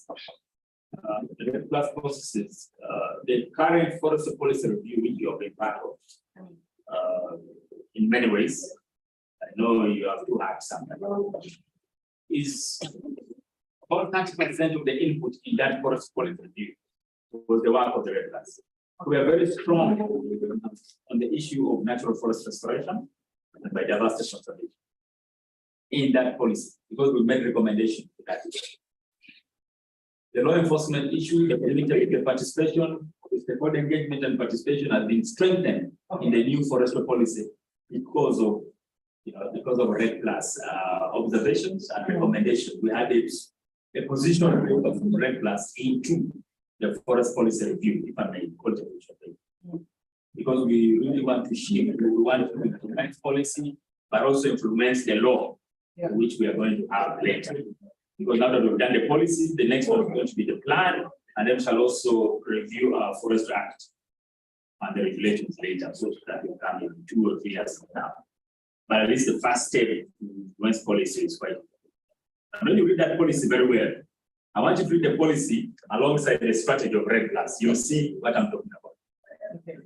It's sort of like the balance. What we have other things beyond the strategy you have brought on board, but we've created some bit of. You can see, you can see the linkage. No, I think in addition, because that's the easiest thing we can do at this level. Otherwise, beyond us. Looking at the communities that get involved in these activities, the local governments and state government, we have to work with many other people, including the non-state actors, to be able to implement our policy. The challenge is with this country is that we have very good documents, and out there, we have a very and this is what we're trying to sort out as government. And don't be surprised if we have some very stringent, even this, the presidential executive order number 3. On stopping commercial charcoal burning. Because of some of the things. Some people might be affected negatively. Because right now, some people have been infiltrated. People have been enjoying the small finance or the income from charcoal burning. But what do you do in a situation whereby all our biodiversity is going at such a rate which we cannot replace? The best thing the His Excellency can do supporting us, his policy people, is to put an executive order. And then we sort ourselves out and try to see how now we can do charcoal burning, in line with sustainable forestry. Because charcoal is not bad anyways. Yeah, it's not really bad, but the way we do it is where there is a problem. So this the kind of things are coming from all these engagements we're having with the highest offices. To say, look, there is a problem in northern Uganda, in Western. People are cutting down everything without any, the selection. So what do we do? If the police that you have put on the road is not able to stop these people, let's have an executive order, and then if we get somebody, before somebody will challenge me and say, maybe we still have chapel moving, but at least you're moving at your own, the vehicles have changed. Now we have box body rather than the other, so it takes slightly less than the other one. But the point is that at least if we have something right now, even if you went on the road and stopped the truck, you can actually get that chapel off that truck. That's the power of an executive order. But you see, the problem with this country that citizens don't want to get involved because they are so much of we are so nice. Eh? Yes, thank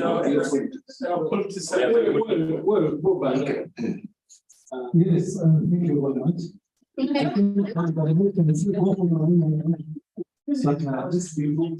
Just is to Nathan's presentation, finalizes, then we shall ask questions after. That when it is capacity building, Yes. in the spirit of living on behind. It's very important. That fitting. Otherwise, I may distract. So what? We Now, see, that's the point of guidance. Where I think we are not so much needed. We can write what we feel is touching. Then after this, then you can. I know this presentation will generate a lot of Okay. I wanted to add more information on this. In the National Environment Act, we have now the litigation hierarchy. I don't know how many of us have heard about the litigation hierarchy. It's addressing biodiversity issues. Litigation hierarchy requires that for any activity you are going to undertake, if there are such issues as biodiversity or sensitive resources, option number one, avoid. Put your investment elsewhere. Avoid these biodiversity rich areas. If you can't avoid it, and you must have it there. I can give an example of now the Jinja Kampala highway, which we know could be going through Mabia. Option one, avoid going through that forest for the purposes of saving what biodiversity. If you can't avoid, minimize. Minimization under this could be, maybe if it is an 8-lane road, you say when I reach the forest, I reduce it to 4. That's now number 3. Number 2 is minimize on the impact. At this, because I said it cannot be zero impact, but that is to minimize. Number 3, if you can't minimize, mitigate. By mitigating, you can put the road either above or below. So it's like you destroy, put the road down, put back the soil, and have the trees back. That's the mitigation. But of course, for some reason, now they are telling us this has been done with the Inter Expressway, but they say it's the most expensive road in the world. Now, when we can't afford, and we are having what we call residual impact. You've not heard that the Inter Expressway is the most expensive road in the world? Yes. But it's not because of navigation. It's because the technology they used was they built it above the wetland, down. Of course, the other factors could have come in. Yeah. It may not have been that expensive because of those pillars, but other factors could have come into play. But now that is mitigation.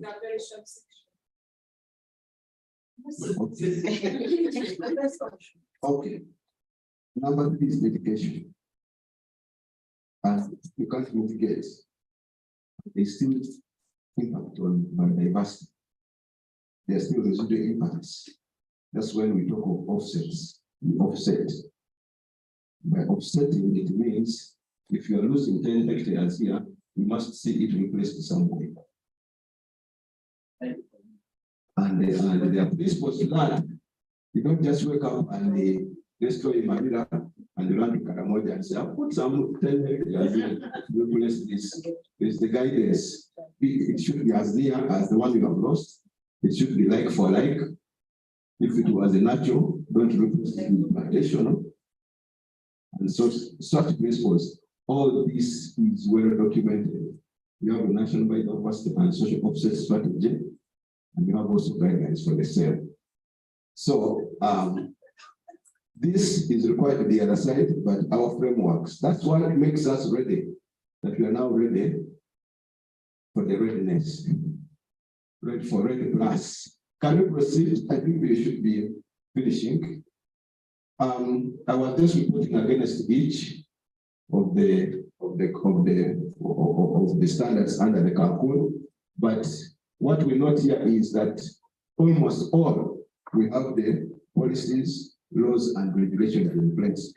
When you talk about the issues of programs being consistent with the national programs and international relevant international conventions, we note that REDD plus actions are consistent with Uganda's national forest programs and relevant international conventions and agreements, and the objectives of Uganda's national forests programs are set out in a number of policies, laws, and regulations, as well as international. I could not go into that long list, but we have some of these reports in place. You can look at all those laws. They are there. We are just confirming that this is, as far as one is concerned, we are together. Even the one on governance, there are so many other structures and laws in place, and all the rest. Can we move? Next. Now, I wanted to, since now my time is out, I wanted to talk about what we have so far done, what safeguards documents have been prepared under REDD plus, but that's what already Bob shared in the morning. These were prepared in order to make Uganda compliant with these safeguards.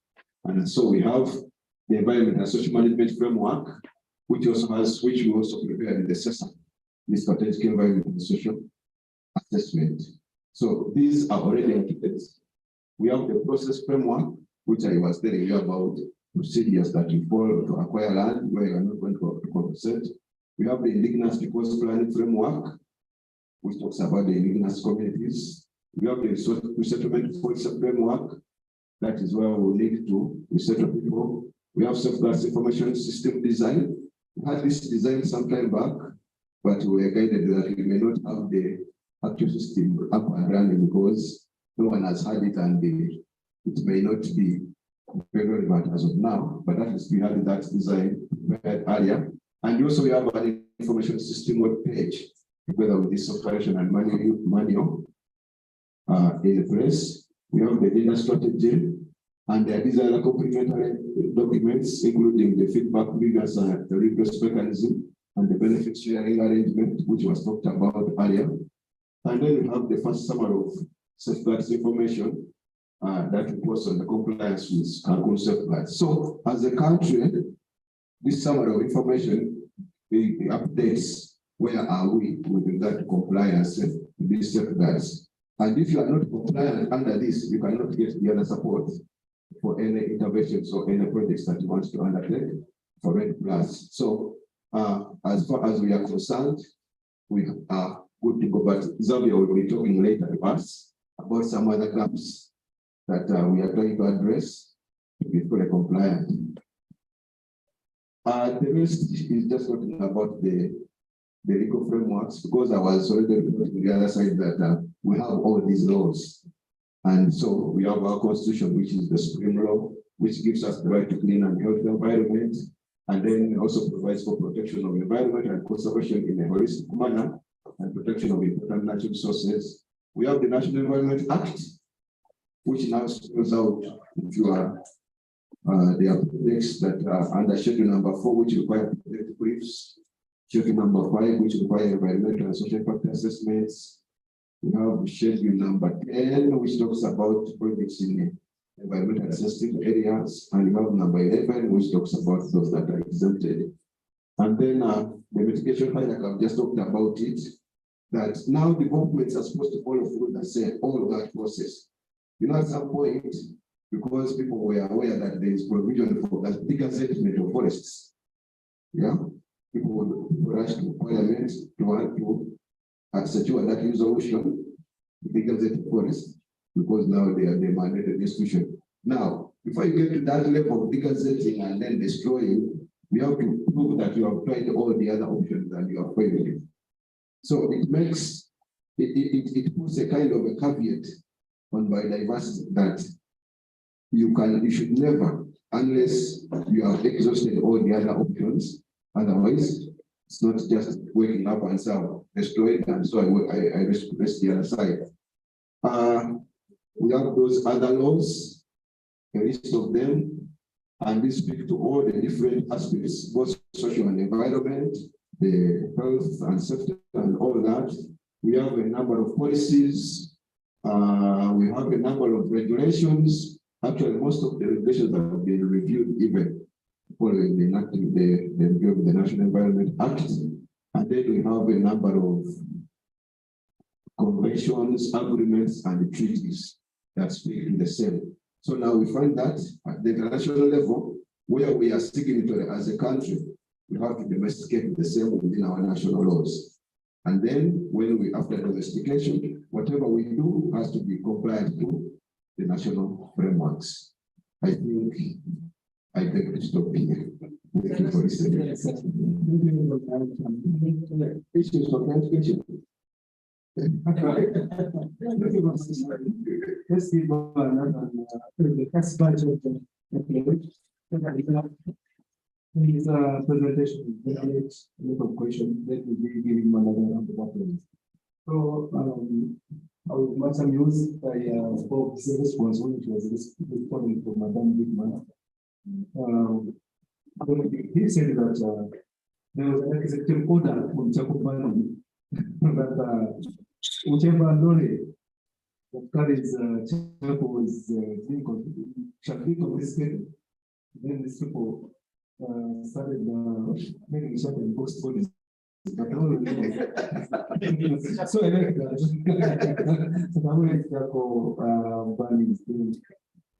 so we are now going on questions, but let's be precise and actually question.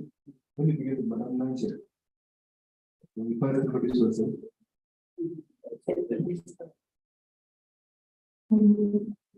My name is Angela, Senior Forestry Officer.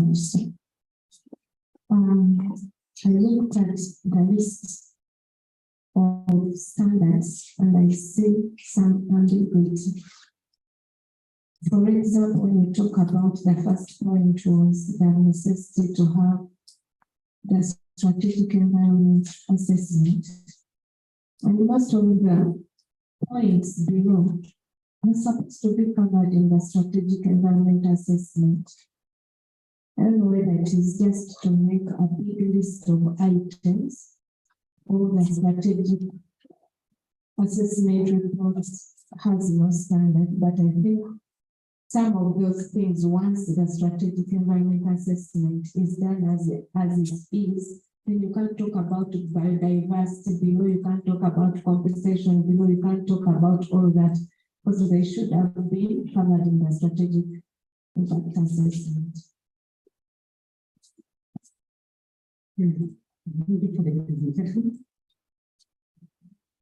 I've seen that.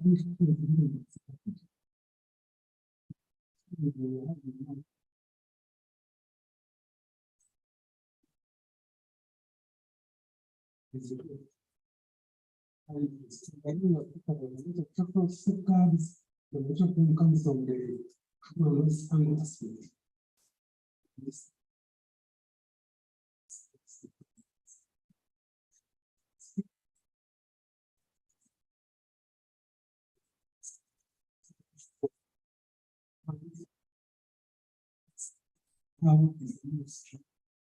How we can this is our government.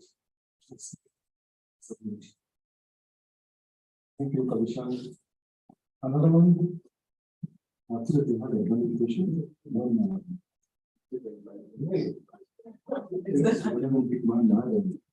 Others were answered during the presentation. So The issue I had, We actually answered it in the last slides. Because my worry was, if everything else has failed, where do I go? but then he has cited a few constitutional areas where we could also use. So I'm clear now. So we can assume that the only question. So we respond to that. Yeah, the only one. I don't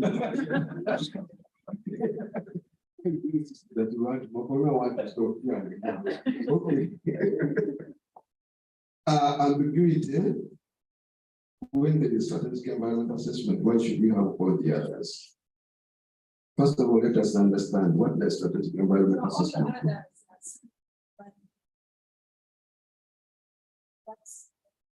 My question was, most of the others, not all, supposed to be embedded in the strategic environment assessment. Strategic environment assessment, schools. Strategic environment assessment, as it sounds, it's a strategic level. It gives the strategic guidance, which is general. Yeah. Actually, the strategic assessment is usually done for policies, plans, and programs. But again, it guides on what other assessments are required. Actually, even when you do strategic environment assessment, you still go ahead and do the environment and social impact assessment for some projects within that. So it is it gives a general guidance and says this kind of project is either high risk, low risk, or moderate risk. But again, it guides what further assessments need to be done. So even when you look at the relations between Asia and SESA, one leads to the other. Strategic assessment is done at that initial stage, and it is for the framework. And then it is that guides what you should be doing down when you come to sub-components of the same. So there is not like ambiguity. It mentions all these at that level, but again, it doesn't mean that all these others cannot be done. They should as well go alongside the strategic level. If I may give an example, let me get back to the industrial parks. When you are setting up the industrial park, we need a strategic assessment. Look at the wetlands that are there, the coasts that are there, and the kind of industries you're going to set up, the likely discharges and what, and then you locate. You're assessing for the entire landscape. Then it will tell you that there are such some projects or industries that are going to be located here, which can have an impact on ABCD. And then it will guide that when these industries are, before these industries are set up, they should do environment and social impact assessment for each, but within the what? The industrial park. So it is a strategic assessment, which is actually informing that you must do specific environment and social impact assessments for the different components. So even when it is there, we have to have all the other documents as well prepared. Okay. Compulsory acquisition. Now, the Constitution talks about government having the power to acquire land compulsorily, but there are also conditions under which this can be done. And they clearly stated that it should be in public interest. You are doing it for public good, for everyone to benefit. Now, we have a challenge that the laws of this country say that the land belongs to people. And people stubbornly come up and say, for me, I'm not giving out mine. So for failure to get all other people agreeing, that's when compulsory acquisition comes in. But even when it is there, the people are compensated. Are handsomely compensated. And in that regard, I think you remember at some point when the president really wanted to change that law on land. Many investments have been failed because of the resistance by the landowners. And literally, there is a lot that government loses, especially where they are speculators. They move ahead, put some small investments there, and then when you get there, they want to be compensation. So, compulsory acquisition goes along with compensation. It is not that it is taken away from you or put without replacement. but in the interest of the common good, it has to be done. Thank you.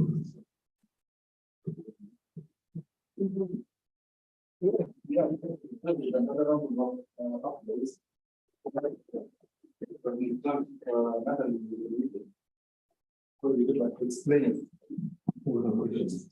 Now, we are going, as I told earlier, that we are going in the marathon of activities. We are going to have another presentation. But before that, we have a dispenser behind there. If you feel that you need some water before the next presentation, you can go and have one. You can plan out a glass of water. So, Mr. Xavier, the expert, the architect of readiness in Uganda, before Bob came in, the floor is yours. To take us through the block to principal assessment. Thank you very much.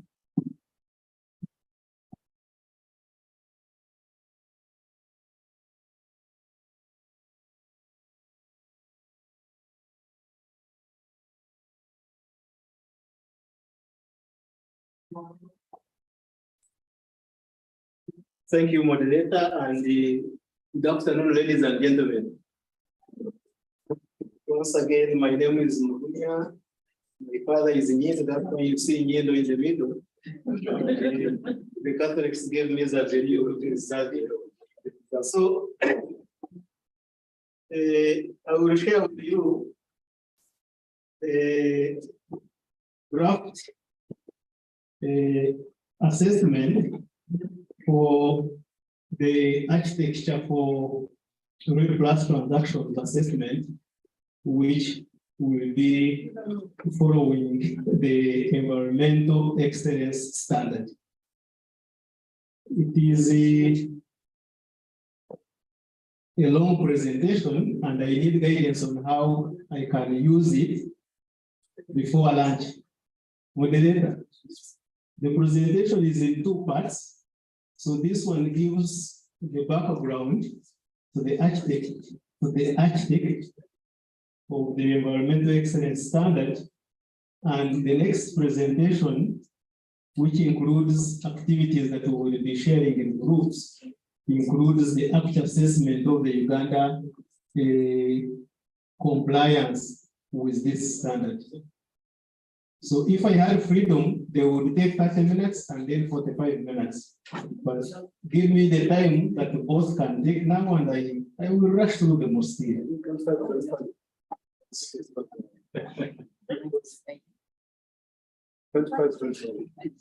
make it brief and share it with us.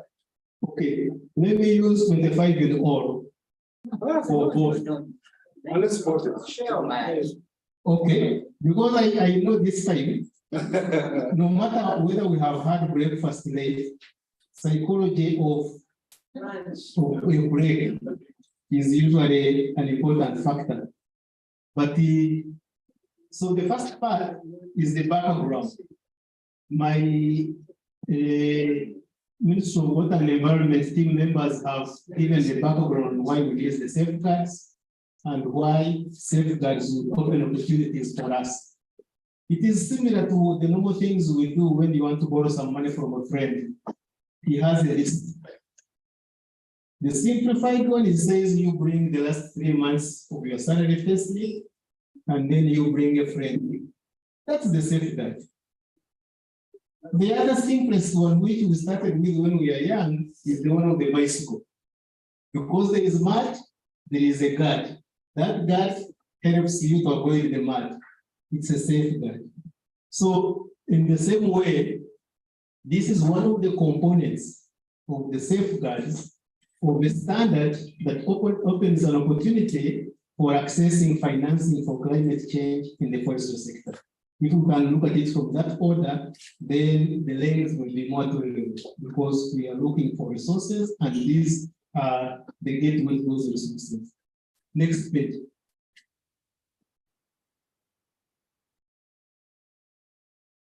So it's a roll down. Next. Yes, this is the overview, and I am using this presentation. It was prepared by the UN REDD, and it is identical. I don't need to recreate it. So I am sharing it for the first part. The second part is what I have contributed. So this is the vision of the architects, provide confidence needed in the integrity of forest emissions. He was mentioning how forest emissions sometimes are doubted, but if they are done well, and for example, you are able to identify that the forests in the Mutiana were damaged, and therefore you put measures to restore them in order for you to bring them back into the fold of REDD+ activities, people will think that you are now fronting plantations for REDD+ activities.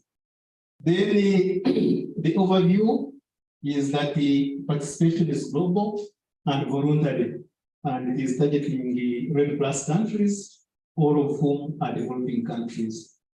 And the architecture provides a precise technical safeguard, verification, and registration requirements. So in the middle there is even the validation. So you prepare these safeguards, you hand them to an auditor. The auditor confirms that these safeguards you have prepared genuinely follow this architecture. Then you start implementing. After 1 year, you prepare a report and you hand it to another auditor. The auditor verifies that genuinely what was done that year is similar to what was prepared in the report which was registered. And it is moving forward, and it gives confidence to those who want to invest in our country. This is the vision. Next, please. So participation for countries who want to use that, that standard, as the Bob mentioned, it is not the only standard that is accepting REDD+ project. It is not, but it is one of the most recent ones and stringent ones that covers the entire country and accepts government as an entity to participate. So you have the freedom to participate at the national level, or if you have prepared what you want to go at the subnational level, as he has mentioned, using the water management zones, you are free to do that. And if you have already made the capacity, the intention to go even below the zoning, you can do what you call nesting. But you give them in such an order that you have clear boundaries, and your area at the minimum is at least 2.5 million hectares. So these are not small areas. So if you want to have an idea, the Lake Victoria water management zone is about 4 million hectares. The Albert slightly above towards 5 million, I think slightly above 5 million. The other two almost moving towards 6 million hectares each. So once you front them as project areas, they easily qualify. And therefore, the intention is that you are supporting a country to do a landscape activity that will transform the sector. Next. This is the cycle. If you wanted to participate, the gentleman who wanted to participate as the land forest owner is checking his TikTok, but if you can give us a minute, he would find the cycle not complicated. So you submit a concept, mainly as a country, they are attracting countries and lower levels of countries. And the secretariat for this standard reviews it, approves it with guidance, and the secretariat submits it to, registration and the initial monitoring reports. The country submits those two reports. Then number 6, the secretariat reviews the reports. Number 7, the participant selects and contracts the verifier for validation. and the validation takes place. The Secretariat reviews the verification report, the validation report, and an approval processes the tailored to the board of the standard, and then the issuance, that's the production of the certificate of confirmation that you deserve the credits you have identified in your forest is issued. And now this is the commodity that you take to the market. This certificate is what you take to the market. Nobody will pick your forest and carry it away. Nobody will come with a big chimney and start pulling the fumes from your forest. No, you simply take the certificates. Then the multiple benefits which is listed down here will accrue to you and to your people. Next. So LEAF is the mother of the standard because it finances it, but also it is the one which is generating the resources that the countries are applying for. The application that the government of Uganda put in the late 2021 was going to LEAF. LEAF requested that the ART and trees consider it, and then ART and trees also engaged Uganda to meet these requirements. Next. So these are some of the requirements. I am moving it slightly faster so that we can be able to have time to talk.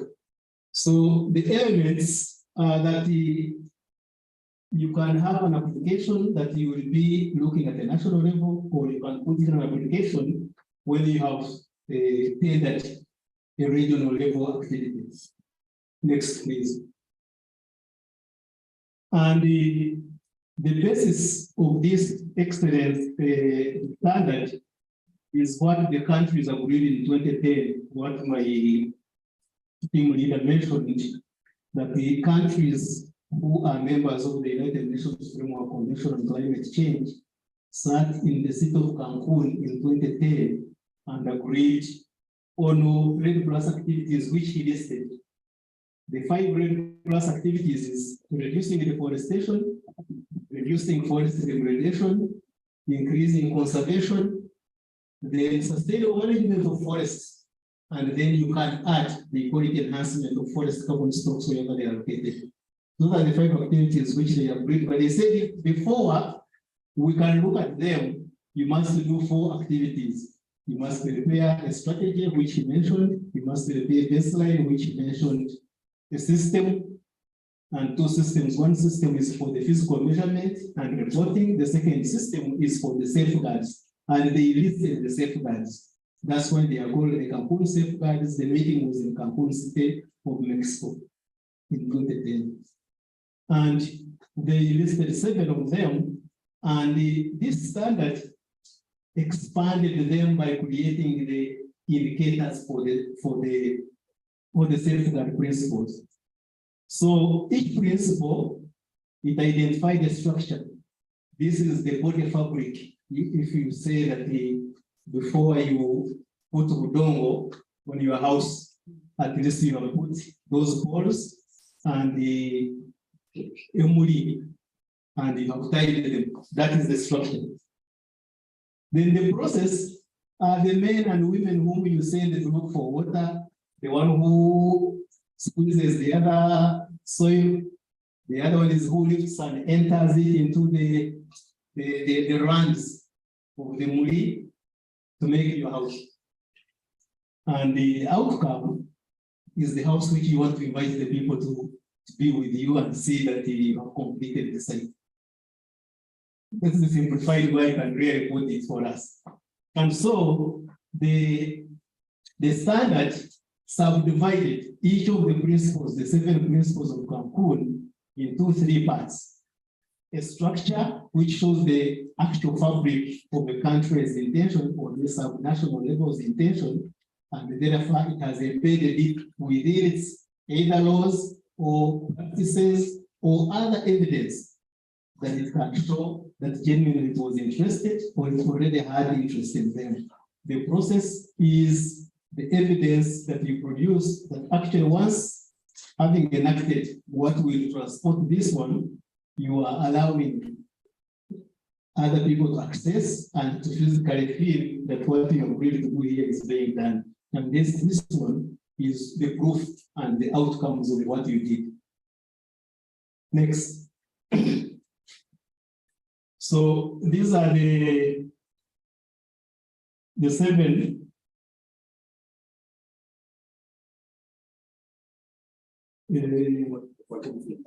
yes, excuse me. These are the safeguard themes that Act 3 safeguard themes considers, but they are pretty closely related to the Cancun safeguards. Consistency with objectives of the national forest programs, respect and protection and fulfillment of rights, access of information,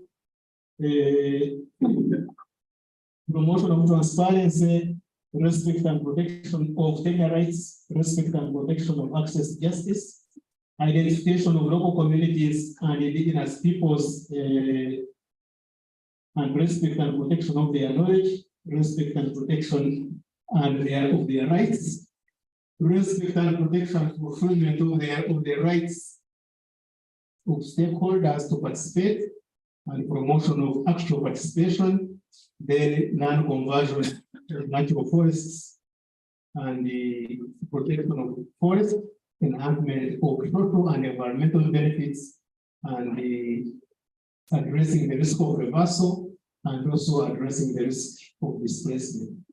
I will not go into detail. My team leader already passed through some of these, and we could look at them on the questions and answers.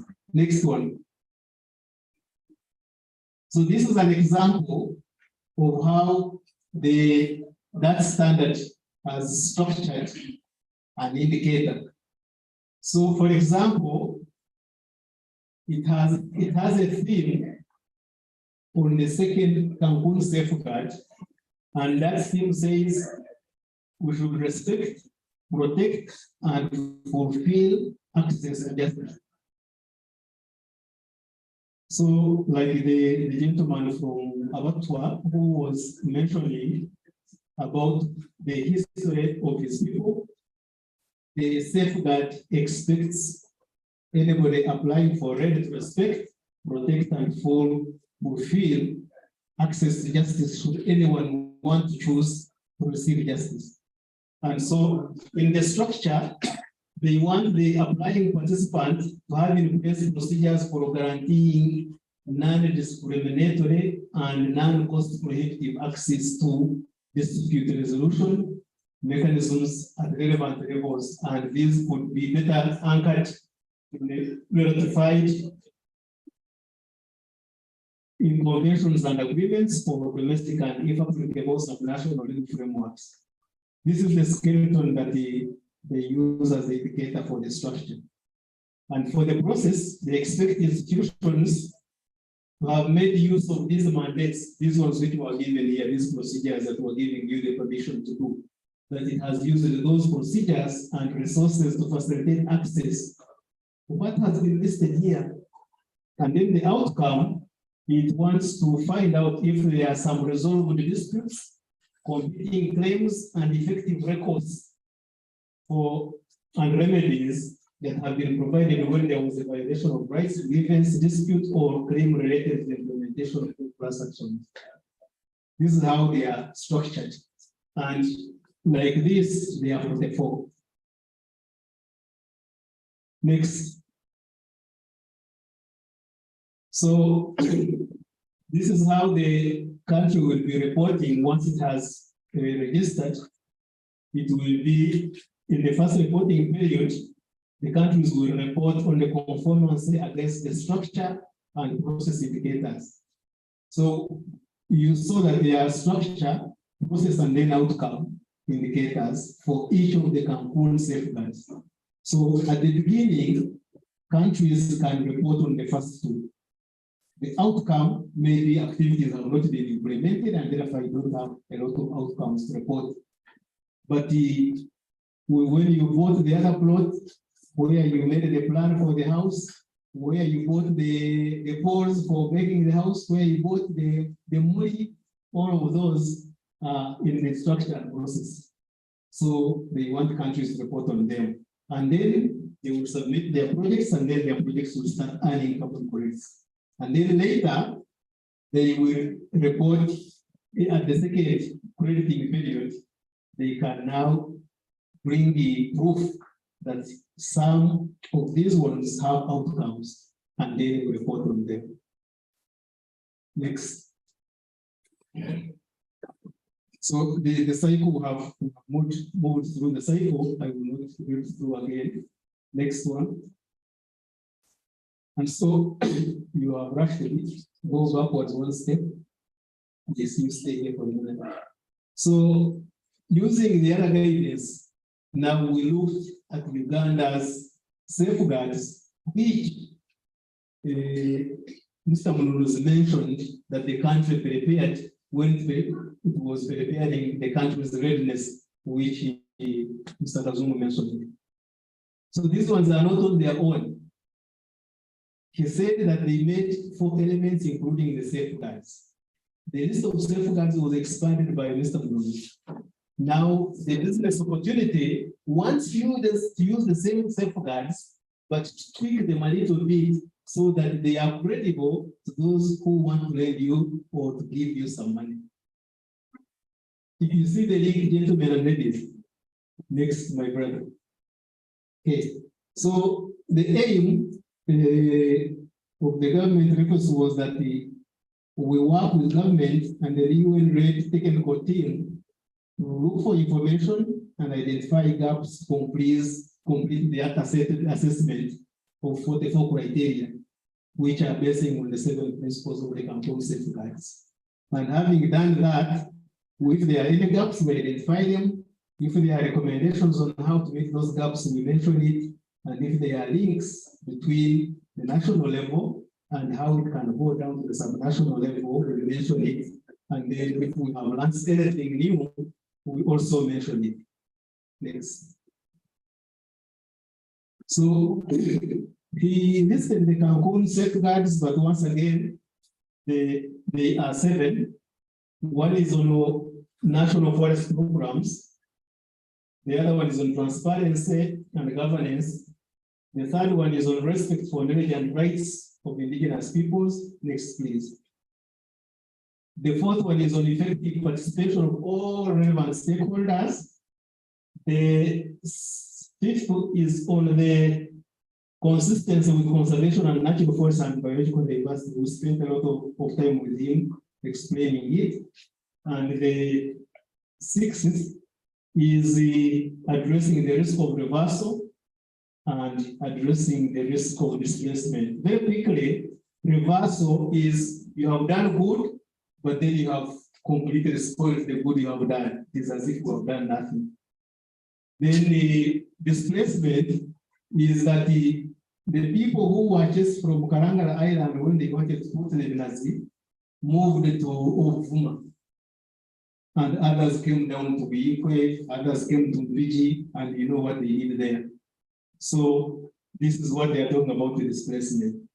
This is the reversal of the good you have done, and you spoil it by stepping in it.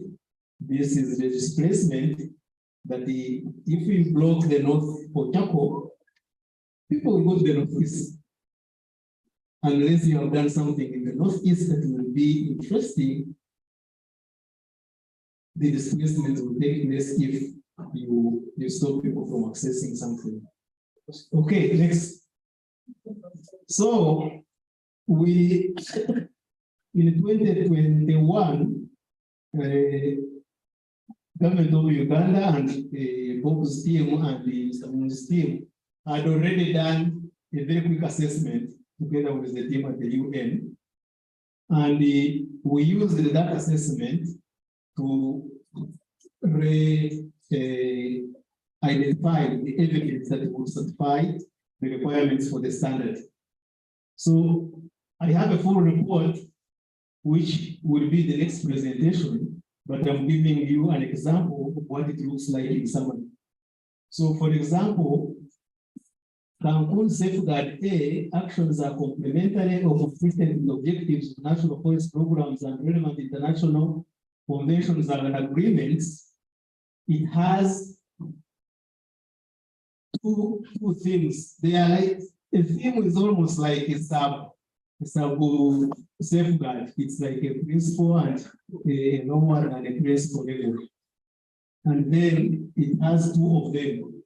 So each of them, we looked at them one by one, and we found that the structural indicator, the law my team leader was mentioning, is very well done. The country has them. Even for the second one, the country has them. And for the process, in all accounts, it is conformant. Because as we use the analogy of the other house of Umuri, they know where the falls are from. You have got somebody who knows how to build a house of the falls. You know where to buy the Umuri. And the house is almost started. But for almost all of them, there are no outcomes because REDD Plus implementation is still at the beginning. My team leader, Mr. Kazungu, mentioned some of the pilot activities. They have not generated results enough that would create conformance with an outcome of any of those standards. And so what we did next. So I am going to request him now to turn to the next report so that we show that for the outcomes that were not conformant, we prepared a plan of how to make them conformant. And this plan is not complete. It requires that we identify at least some of the parameters we want to use in order to show that it conforms, and then to put in a human face so that we can now gather the information, and when the time comes for providing the evidence, then we have that evidence. And so that template is what members will be working through in the groups. But let me show you how the gaps look like for each of the safeguards. You will walk down with me.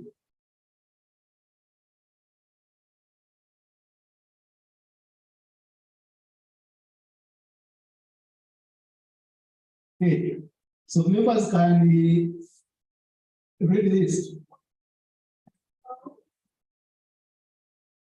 Swagger, do you have visual accessibility to that document? Okay, yeah, Danny, okay. So, here it is. Cancun Safeguard A, which you have mentioned, is about complementarity with the national objectives and national forest programs and the international conventions, has two themes. The first theme is consistency with the national forest programs. The second theme is consistency with the international conventions. And the summary status is as follows. The structural indicator is fair conformant, and for both of them, and the process indicator are also conformant. However, the outcome indicator is not yet conformant. Members, should I pause it? I think everyone has that. Okay, so the next slide is we identify the remaining gaps. And some of the gaps are very specific. They are listed here. I will not read them, but as an example, in the main document, which we will share with you, for example, two tables, that table and that table needs some adjustment and clarification of some mandates and so on. Although we gave it a tick of conformance, we need to perfect it, make sure that because the next stage will be, we are shifting this information to fill the template of that standard for the purposes of registering Uganda into the standard. That template almost looks like this one, but now it expects you to write a shorter version, a concise and precise statement showing evidence of each of the indicators. So this assessment was to help the country pray It's like an audit. We normally do them. So you do an audit, and then you are given a audit opinion, which allows you now to clean your house before a full-fledged level audit is undertaken before you take your books to the board. And so this one helps in identifying some of these gaps. And so down for the other outcome indicator, there is a full table which is attached at the end of each of these safeguards, which now we walk through and complete. You walk through it until you see a table. Yes. So this is the table for the outcome indicator, and is called a plan for outcome indicator for theme 1. Members will can't run away. So it has a list of prioritized parameters, and some of these parameters were thought through by me, but our meeting will think through them again in case they are not adequate or they are not meeting the requirements for this outcome indicator. Move a little bit down.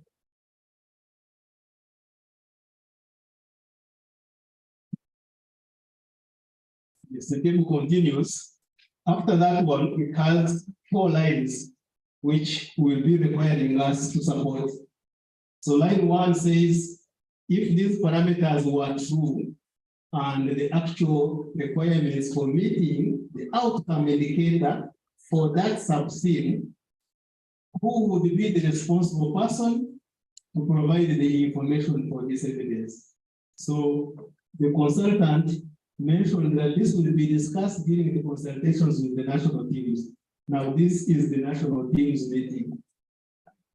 And so in our groups, we will be helping the country to identify the responsible party who will provide the information that will have been listed in the parameters that need to be monitored and reported on to conform to the outcomes of the indicator in question.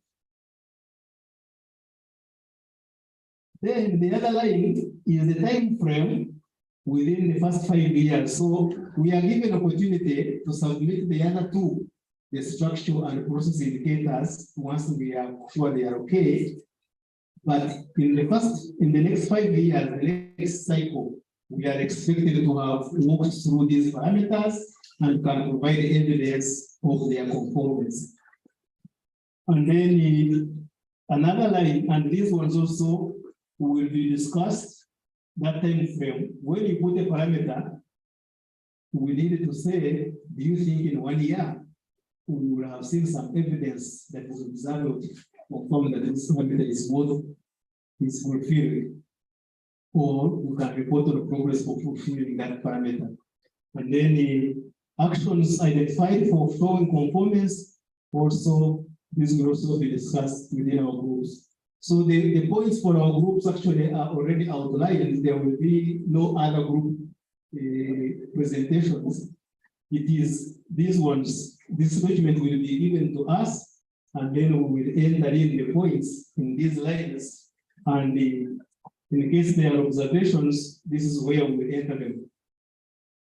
So members, what we will be following down is identical to what I have just shared with you, but for all the other 7 Cancun safeguards and the outcome indicators whose tables are also indicated down. So for example, go down. This one is for theme number 1.2, but under the first Cancun safeguard. Continue. And you can make it small, and so that members now can see even further down. So I wanted to pause here and then listen to you, because this is how now the whole exercise and the whole document follows. For each of the other 7 Cancun safeguards and each of the structural indicators, an assessment was done with respect to conformity. For example, complete the next one. you will see the summary which is put for the next good safeguards and indicators. So, for example, safeguard B, which mentions transparency, effective national forest governance structures taking into account national legislation and sovereignty, it has 4 themes. Theme number 1 is respect and protection. Theme number 2, promotion of transparency. Theme number 3 is land tenure rights. Theme number 4 is in access justice. All these themes, we looked at them and a summary table is included. However, go down 1 minute. Gaps and points to consider were mentioned, and below, where there is an outcome indicator, a table was prepared. And that table requires that we support it and enter in the other 3 lines once we have agreed with those draft parameters and variables to monitor. You walk down for members who appreciate out most and give page number 28. So this is how it goes, and I thank you for listening to me. Let me stay within these 30 minutes and then listen to you and see how we see. Thank you very much.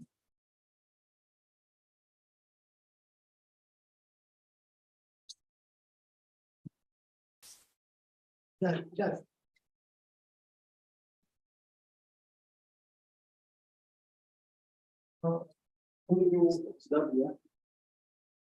For the presentation, I know it's a very difficult concept, but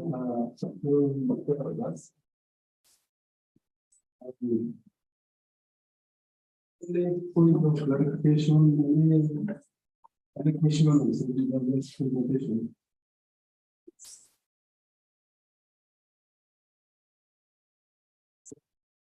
Thank you, Zambia. Just one clarification. This standard will not applies to national projects. I just wanted to be for clarification. We are talking about investments of 1.5 billion hectares and above. So I am reflecting on that. If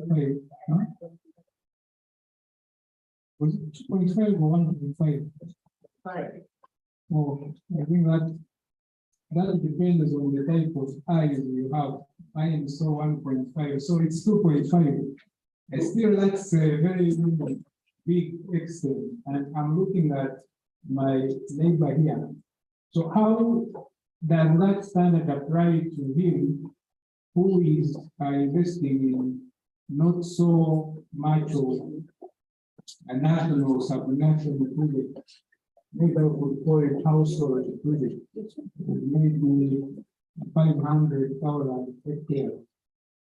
I just wanted to get clarification. Anyone else?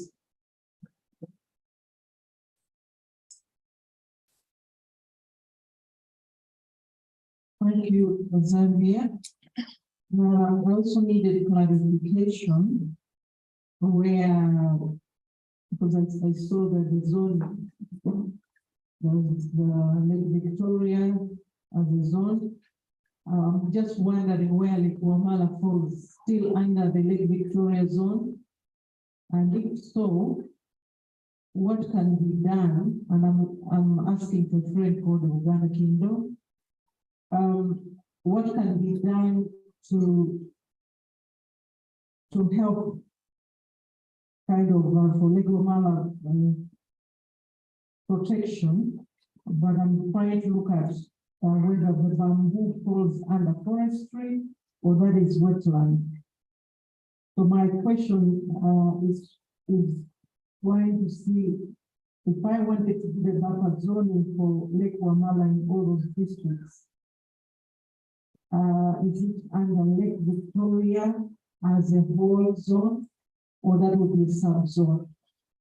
And if we're doing that, can, for example, the kingdom and other stakeholders take it up or we have to go through the national routes? Thank you. And that's the first presentation. We'll see next time.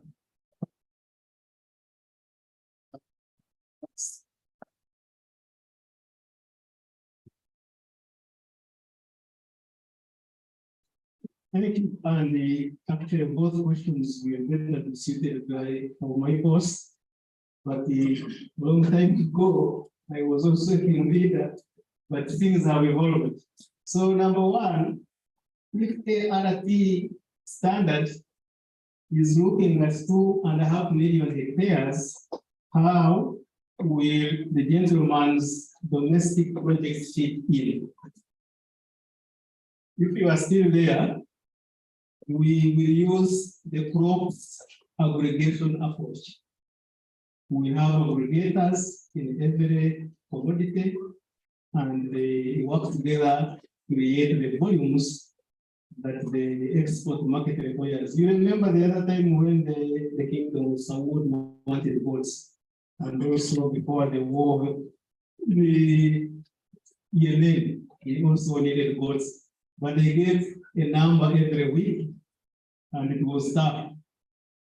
Similarly, this is the number that goes to the market of leaf, and to meet it, we will aggregate it. And aggregate, he has mentioned that we can use our subnational on the water management zone, and below it, we can also use a nest within the zones. And he said he's working on guidelines that will support those processes to happen. So that's how your individual growth will come in. Uganda is made up of individual landholders, and they are proud to own their pieces of land. We must convince them and work with them so that we can aggregate enough activity that will constitute the 2.5 million hectares, or while others are not ready, we can work at a smaller level called the next level, which we can also work with until we reach that volume. But my team leader may have a word or two. On the next point, it is actually similar. If the kingdom wanted to protect the important Lake Wamala, there's nothing to stop them. They approach him and request that we intend to protect this water body and the sources of where it gets the water. And then we want the best method that we can use. Could REDD be a qualified approach that we can use? And then his guidance will help us. But again, because we are not the whole zone, we can use the subzone which he mentioned as the next. And then we will move it across. But in case you want to say what about those 2 points, please. Thank you. Say word on the second, the one with Lake Wamala. Yes, indeed, Lake Wamala falls under the Lake Victoria water management zone because it's drained by River Chibimba. No, not the other Chibimba, it is the river lake of Chibimba, which then drains into River Katonga, and River Katonga drains into Lake Victoria. And as I told you, that is how we delineated these water management zones. So it falls under that. And the protecting of Lake Wamala, there could be a red light intervention. So if that opportunity, if that question arises, and we have the ability to support, then why not? We can get some partners to do a joint project together, the REDD project, with the aim of protecting Lake Wamala, but using REDD approaches to conservation. Because the rivers I'm talking about also require to be managed, especially the winter bands. So intervention there can be mixed, including REDD intervention. So it is possible. Yeah, and then maybe just to mention that carbon trade is a volume trade, I must say, and that's why the standard of trees also gave a minimum, because it only makes sense if you have a good volume of credits, you can have money.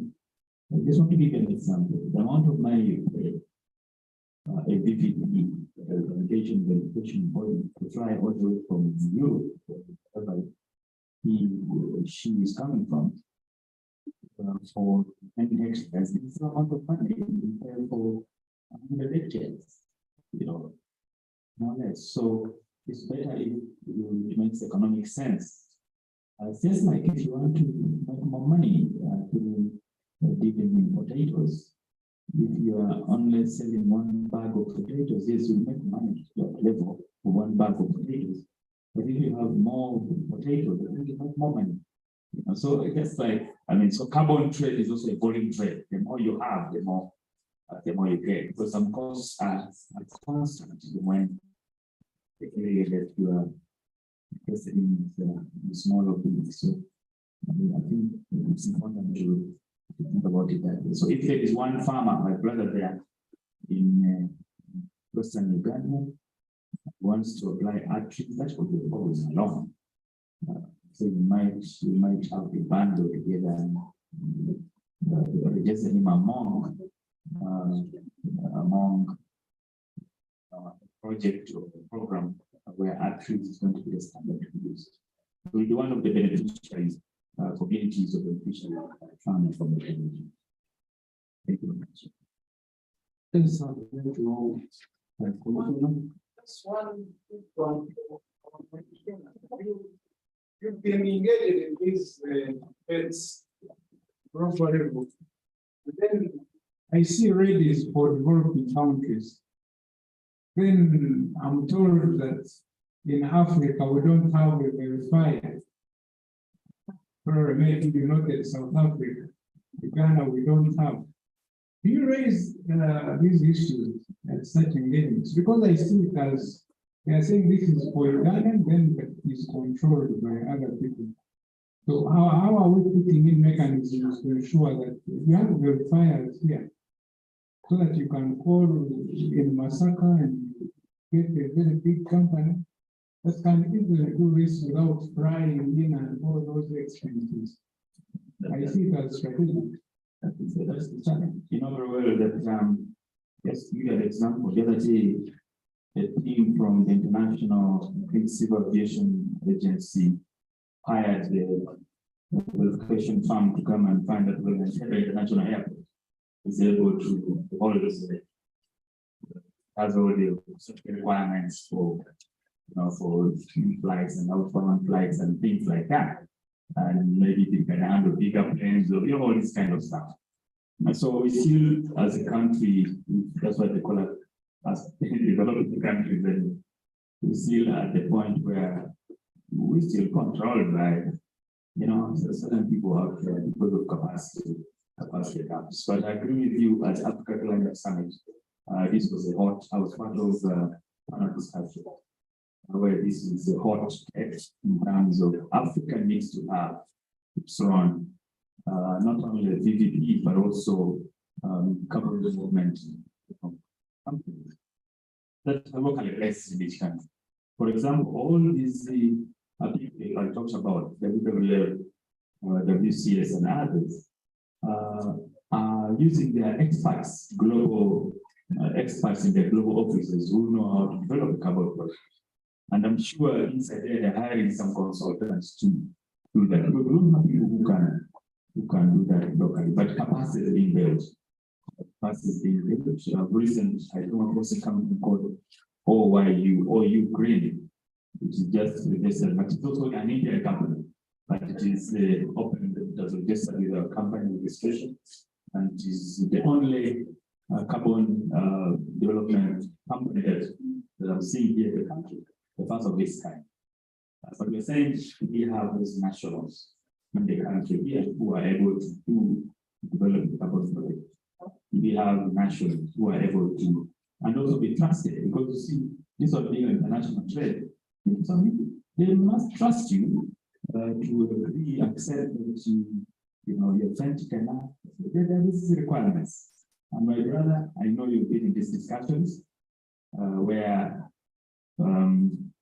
somebody may not believe in you, you are not based in London, to be able to, but we have Africans who are working for those companies, out there. And so I think we need to stand up strong and be able to, especially now that Africa is a destination for carbon credits. I think we need to, at the COP28 in Dubai, we need to advance this conversation. Otherwise, it's very expensive to bring down here somebody to do a validation, very, very expensive. So I agree with you, but the discussions are ongoing. Even the REDD Plus coming into this perspective took some time. So I'm sure we shall get there. Yeah, thank you very much, Assistant Commissioner.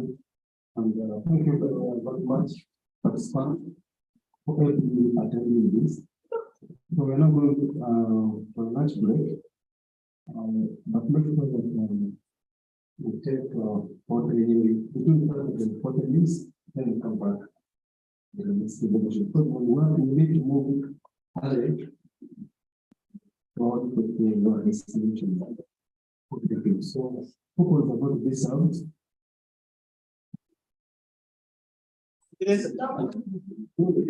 Once we this out,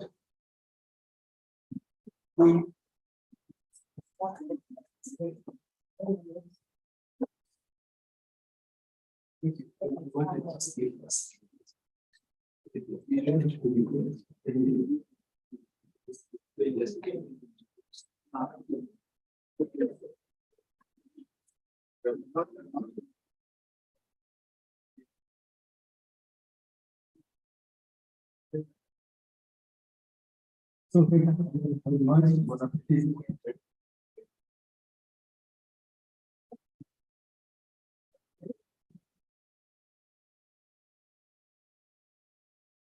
Thanks.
Yes.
Maybe there. That is very, it's the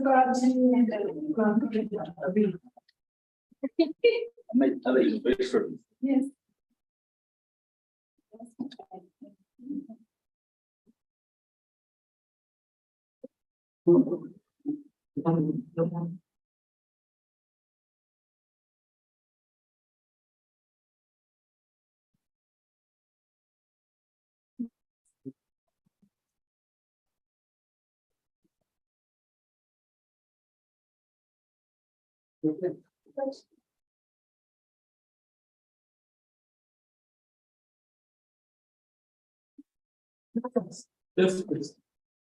As it's been. I'm sure people are saying like. Yes. Oh, that's what I used to mean some of them. By madam, it doesn't tell you.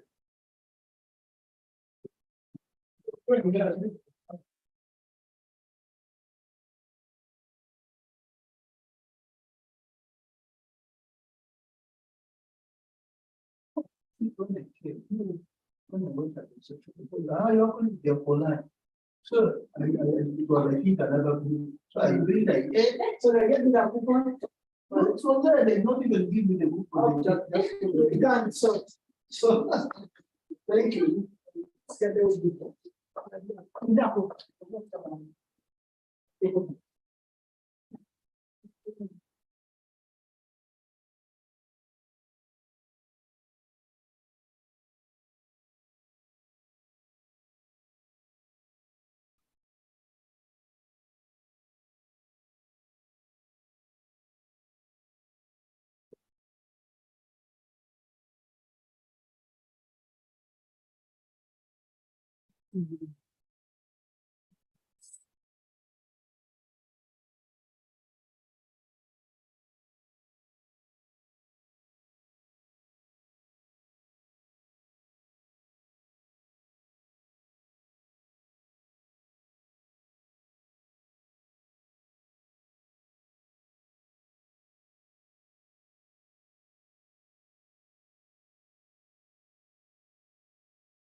So we are going to leave this place for this year.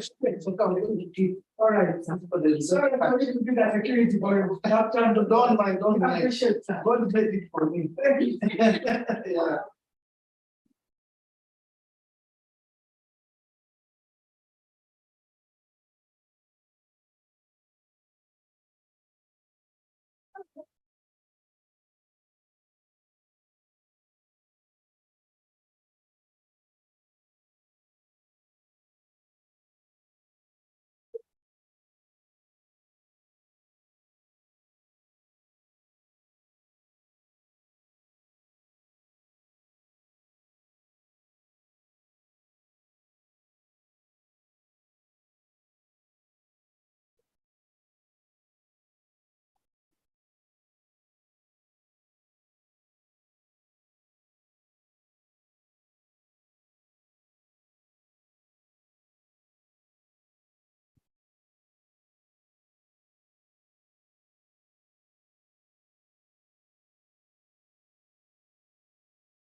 Oh, you're not going for lunch? No, I've already taken. Hey, you ate? And I can, you know, for my past there, then when I did bed, they told me, according to the Poland, it was another group for me, and they sounded me very well. I did. So I gave you lunch in that group. I think I'm lucky. I said, maybe I'm not a double D. Let him come on. I said, I'm not a double D. I've already known. We need to make a point. We're not going back.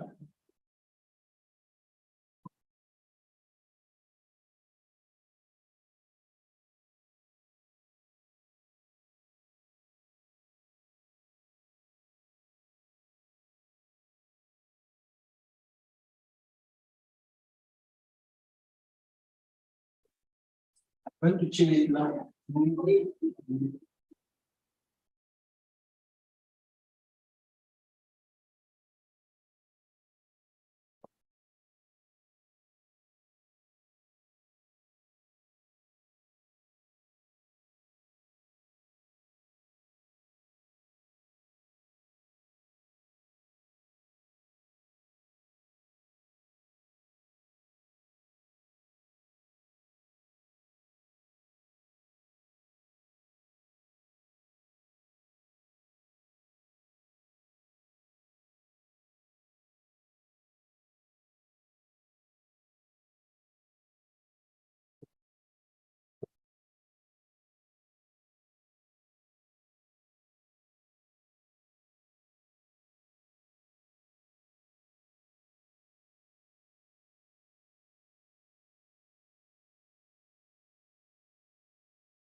One of you, Ogan with the flower. Oh, yeah. Indeed. Now the money. But we say is a wound here or the Kampala, it's here. It's a hotel, one of the capacity building workshop on architecture for REDD plus transactions. Yeah, said, we now to select it to me about. So workshop, it is no, it's not this one, I got 2 days. Untuk sawa ngam dengan muenda. Lalu cepat pada mana? Itu mencoba dan berbuat di sini. Lalu saya. Kecil. Ah.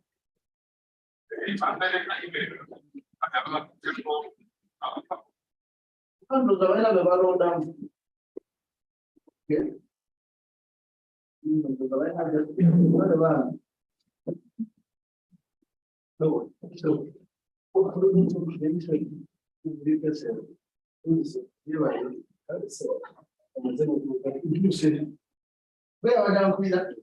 okay, Kati.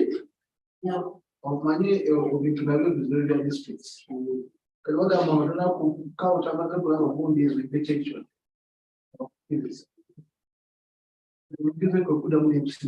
But don't have to make this. Catch up with time. Who's our living William Kamala? It's still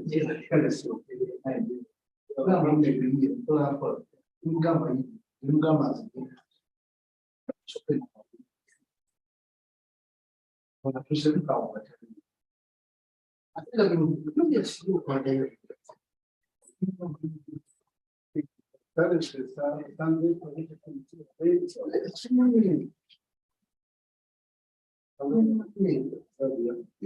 losing but they're going to have a cutting. Clean about their own good news. Because when people get must be Jesse to Buffalo. When the Lord is going to bring power, we need to roll on the now. Let us sign about inviting to me.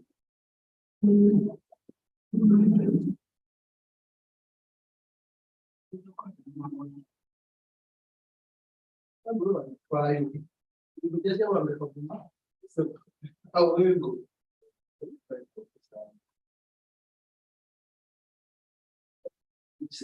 Pas dia lawan orang, nama kan kami ni orang yang ini dok bilang dah.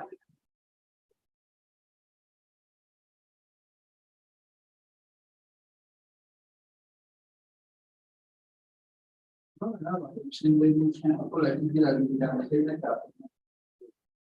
Dia mau kerja di sana. Ini apa ini cerita apa nak? Yang mana bayi itu jadi tak nampak. Ini kan itu besar.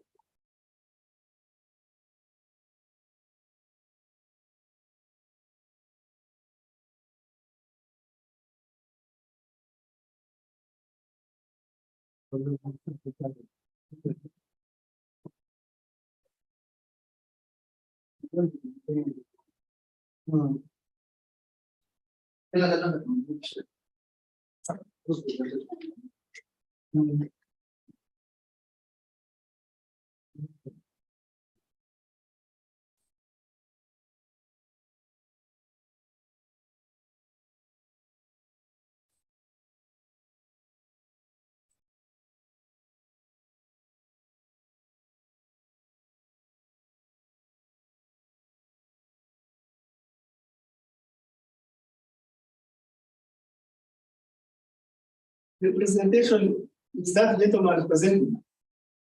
Come on, then. You said there's a presentation. That's it's online. Someone is not present from someone. So, can I take my meeting? No need to talk. Yeah, but there is a problem. There is a problem. Sorry, the group you're going to facilitate. Auntie, after him, after her. Yeah? Yes. Because I don't think this meeting will take longer than 30 minutes. Okay. But I need where there is internet. Okay. I don't have my own. Come on, you go I tell him. Hey, Tabading, did you see Bob there? Yeah, he's there. I see him, he was in the corner. Just my mother was coming out. So listen, can I use your Wi-Fi and I hide somewhere? Because I think that we don't have a Wi-Fi. Because they said there's another presentation and I would have finished my meeting. I don't think I need to delay. I don't have the Wi-Fi on me. On that thing. On the phone. But now when you go down, you connect. And that's what I thought I go with it. You go with my phone. Mm. And my calls and what? You die. Okay. Because I don't have another way. Someone who is supposed to give them some documents. Let me first go down and see if there is some Wi-Fi. Because this one was very powerful. There's someone bringing me some documents. I've told him to go to Nema. You first wait for him. Since he calls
Even here, one of the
Yes, the shade is definitely, but it's.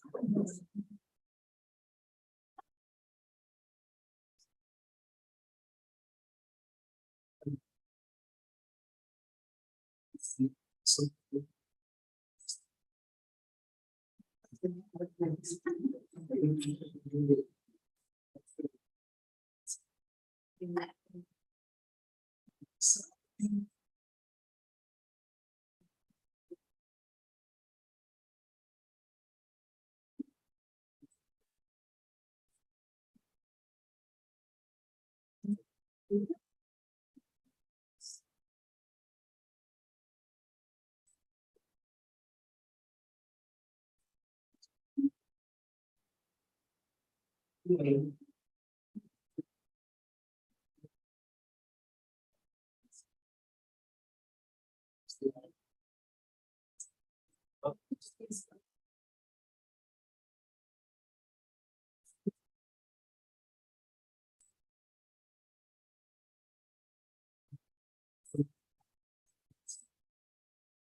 Yeah.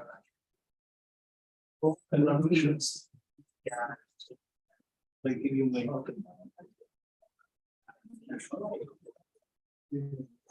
The same, the in.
And said that's special. No, we see the tables are stressing. That's the question.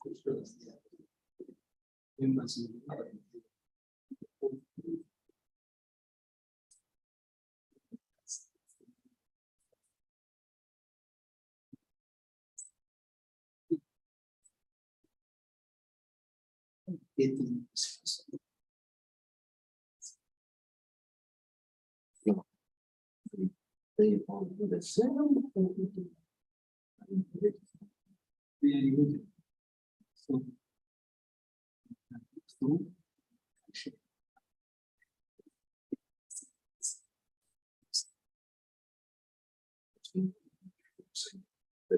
the agent.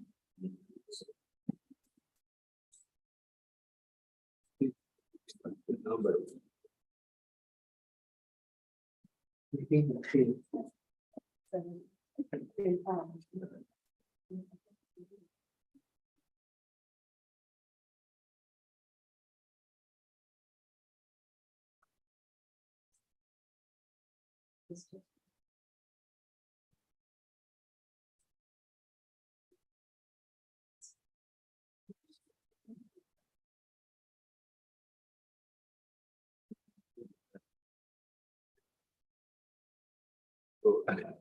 Basically, this one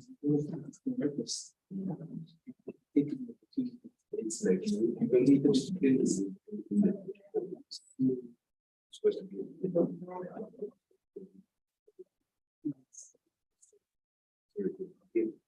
That some candidate wasn't good as well.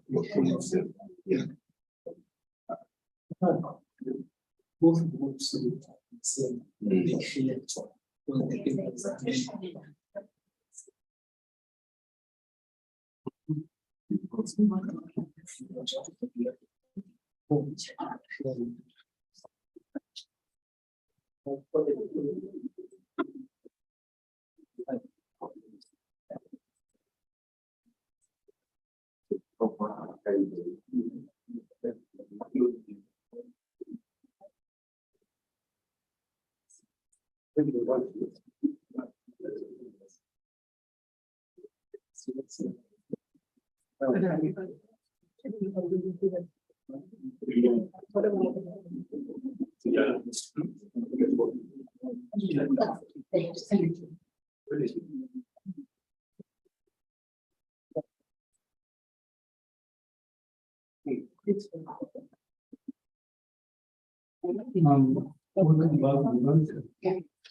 everyone.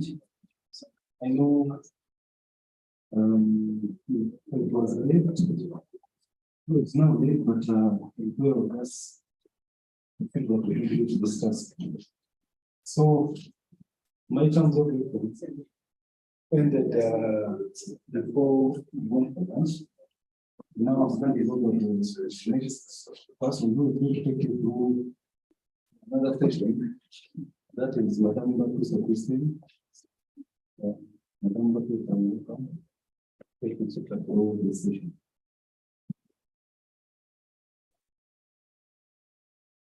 Are you listening to what the process? The thing is, they did civil, yes. Okay.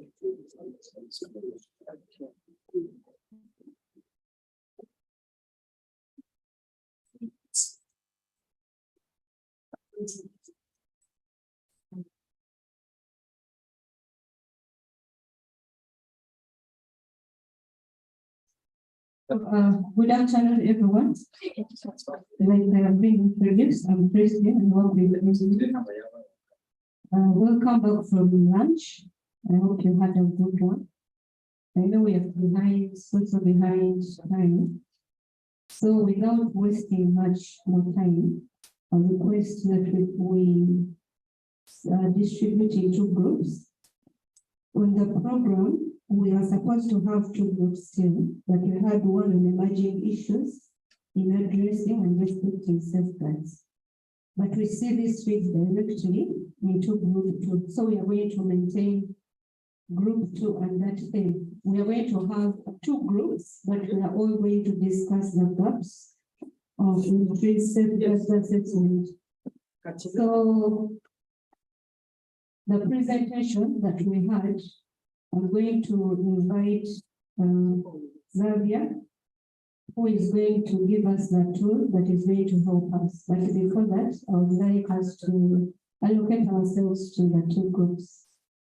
So we can step one, we can take numbers, and then we shall have one group, the other side, then another group this side. Is that fine? Hello? Hello. Okay, so let's start. This is number 1, so I request that one. Yeah. So 1, 2. 1. So 1.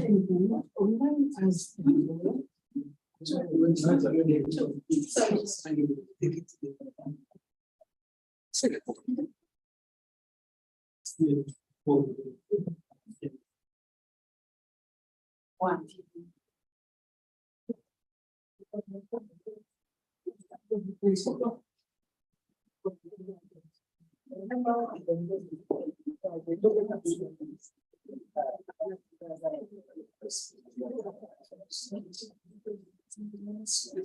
Yes, so each one of you know your numbers. So I request number 1. Number 1, you can come here. Then number 2. Number 2. You don't want to choose. Number 2, you can sit around here. Number 1 sits this side. Then number 2, please start moving so that we save time. So that you receive the guidance when in your groups. You can choose the rapporteur and also the chairman.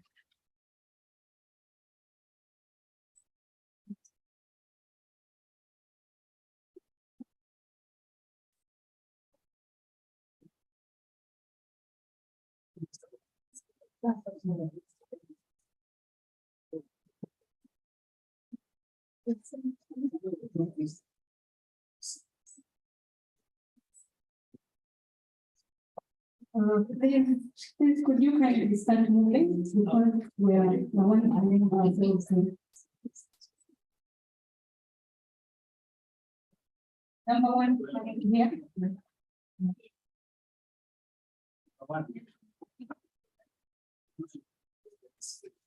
Number 1.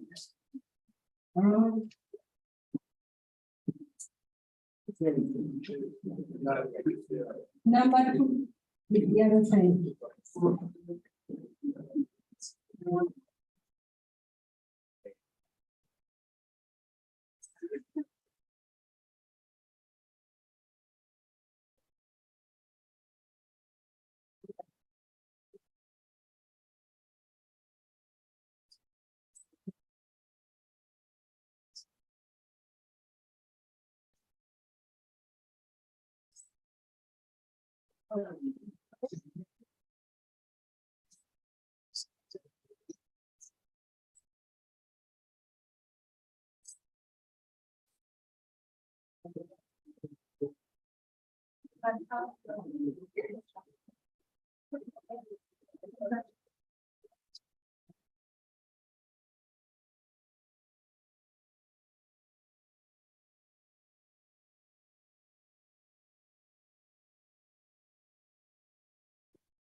Number 1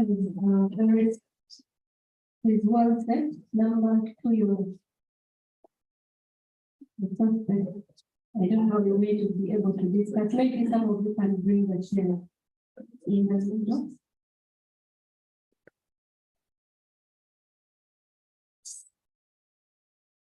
So with that arrangement, you can choose a report here with a laptop.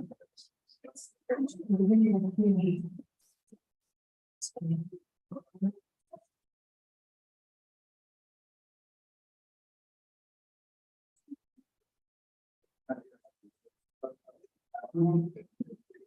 Yeah.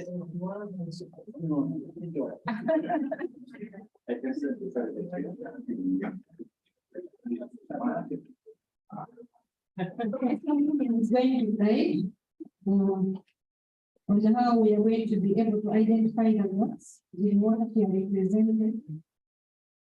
We know what these are. So what are the ones that we are fitting into?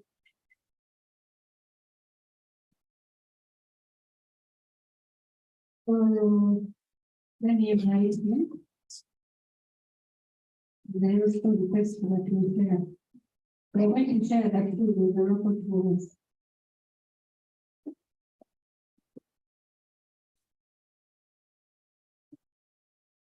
This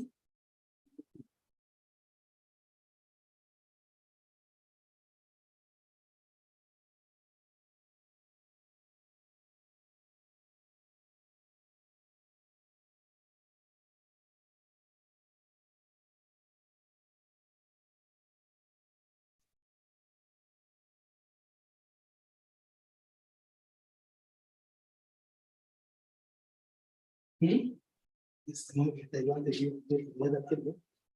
Put the mouse there.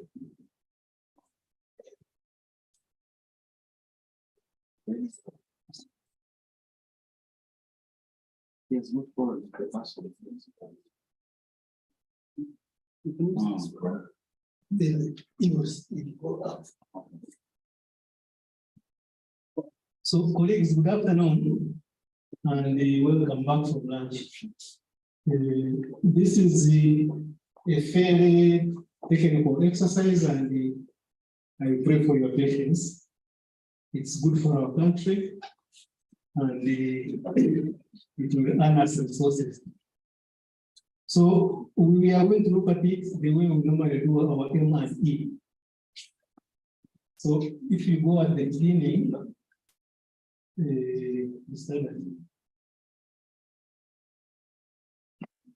yes, this was our first safeguard, nuclear report from our discussion, and we identified how conformant and non-conformant our indicators were, and we are going to spend more time on the outcome indicators which were non-conformant. So below each of these, there are tables. So if for example, the subfields were 2, the tables are 2.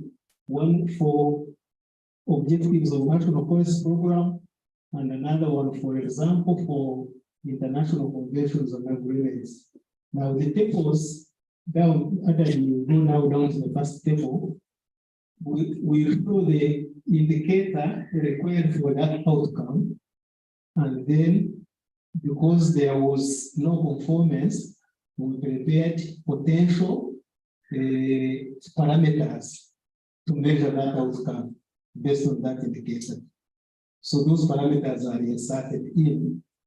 You will judge them whether they are fairly okay, and if they are not okay, you propose some substitutes or additions, and if they are okay, you will go to the table and enter the lines which are saying who is responsible for this information, which is indicated in the parameters.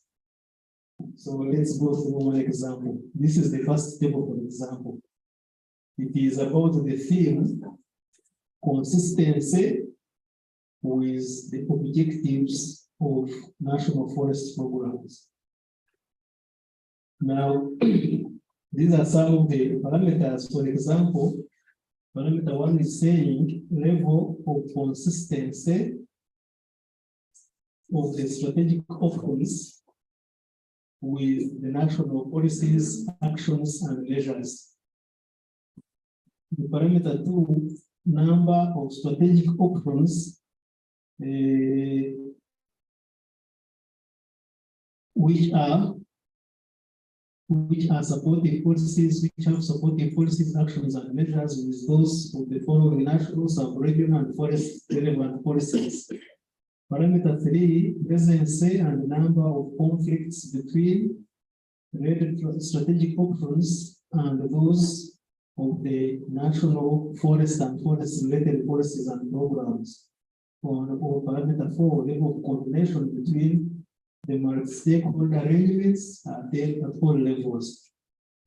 So if these parameters fairly meet the requirement for this theme, then members will only propose the person responsible for information that will fulfill these parameters.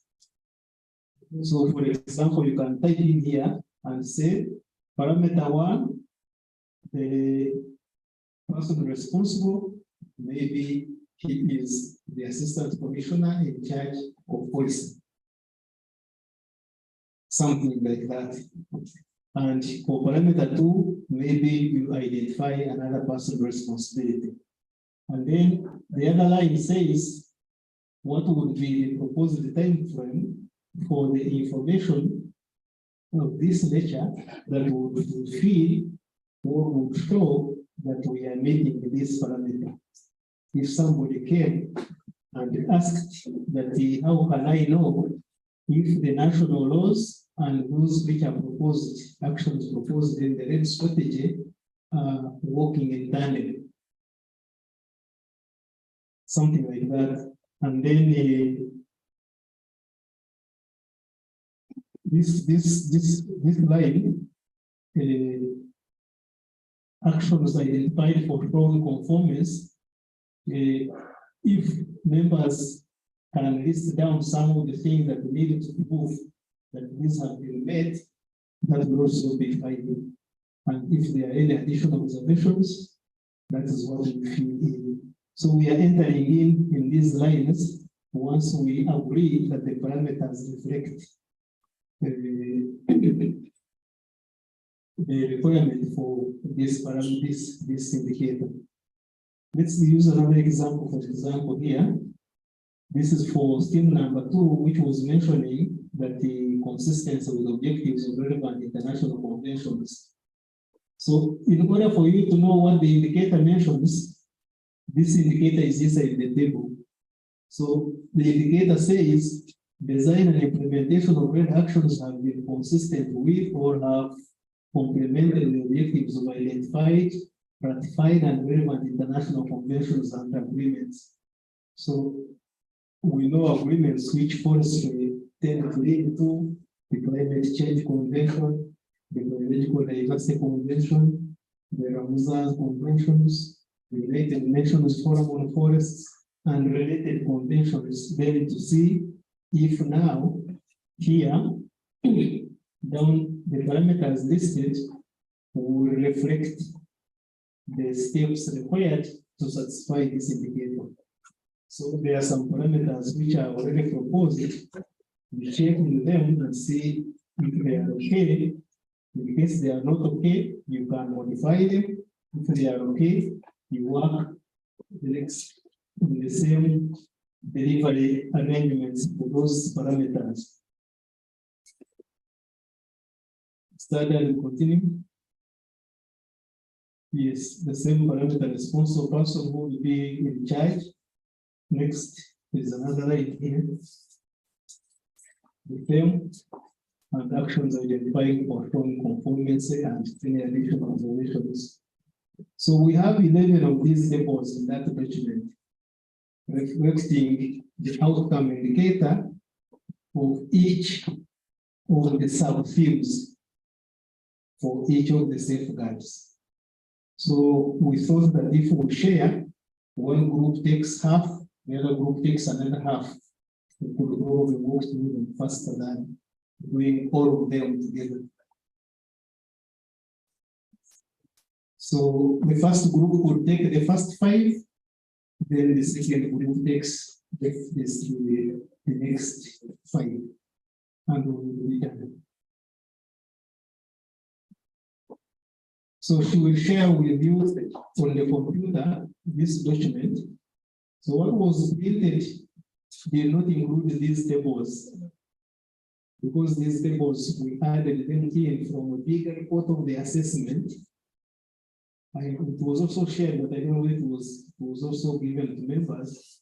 And there was a bigger report also which we had.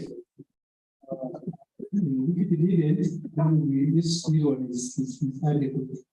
But the bigger one can also be shared for members, additional input. So if we don't complete today, we complete tomorrow. Any reference for clarification?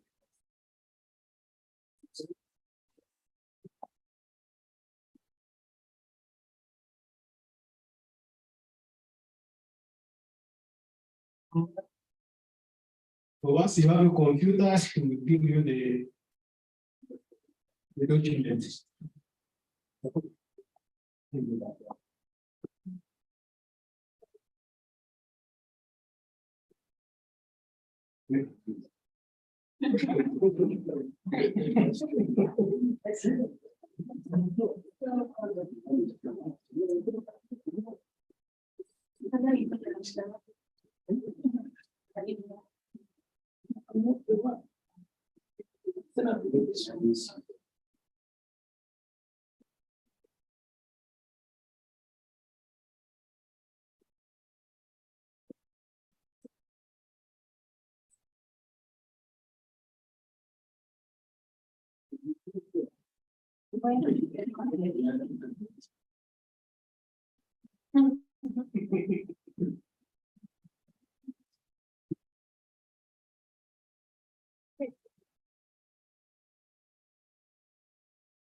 I have sent to the rapporteur.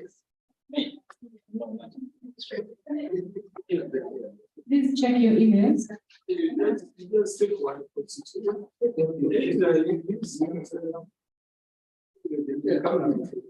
Somewhere else, yes. Or you can share and then you.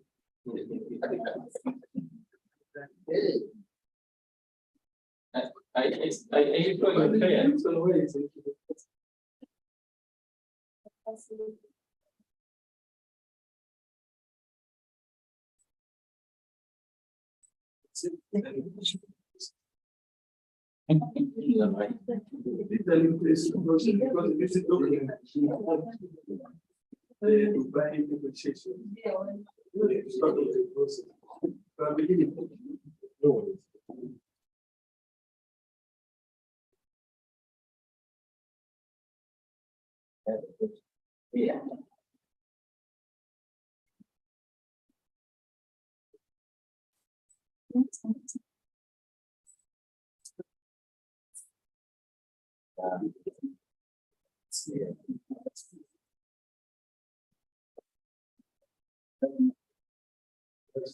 Six.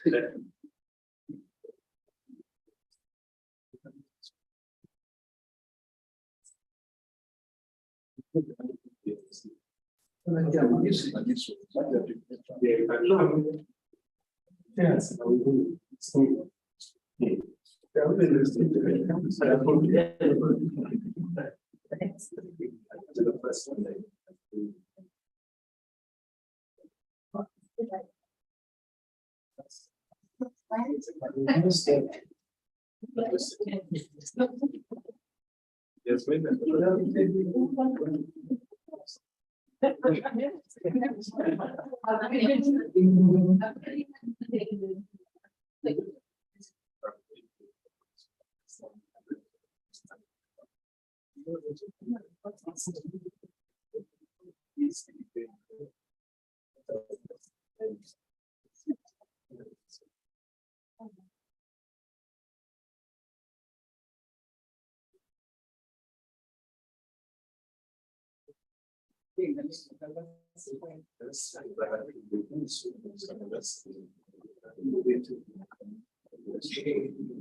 So we are working within 40 minutes. And we shall do the record. Yes, the prayer will be for tomorrow. So we shall just have the submission that will be discussed tomorrow.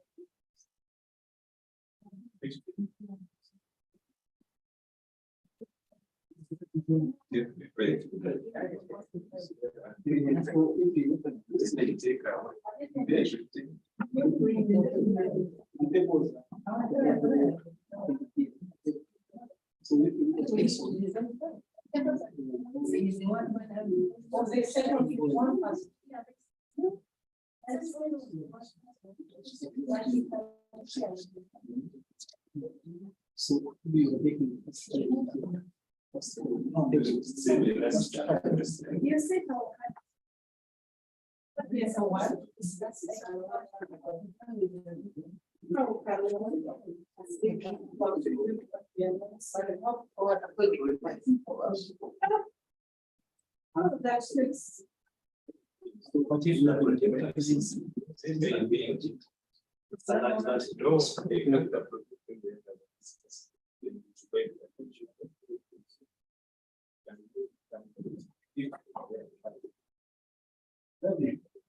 Yes.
They might not be having similar.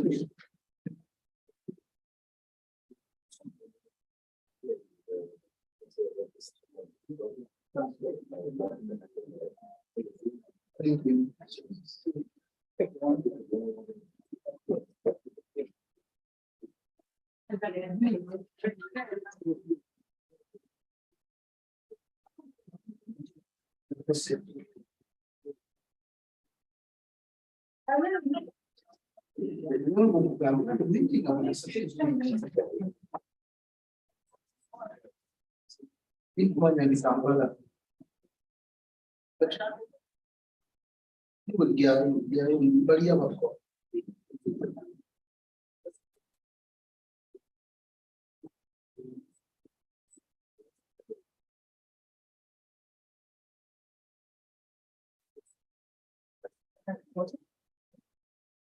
What is that? Can proceed.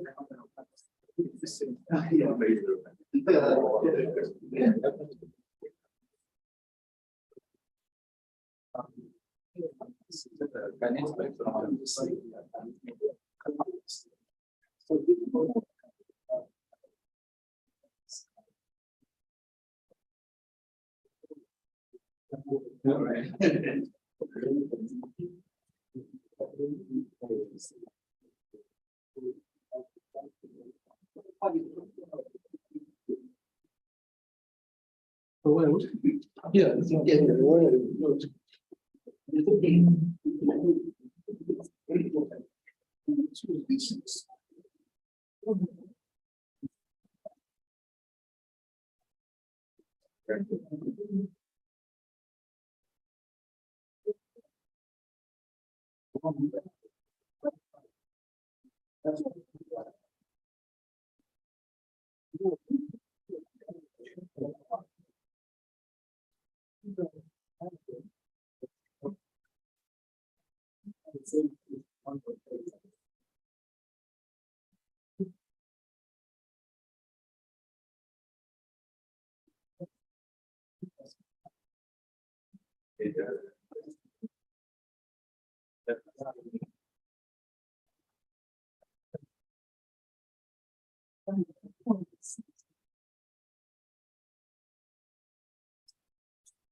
you are setting the scene. Yes.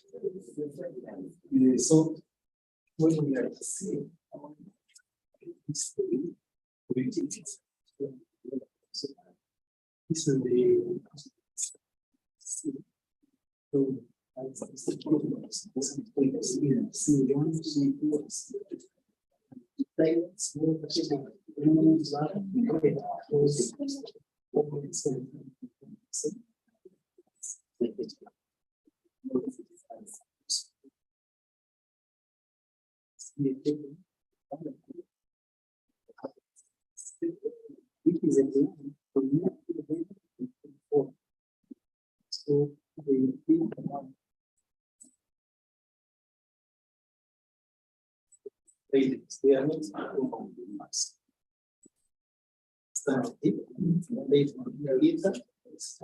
Wakati tunafanya lazo,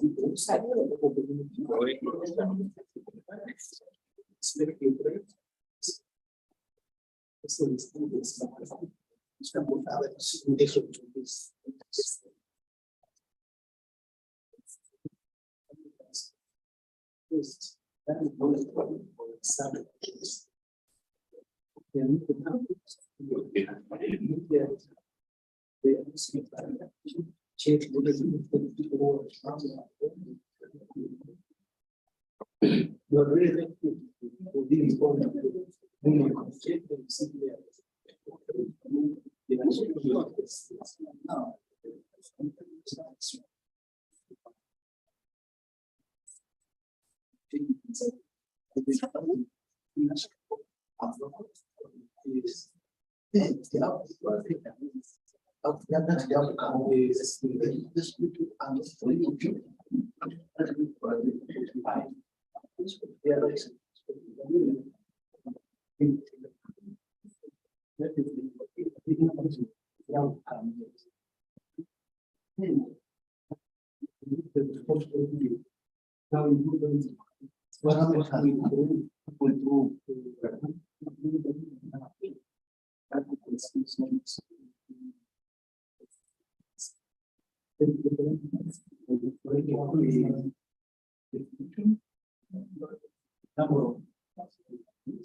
We have faith in they are okay. Now that's why I was thinking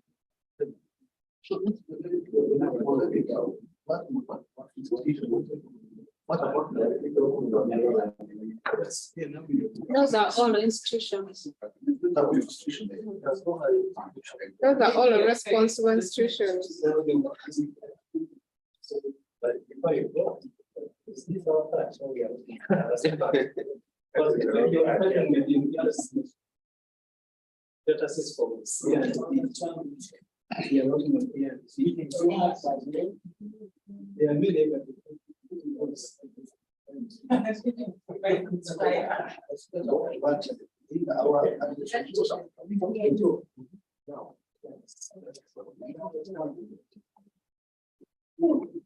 That's your appreciation.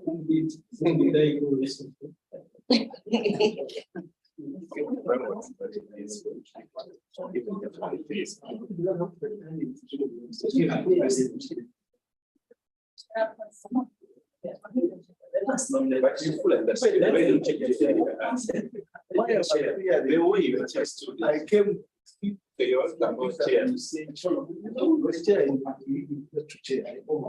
So now that's what you want. See one. Start with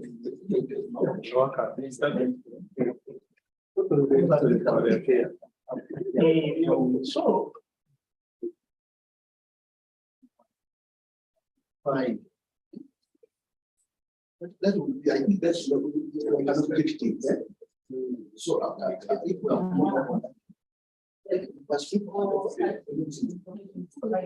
so you come. So we don't get to the other one. People, I don't believe this.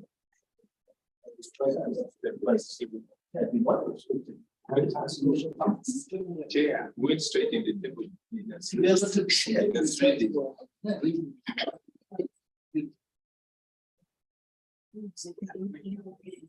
Yeah, from there.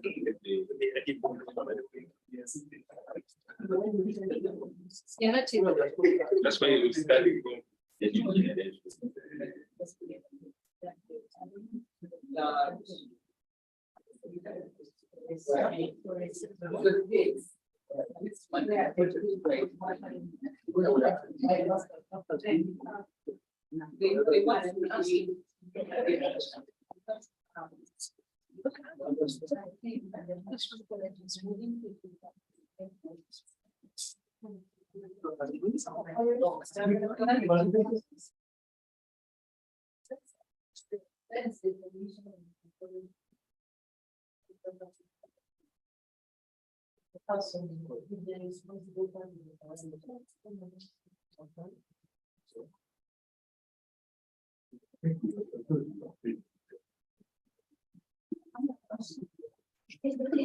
I want. Let's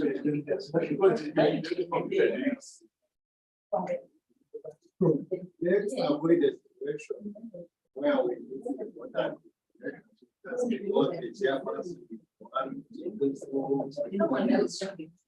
the one who is exploding, that's true. So now that you are decided, you are here, and then we have.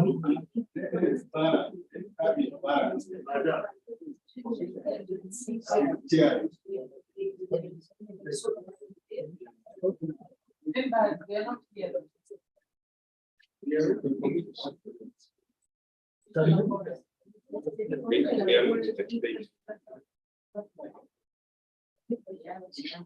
So I the other question here,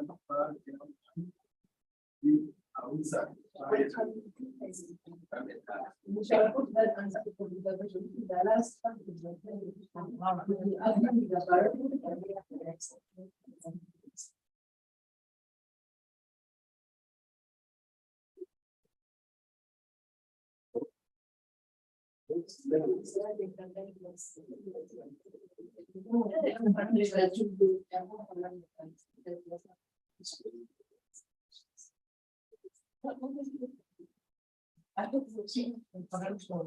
So we are supposed to add.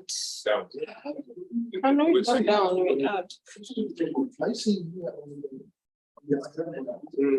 That's why I was. Then also we go down. But now. That's it. But what they are. Just they are saying. That is if you have to add. You first look at what is there. If it's not sufficient, add. I'll bring an example. I want us to put our super here. So that one is somebody else. This week, now, okay. These are the parameters. You define and identify. That's what they want. Then also you will also identify those rights and their interests. So now it's still the red plus policies. Now, having looked at that one, is there something that we can tackle or supply?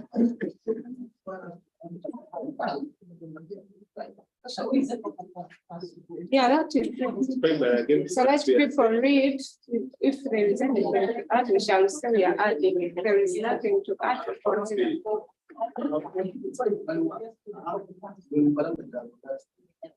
we are reading. If you are looking at the indigenous people, that is to the religions are there, the plants are there. So at least otherwise, I don't think that we have anything that. Responsible.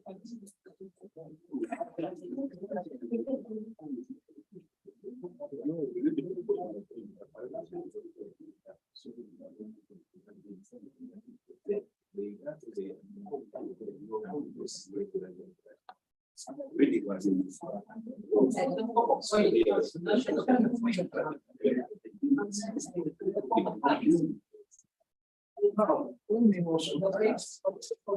They are saying that they are.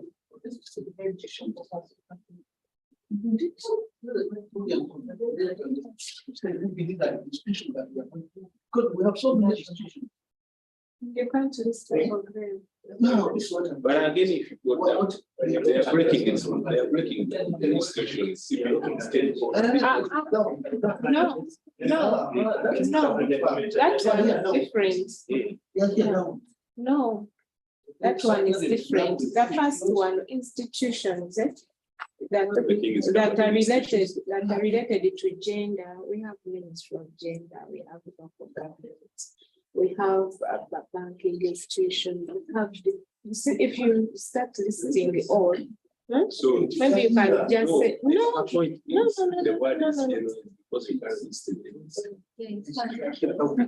And even CBOs and whatever, it is not what in subscriptions. No, I just That is not the first point. The first point would most probably involve even government agencies responsible for implementation of gender-based rights. And they are so many. Maybe if we are a care plan, someone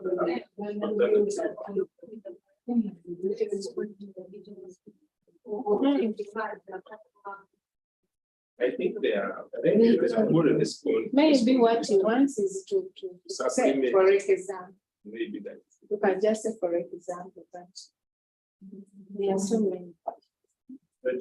So Cultural institutions. that aspect of gender, I think it's very, if it can be captured somewhere.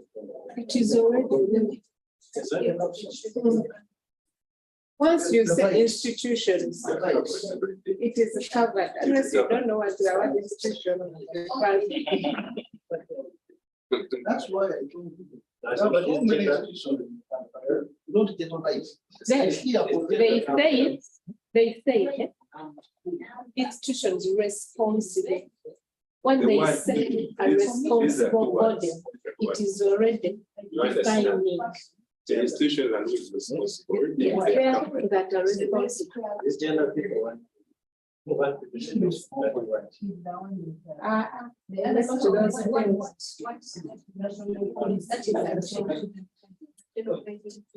That's for you when you just supplement, but the one That's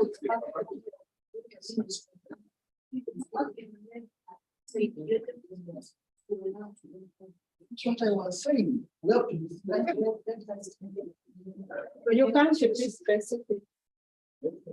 Nobody is not smart. No, this one has a diversity. When we go to stakeholder analysis, you will find you have over 20 stakeholders. Deviation. Because this is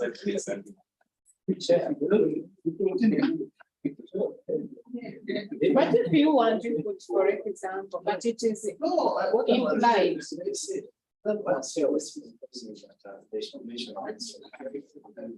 But it is not only Ministry of Gender. I think it should be captured as MPs. It covers all government institutions. No, MPs does not even include the local governments. Yeah, FDS, governments, we just capture MPs within. But when they say responsible institutions, it is equality. Some can do that, we don't say. No, the moment you say responsible, you are including all. At any point, when you just look for the responsibility. If you make a mistake of mentioning, meaning a condition. To leave it, and you are likely to leave out. So But if we generalize, whatever comes in, we capture the institutions. It depends on the circumstances. If it is a function institution. That's true.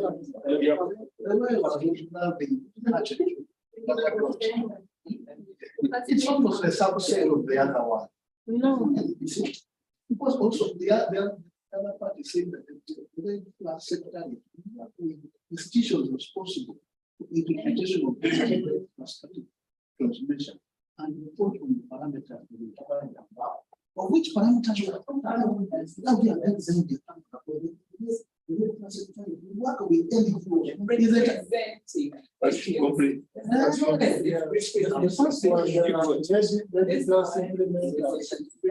And I think if you go up, the parliament is not. You understand? So good times. We can't talk anything about time frame. Where is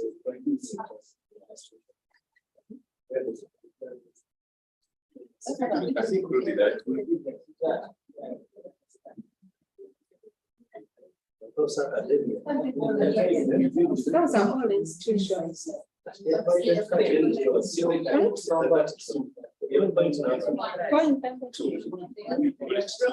What you do, just put your comma as CSOs. You just put a comma, say academia, private sector,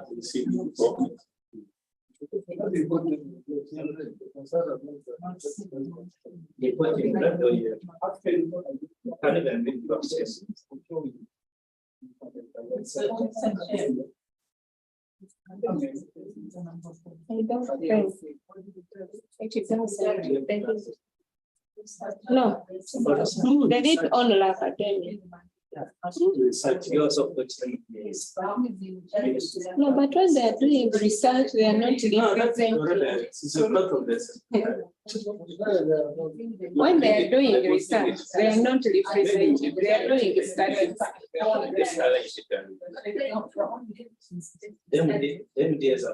Yes, but that is not representing. I'm qualified. Yes. They are not representing. They are doing their studies. So academia should get out of this.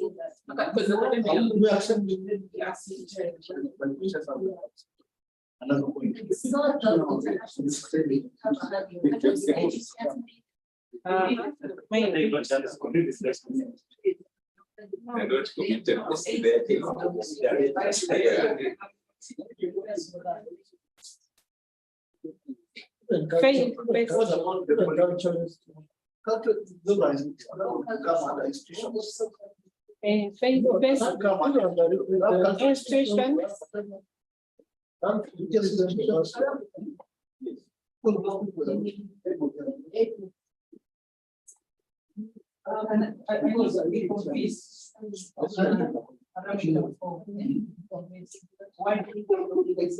She said that.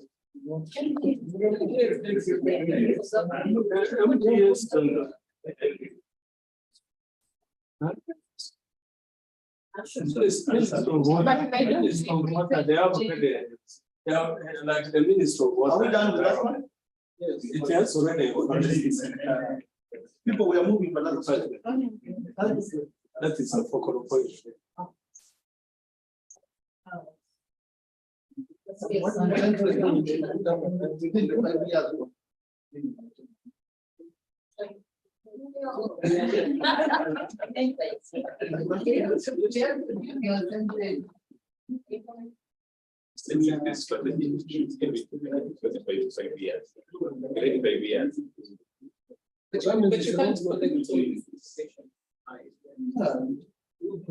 Baseline 2 years, first 2 years.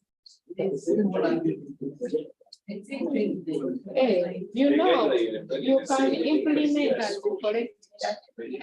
Why are you finishing that implement? But within 2 years, That was the word. One thing, yeah,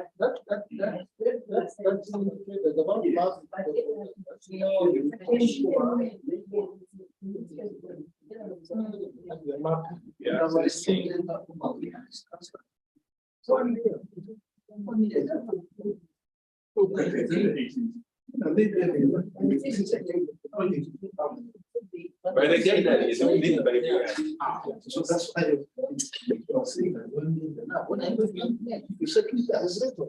for me, I say it 2 years. One, sometimes you are coming to just introduce the project, but then after you do actual mapping.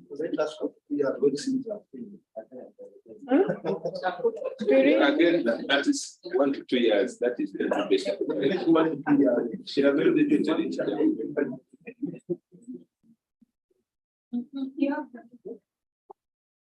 Talking to you. So 3 years ago.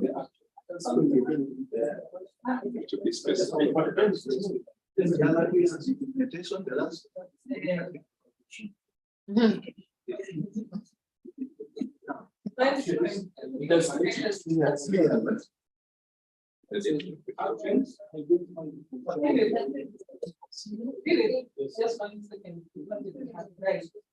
Actions like for showing confirmation. Is it like is it indicators of performance or what? It's there.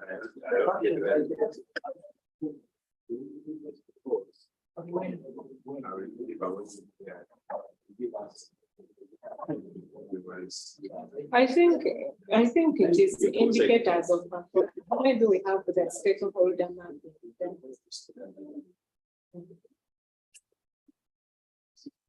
Stakeholders and then identify.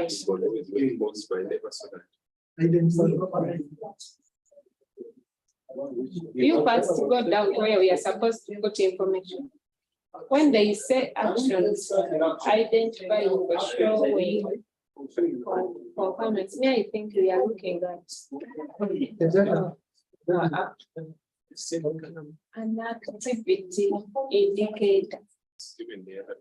For example, me, I would say that's almost like a not necessarily here you have done all of that, but what will show that you have done all of that? You have a stakeholder,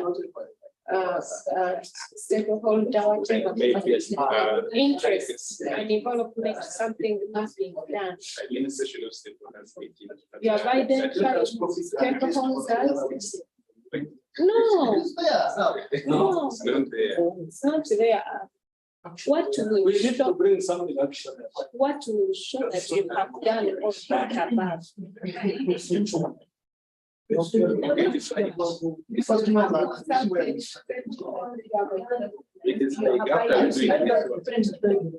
indicate outcome. Actually, the outcome, then that's the best number. Which is that outcome? Yes, that would be one of them. Check that outcome. Wait, okay. Outcome indicator. Participation. Yes, but that is a hope. But now what activity would show that has been done? Confirmation need is first listen. The indicators. Yes, what I'm suggesting is different. What I'm suggesting is as agenda, because we on gender about indigenous peoples needs the global roles, something marked out, something like that. It is what is that. But now we are coming up with action.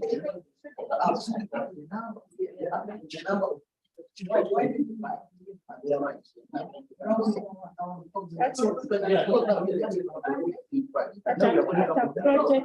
In the project language, that is more a statement. You tell us an activity. Yes. Yeah, I want to clarify the thing.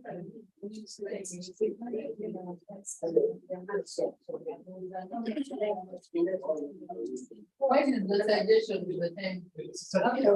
Oh, yeah.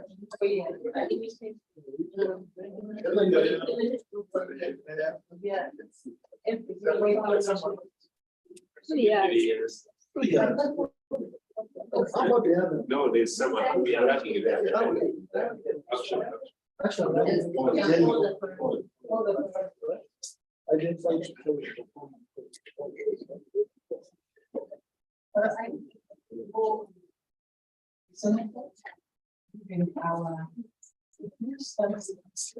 Now, the project is for this then would be involved all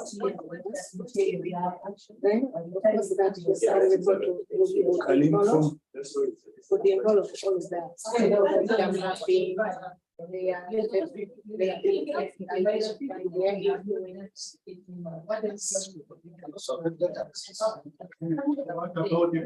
that.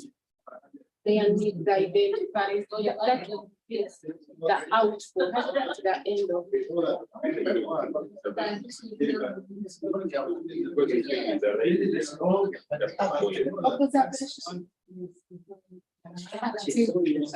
acceptance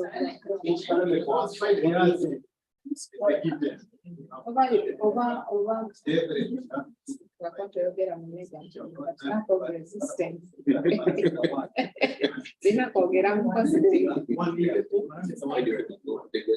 I wanted what things are start with only responsibility. So like starting that, yes, just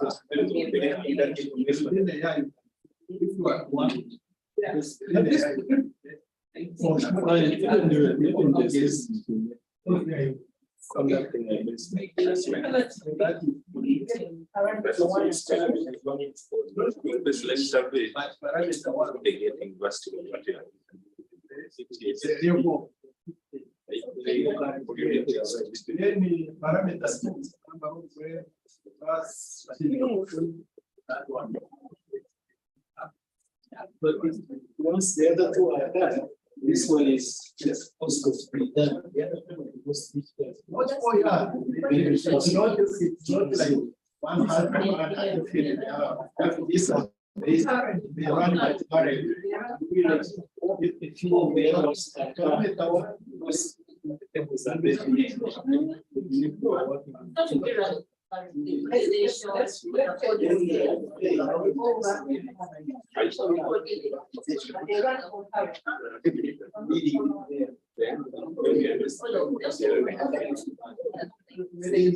So it gives us feeling that each states to maybe now.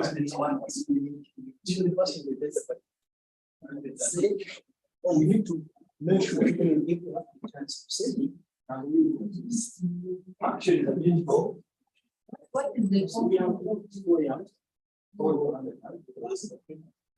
Or is the what is the association? Combined. You know that actually they will tell you what is happening. But you know the problem here, what you are explaining, since it is a national document, we can feed it with so many things. Because someone who was representing the Batwa was here, someone representing the Batwa was here. Someone representing the National Kingdom was here. Someone from Chabazinga was here. Someone from kind of different person. When you look at the national scale, anyone.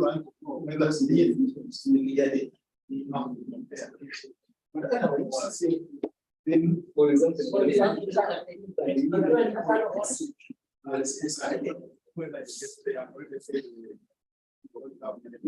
You're saying actually, that shows the form. But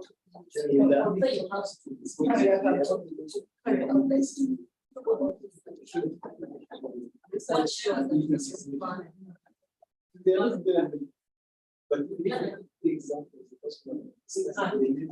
we do performance to make it general. When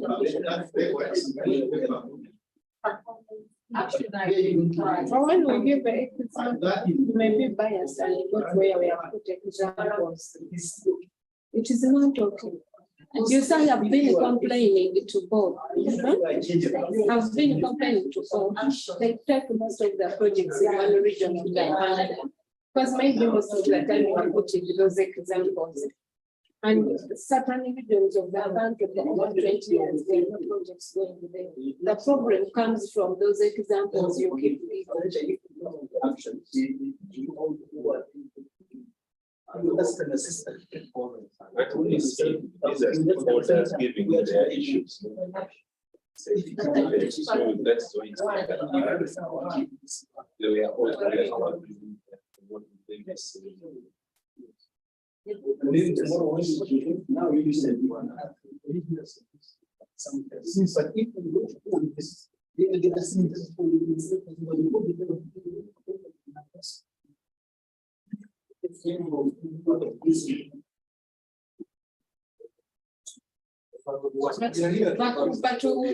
will be like this. We will be like this. Because I can't even reality. People you have put all their money in one region of the country for the last 20 years.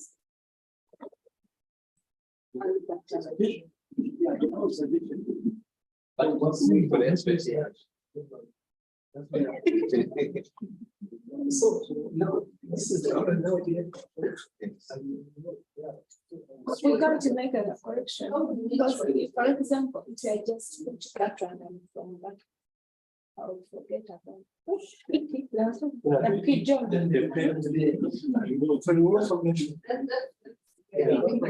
They are called if right.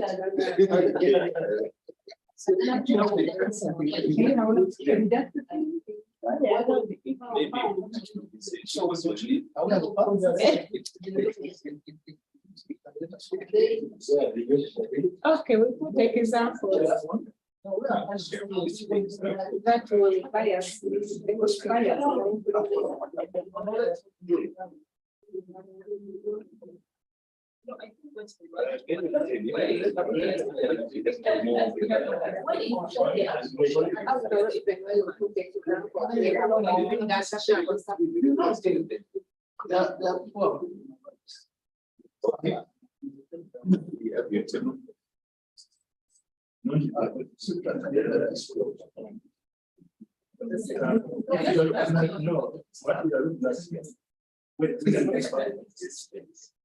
They're not safe, but the other way, essentially, that's why I think the function is but I put, but those were not very good decisions. Are you adding something? Yeah, sounds.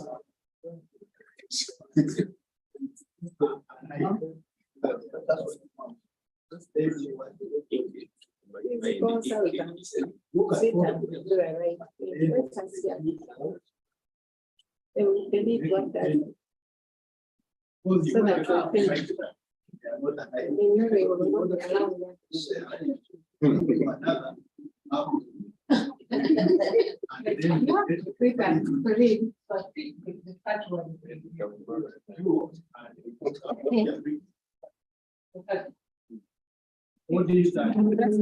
And protect the additional knowledge.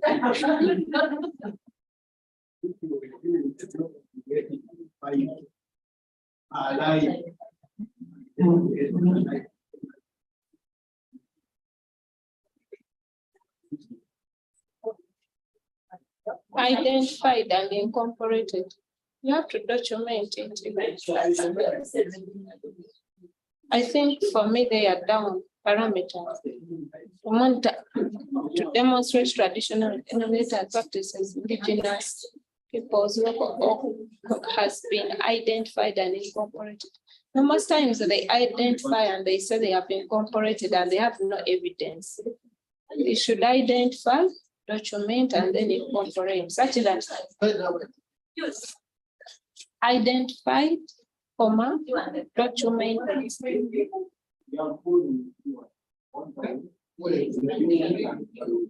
Local communities has been identified, comma, documented. Yeah, I just go straight to parameters. Parameters. Documented. Incorporated.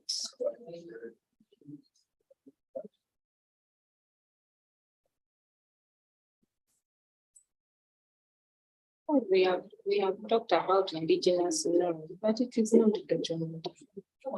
So doing there is no book.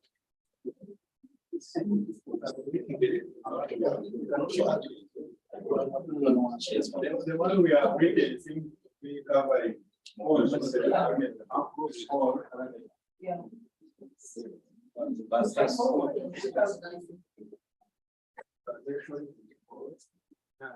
Was in the picture. Last page.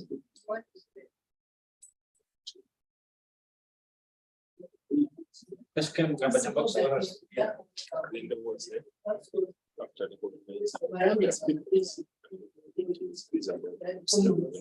Okay. The government is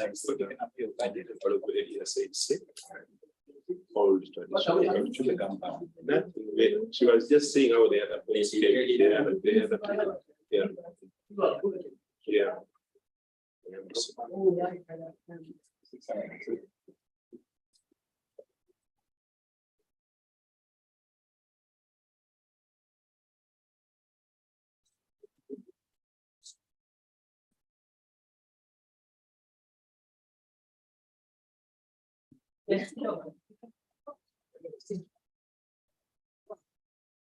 What is the difference between that bullet I'm seeing, protected indigenous people and local communities, and the first one?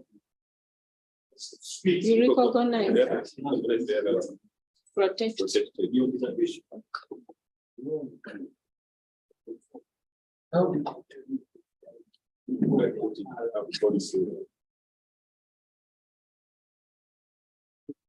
Yes. Page 5.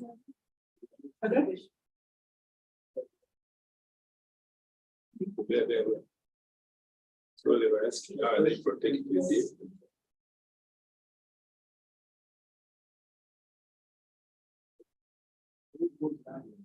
How do you establish sincerity?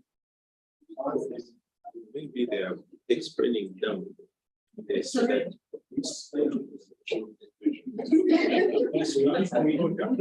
maybe I think so. Yeah. How do you measure sincerity?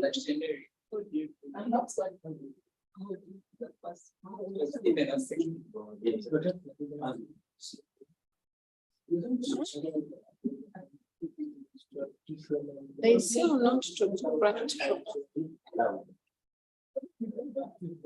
How will you measure my sincerity?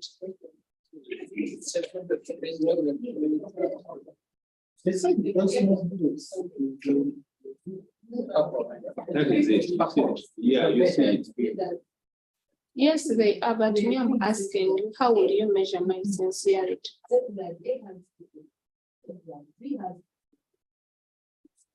What could maybe like the saying goes, justice and undertaking.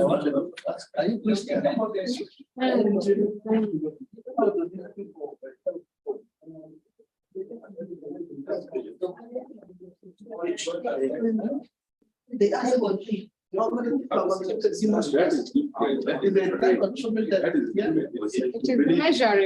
You put up your hand, but now I'm asking you, how will you measure my sincerity?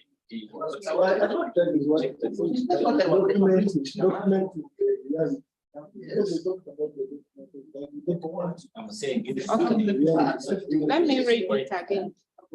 Protect indigenous peoples and local communities' traditions by or through sincerity and commitment. How do you measure sincerity? How do you measure my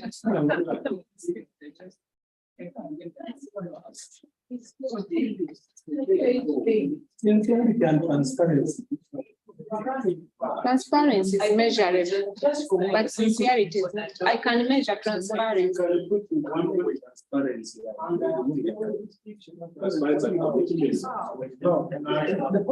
Transparency has many measurable indicators. But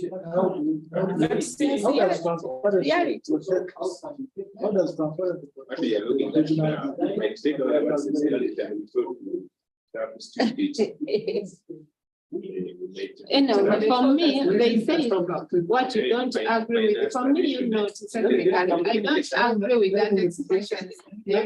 Okay, let us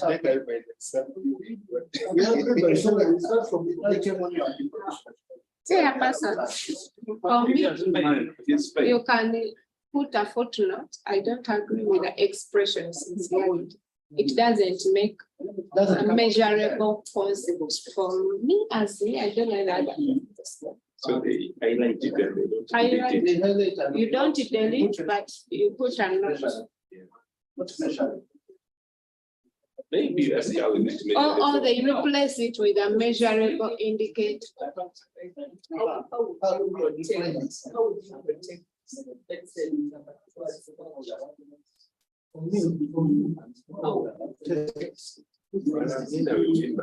No, that one is going to be different. I can contribute to how, but they also told us whether we agree with what is put there. So for me, you first put that, but giving a point how to protect something different. Even not agreeing with something. Yeah, I wanted to support this. Maybe from don't be with bias when looking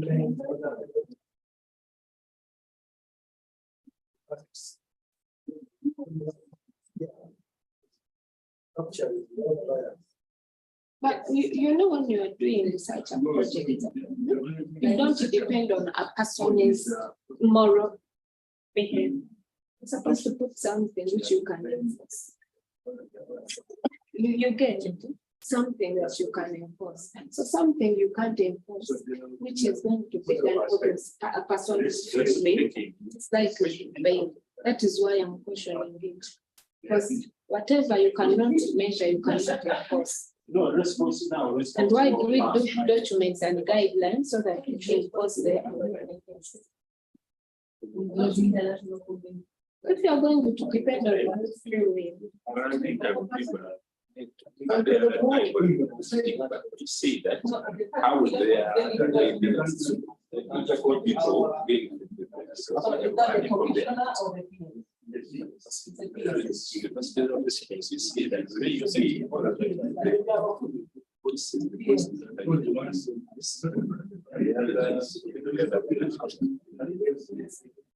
that would be usable to be an additional point how to protect.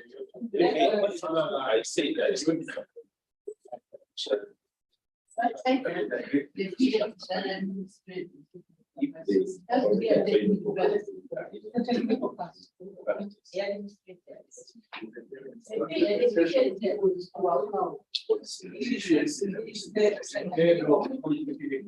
think instead of says that way you put ensure commitment implementation, because ensuring it's more impossible. Ensure commitment to implement. Ensure commitment to implement like the way it is up there.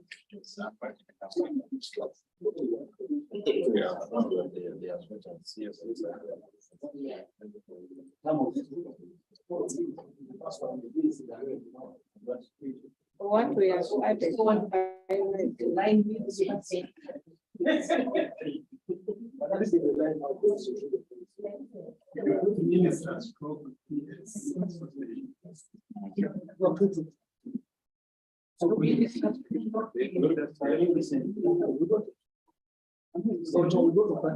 Supposed to be what?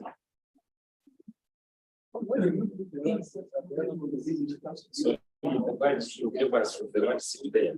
But you put the right there.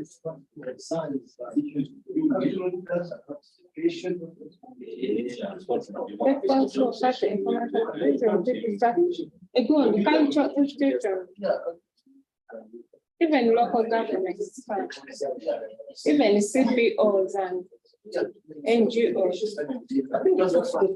I'm too fast. I get enough.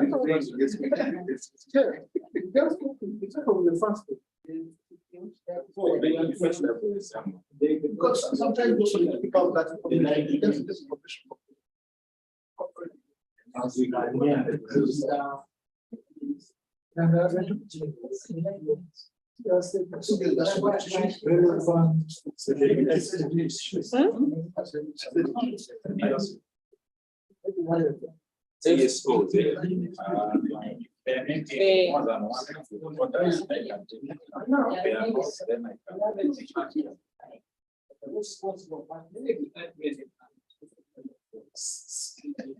not to do so I will just pair something.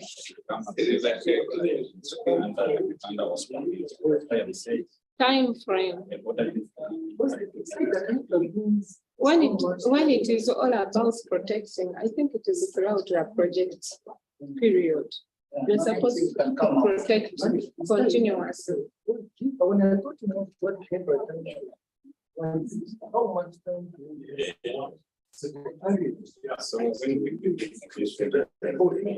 that's what I said. At all times. Because this protecting of cultural knowledge. So within the project, how much time do you think? I was in between. On this particular. It is not how much time you take to make a report, but between 1 and 5 years, Which period are we required to do that? What is, what I'm saying is that this thing of protecting cultural thing, it is supposed to take place around the project period. So when you say at 2 years, what will happen at other periods? If you say without period, but it's in the time, it makes sense. So we need to set it out. Let me pause that. But with this, Fine. So I think you get out to your range. So before we start, I read here it is business.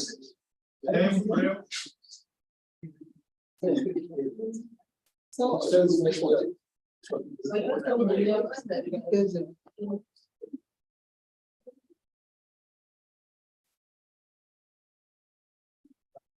there's one readiness.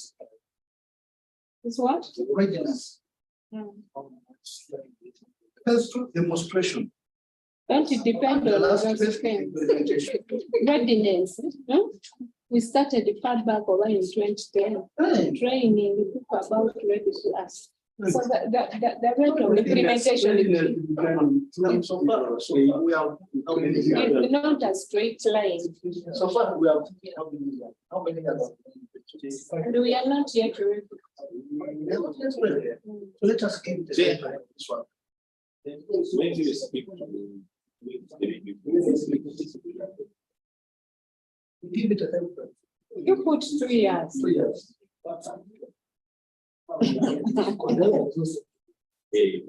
Other factors will make a constant, and they have not taken percentage.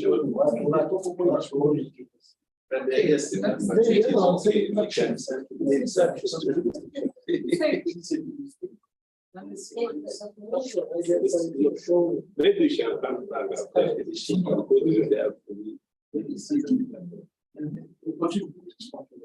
There we are. Now, let's put it. Okay. So these things are repetitive. Protect. The other one was knowledge. Now they are on the rights. We have to be careful. And that's why I don't give people the specific. The other one was knowledge. This one is on the rights. When the first one. The first one was identifying them, what they protect, protect. Right. These people just want to break things. What is the purpose of identifying indigenous people? It's all about their rights. And the whole objective. The parameter protect their rights.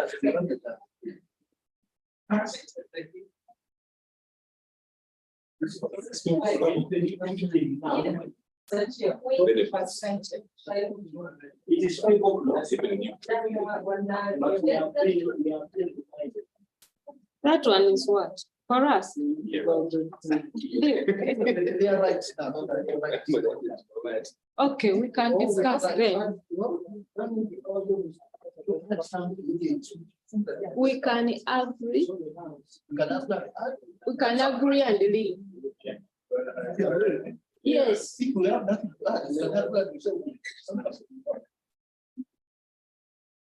So you look at it.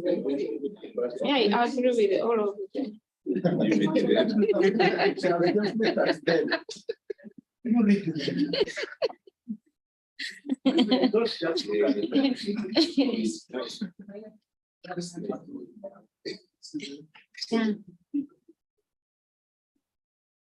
This one, percent of that one.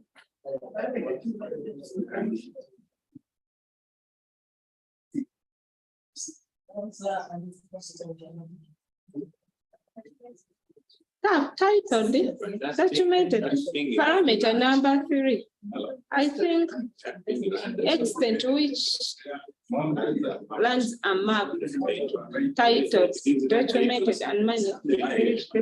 Maybe those other areas, because my only experience is here, but people to accept to title their land. Titling is very, very complex. That's why we should watch it. It's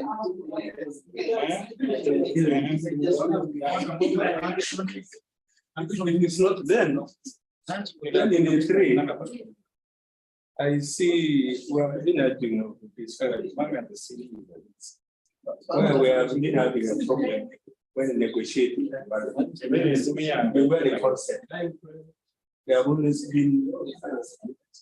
They have never been. There is what they do. Concept. Because only before you got a concept, you only put it prior. You just put it 3, comma prior. Yes. So every document we just only come and no. But they may not be first, but they can be mitigated. If it is centrally, Right. The other stuff maybe you can maybe seek for consent and prior to the consent. Yes. Yes. You can even put in bracket. Maybe that's why they say extent. Yes, to some extent they may differ. We are moving.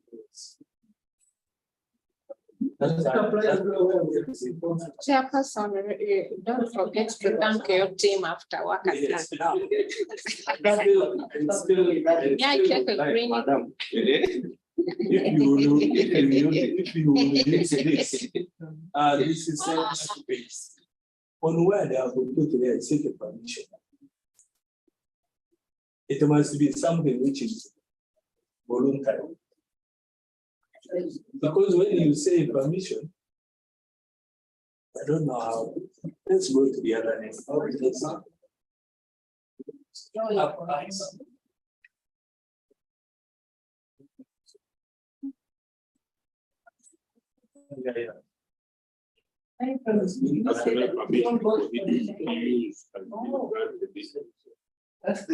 That's what. Yeah, you remove permission and you say where for its use has been granted. Let's say where.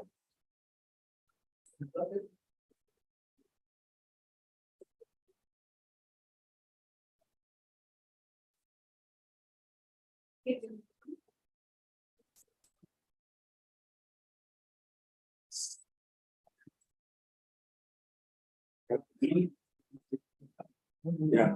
You finished step 1? Only on table.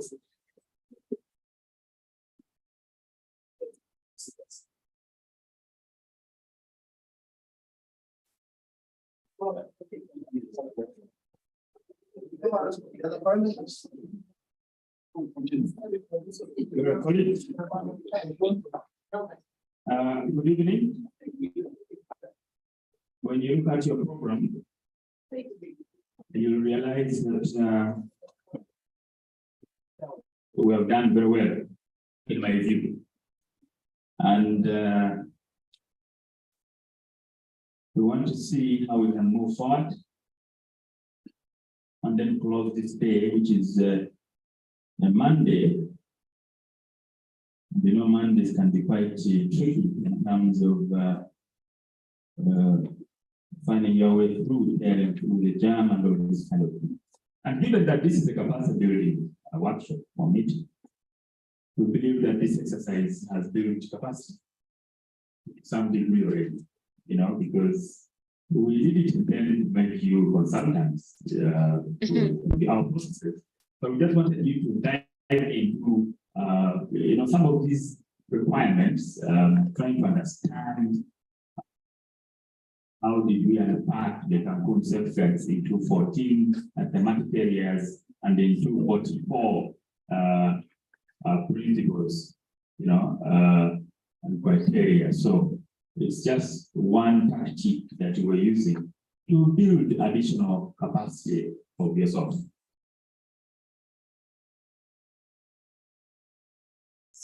But the information you are producing is actually going to be used as we advance this work. And so we are very excited that we have been able to touch base with this kind of gap analysis in our tree safeguards assessment that we had.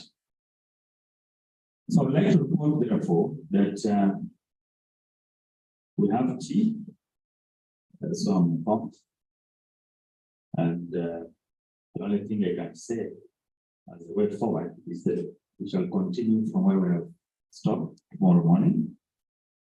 If we can try and come early, so that we can, conclude by about 1 o'clock latest tomorrow, then we shall continue the additional capacity building agents with you and other people. So if you can agree with me, I would like to mention that this day has come to an end in this manner. But if you want to continue working, you can make a special request. The space is still available. And we continue to perform and conclude the table 2 and table 3 and table and all those other tables. But maybe to mention that the work of the safeguards is being led by the UN environment team from the UN REDD program. And you will be interfacing with that team from Geneva and from Nairobi sometime when we hold some engagements when they are also in the country. Sometime in November, towards the end of November, we're expecting them to come. So if you have any other questions that you think we may not be able to respond, that which are very strategic, global kind of questions, if you can't ask us, you think you can't answer them, then you can be sure that we shall invite you for engagements with the UN REDD team. Now, this work is being advanced by UN Environment, but FAO is also doing similar work. But as I mentioned, on activity data improvements, and MRV and FREL updating, and the UNDP is going to support us on trying to connect forest flow with the NDC implementation. But all that, we are going to come together at one point as partners in the safeguards, our stakeholders, and also other partners in MRV, and partners in policy issues with REDD Plus under the UNDP. And we have one engagement together and try to reflect on how this entire piece of work is taking shape in the country. So I'd like to thank you for today. I think it's been quite a busy day. Normally the first days we start late. I think we started an hour late. So if we had saved that 1 hour, I'm sure we'll be able to conclude the tables that that we should have concluded this day. I don't want to speak forever.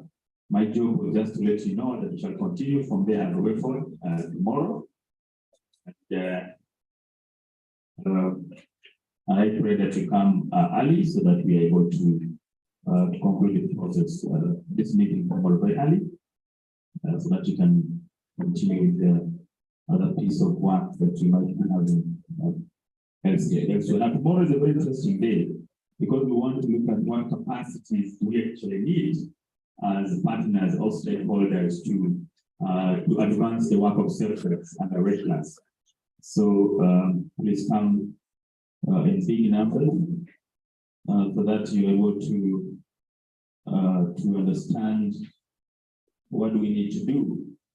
Because in the coming years, we shall be building additional capacity of partners and stakeholders in this area of safeguards, and particularly linking or aligning it with the updates standard. So we need your input into capacity needs you require.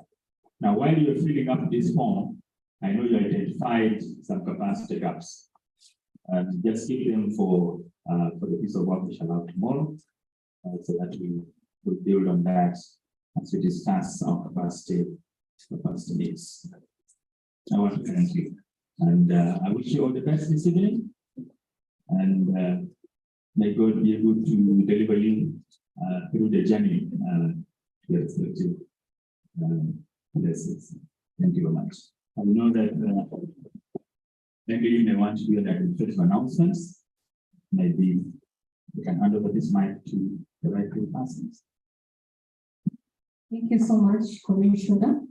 And thank you everyone for coming for today's capacity building workshop. We look forward to seeing you again tomorrow.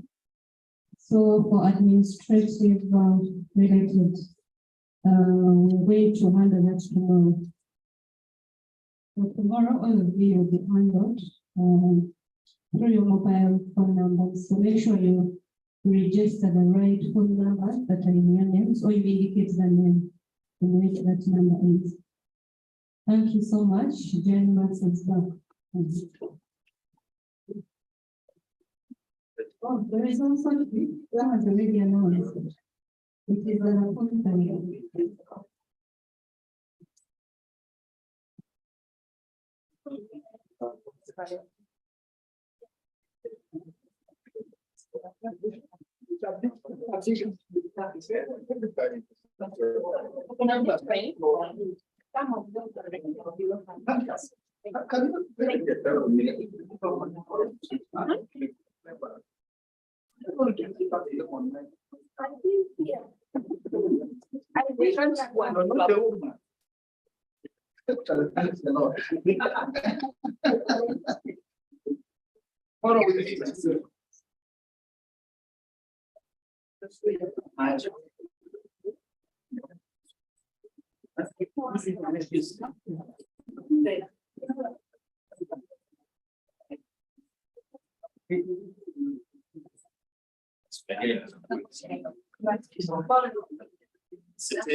Yeah, that's the right word.